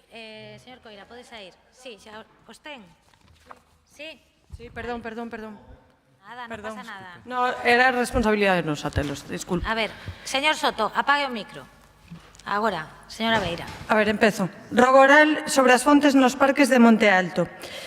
A praza de Indalecio Prieto adoita congregar moita rapazada que xoga ao fútbol na rúa. Tamén é un lugar de paseo para familiares e persoas que viven na residencia de terceira idade que está situada ao seu carón en algunhas horas do día. É un lugar no que adoita haber bastantes persoas paseando os seus cans. O Parque de Santo Amaro acaba de ser reformado e ampliado, polo que neste momento tamén é un punto de encontro de moitas cativas e cativos de Monte Alto. Tamén o é o Campo de Marte, onde tamén se xuntan moitos donos e donas de cans nalgún momentos do día. Nestes tres lugares onde se congregan multitude de persoas, moitas delas rapazada a facer exercicio físico, as fontes de auga ou se retiraron e nunca máis se volveron colocar, caso da praza de Indalecio Prieto, ou funcionan de xeito deficiente, impedindo que se poidan utilizar e supoñendo un desperdicio de auga cada vez que alguén as abre, caso do Parque de Santo Amaro ou do Campo de Marte. En consecuencia, o Grupo Municipal do BNG realiza o seguinte rogo, que o Goberno local ordene a recolocación da fonte na praza de Indalecio Prieto e a reparación das fontes do Parque de Santo Amaro e Campo de Marte. Sobre o colector incendiado na verea do Polvorín. Durante as xornadas de protestas do persoal do Servizo de Recollida de Residuos Sólidos Urbanos, é ben sabido que se produciron distintos incendios de colectores na cidade. Un dos colectores que ardeu foi o de cartón que está situado no cruzamento da rúa Verea do Polvorín coa rúa Santo Tomás, detrás dun quiosco o que tamén lle afectou o incendio e que segue pechado desde entón. Este colector segue 5 meses despois no mesmo estado e o quiosco segue en malas condicións. Tanto é así que cando vai vento despréndense partes do propio quiosco que resultaron afectadas polo incendio, resultando un perigo para as persoas que pasan por ali. En consecuencia, o Grupo Municipal do BNG realiza o seguinte rogo, que o Goberno de Inerrei ordene a substitución do colector incendiado na verea do Polvorín para darlle servizo ao comercio e hostalería da zona e a reparación do quiosco que hoxe en día resulta un perigo para as persoas que pasan por ali. En último... No, este é de aviso. Grazas. Rogo oral respecto á necesidade de tomar medidas urxentes para mellorar a seguridade viaria na zona do Martinete. O pasado 21 de outubro producíase un novo sinistro de tráfico con persoas feridas na estrada de P512 na zona do Martinete. Un novo accidente que confirma este tramo como un auténtico punto negro da rede viaria urbana da nosa cidade e que mesmo ten levado a veciñanza da zona a mobilizarse para exixir solucións para un problema que vende moi atrás. A Deputación Provincial, a Administración titular desta vía, vende consignar nos seus orzamentos para 2025 unha partida específica para actuar ali. Algo para o que o antedita mobilización veciñal foi fundamental. En consecuencia, o Grupo Municipal do BNG realiza o seguinte rogo, que o Goberno Municipal estea pendente da execución de investimento comprometido e que faga o posible dentro das súas competencias para que Martinete non siga a ser un lamentável punto negro para a seguridade viaria na nosa cidade. Rogo a respecto do Comité de Seguridade e Saúde. O artigo 38.3 da Lei 31/95 de Prevención de Riscos Laborais indica que o Comité de Seguridade e Saúde reunirase trimestralmente e sempre que o solicite algunha das representacións do mesmo. Temos constancia de que o Comité de Saúde e Seguridade do Concello da Coruña non se reúne dende febreiro de 2024, malia ser solicitado por algunha das súas representacións sindicais. Isto significa que non se convoca dende hai bastante máis que 3 meses, o que significa non cumprir coa lei. En consecuencia, formulamos o seguinte rogo, que o Goberno Municipal cumpra coa lei vixente e convoque o Comité de Seguridade e Saúde do Concello o antes posible. Gracias. Ben, moitas grazas, Obenega. Señora Beira, o colector de vereda do Polvorín xa está reposto. Non sei se foi antes de que registrara vostede o rogo ou despois, ou se en infraestructuras andaban ali vendo os rogos do BNG. Pero, bueno, foi despois. Pois, se o di vostede, eu firme. Pero xa está arreglado. Turno para o Partido Popular. Grazas, alcaldesa. Rogo oral relativo á accesibilidade en Ciudad Jardín.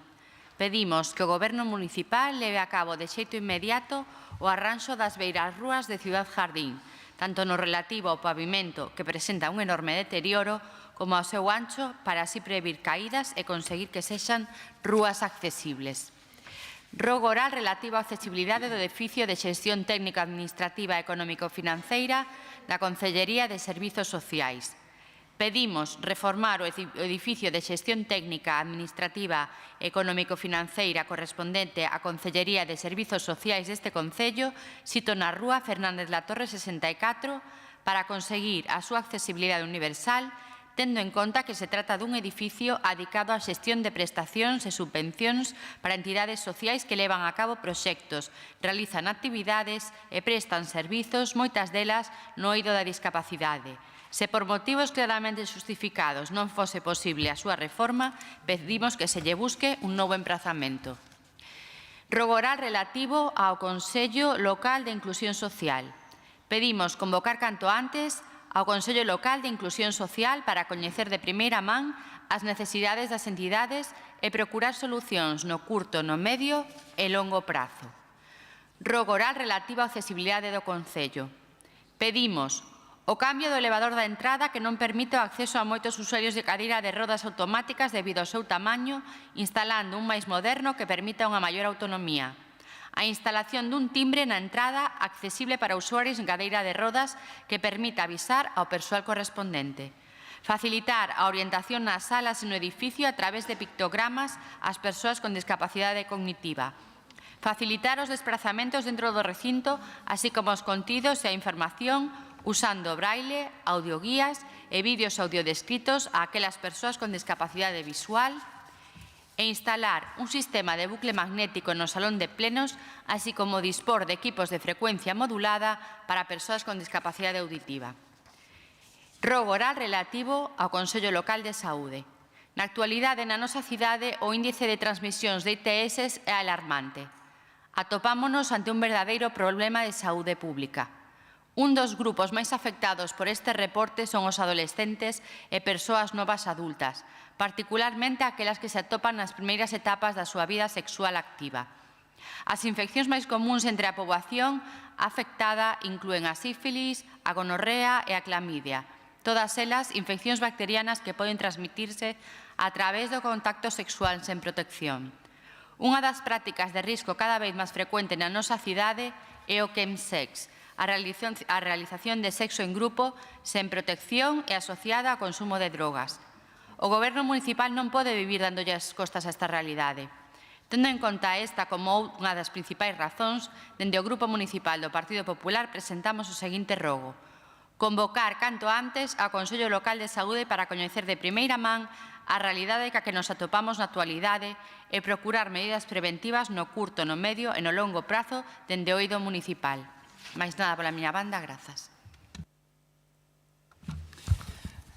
Buenos días.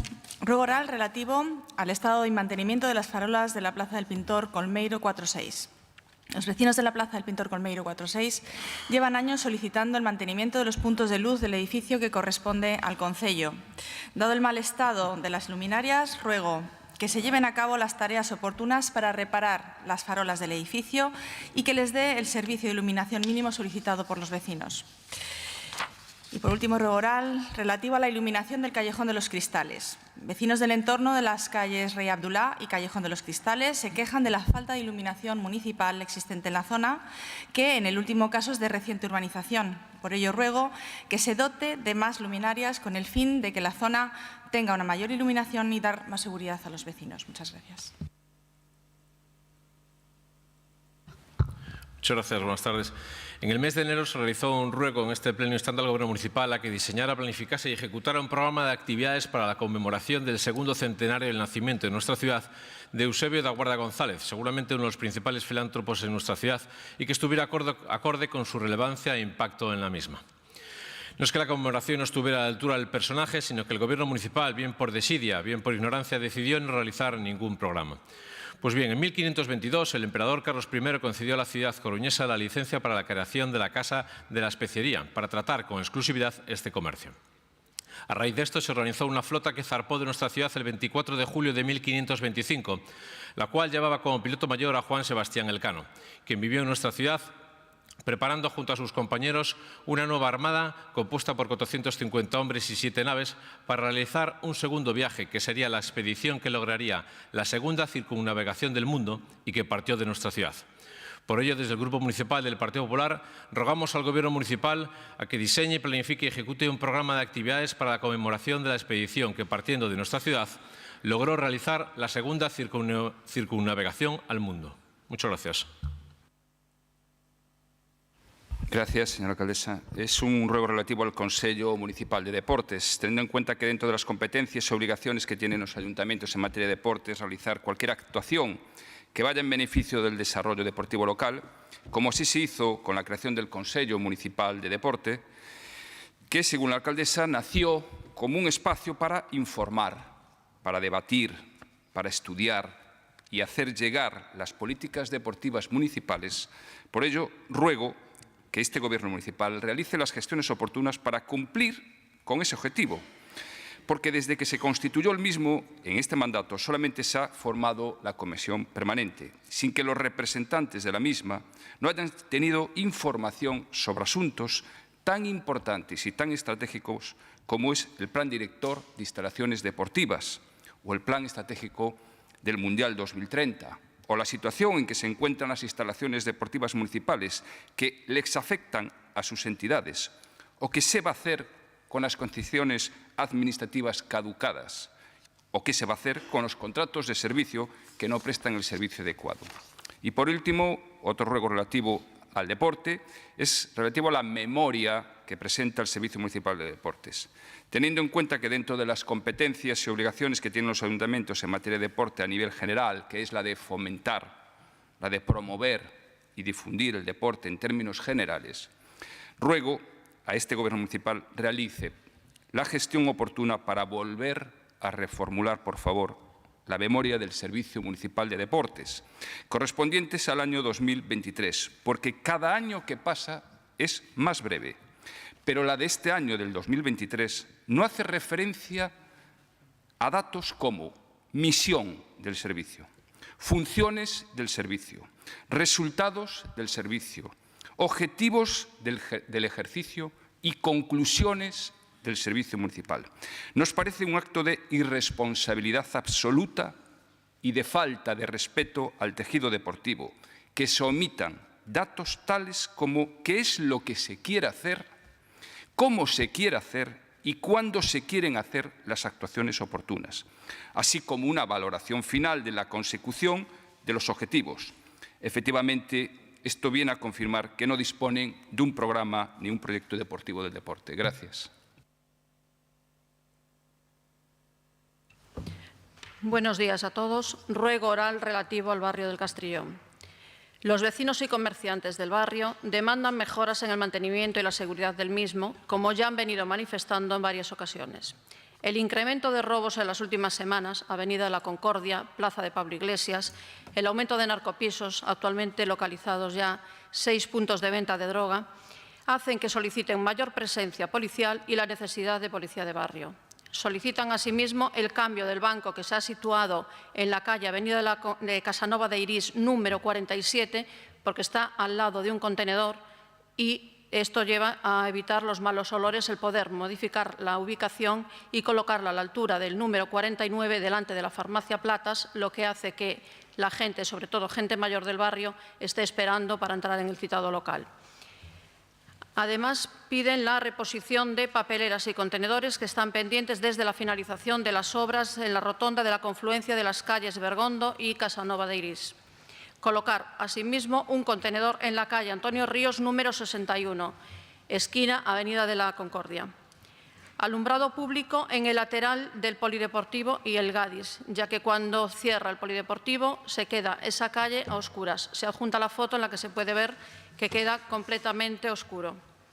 Arreglo asimismo de una señal que se ha caído en la calle Antonio Ríos a la altura del Gadis. También se adjunta la foto en la que se pueden ver los restos de esta señal, lo que está provocando la caída de algunas personas que salen del supermercado. Asimismo, y no menos importante, por último, usuarios del centro cívico piden que se arregle la televisión del mismo, puesto que está sin servicio desde el mes de abril. Por todo lo expuesto, ruego que el Gobierno municipal dé las órdenes oportunas y se proceda con las demandas mencionadas. Muchísimas gracias. Remataron. Señora López, a obra en Fernández La Torre 64 xa está en marcha, que se está arreglando o portal. Ben, pois ata aquí os rogos orais. Moitísimas grazas a todos e a todas polo debate. Remata o pleno ordinario. Señor secretario, señor interventor, poden abandonar o salón e damos paso ao escano cidadán, que será don Carlos Souto Calles, quen compareza neste pleno. Moi bo día, señor Souto, benvido ao pleno do Concello da Coruña. Ten vostede 3 minutos para facer a súa intervención e despois vaille contestar a concelleira de Infraestructuras, a señora Díaz. Cando queira, adiante. Hola, buenos días. Muchas gracias por aceptarme. Gracias a la Asociación de Vecinos del Barrio de las Flores y Perdón. Alóxese un pouquiño do micro porque lle escoitamos igual e así non hai interferencias. En primer lugar, quería hacer una petición a la señora alcaldesa que tome medidas sobre el problema que estamos sufriendo todos los vecinos de Rafael Alberti. Tenemos un par de contenedores pegados mismo a las viviendas. En cuanto salimos de la vivienda, nos manda unos olores terribles a la casa. O sea, pido por favor que trasladen el contenedor unos 20 o 30 metros a la derecha del edificio. Entre otras cosas, la iluminación de la calle es muy peculiar, muy pequeña, muy floja y no sé, corren peligro los vecinos. Antes de ayer mismo, tuve que acudir a dos chicas que estaban allí sentadas. Estaba todo apagado porque las tablas estaban asediando a varios chavales. Y tuve que acudirlas porque por falta de luz no las protegía nadie. Y poco más. Yo no consumo ya ni los 3 minutos. Agradecerle que me hayan escuchado, a ver si se toman medidas sobre el tema que les acabo de comentar. Pois moitas grazas, señor Souto. Pensábamos que era unha intervención máis extensa sobre... Non, espera un momento, que vai a contestar igual de breve a concelleira de Infraestructuras, pero parece que a petición se circunscribe a contenedores e iluminación. Señora Díaz, ten a palabra. Sí, moi bo día, señor Soto. Moitas grazas por estar hoxe aquí connosco e polas demandas, sobre todo polo tono da intervención. Con respecto á petición de traslado de contenedores, a concelleira de Medio Ambiente toma a boa conta e estou segura que os técnicos poden achegarse ali e facer un estudio desa nova localización. Non creo que exista problema. E con respecto á iluminación, como, non sei se seguiu o pleno, a concelleira de Servizos Sociais que interviu antes falaba da iluminación. A iluminación na cidade cumple uns máximos de iluminación que veñen establecidos por lei. Sen embargo, o que faremos é estudar pormenorizadamente a rúa Rafael Alberti por si se atopara algún punto digamos, menos iluminado e veremos o xeito de reforzalo. Entón, de todos os xeitos, non sei se vostede é presidente dunha comunidade de propietarios, pode ser? Sí, pois creo que temos a semana que ven o venres unha reunión que solicitaron a semana pasada. Outro presidente de propietarios o día 4 solicitou unha reunión e dicía que virían os presidentes dos pares e dos impares de Rafael Alberti. Entón creo que nos veremos a semana que ven. Espero nese momento que estas dúas demandas podan estar estudadas e na medida do posible solventadas. Y enviamos para que nos cambiaran un contenedor de sitio. Señor Souto, disculpen. Non é un diálogo. Vostede fai unha intervención, a concelleira lle contesta, agora rematamos, e se queren, pois intercambian os teléfonos, e despois agora seguimos falando. Quedan para organizar o tema contenedor. Perfecto, gracias, señor Soto. Micro. Ben, señor Souto, moitísimas grazas polo seu tono e pola súa intervención. Ao resto, moitas grazas. Son as 2:15, acabamos moi ben, a pesar de que Moncho se pasou en algunha das intervencións. Moncho xa non escoita, e o resto tampouco, pero bueno, vémonos pronto. Grazas a todos.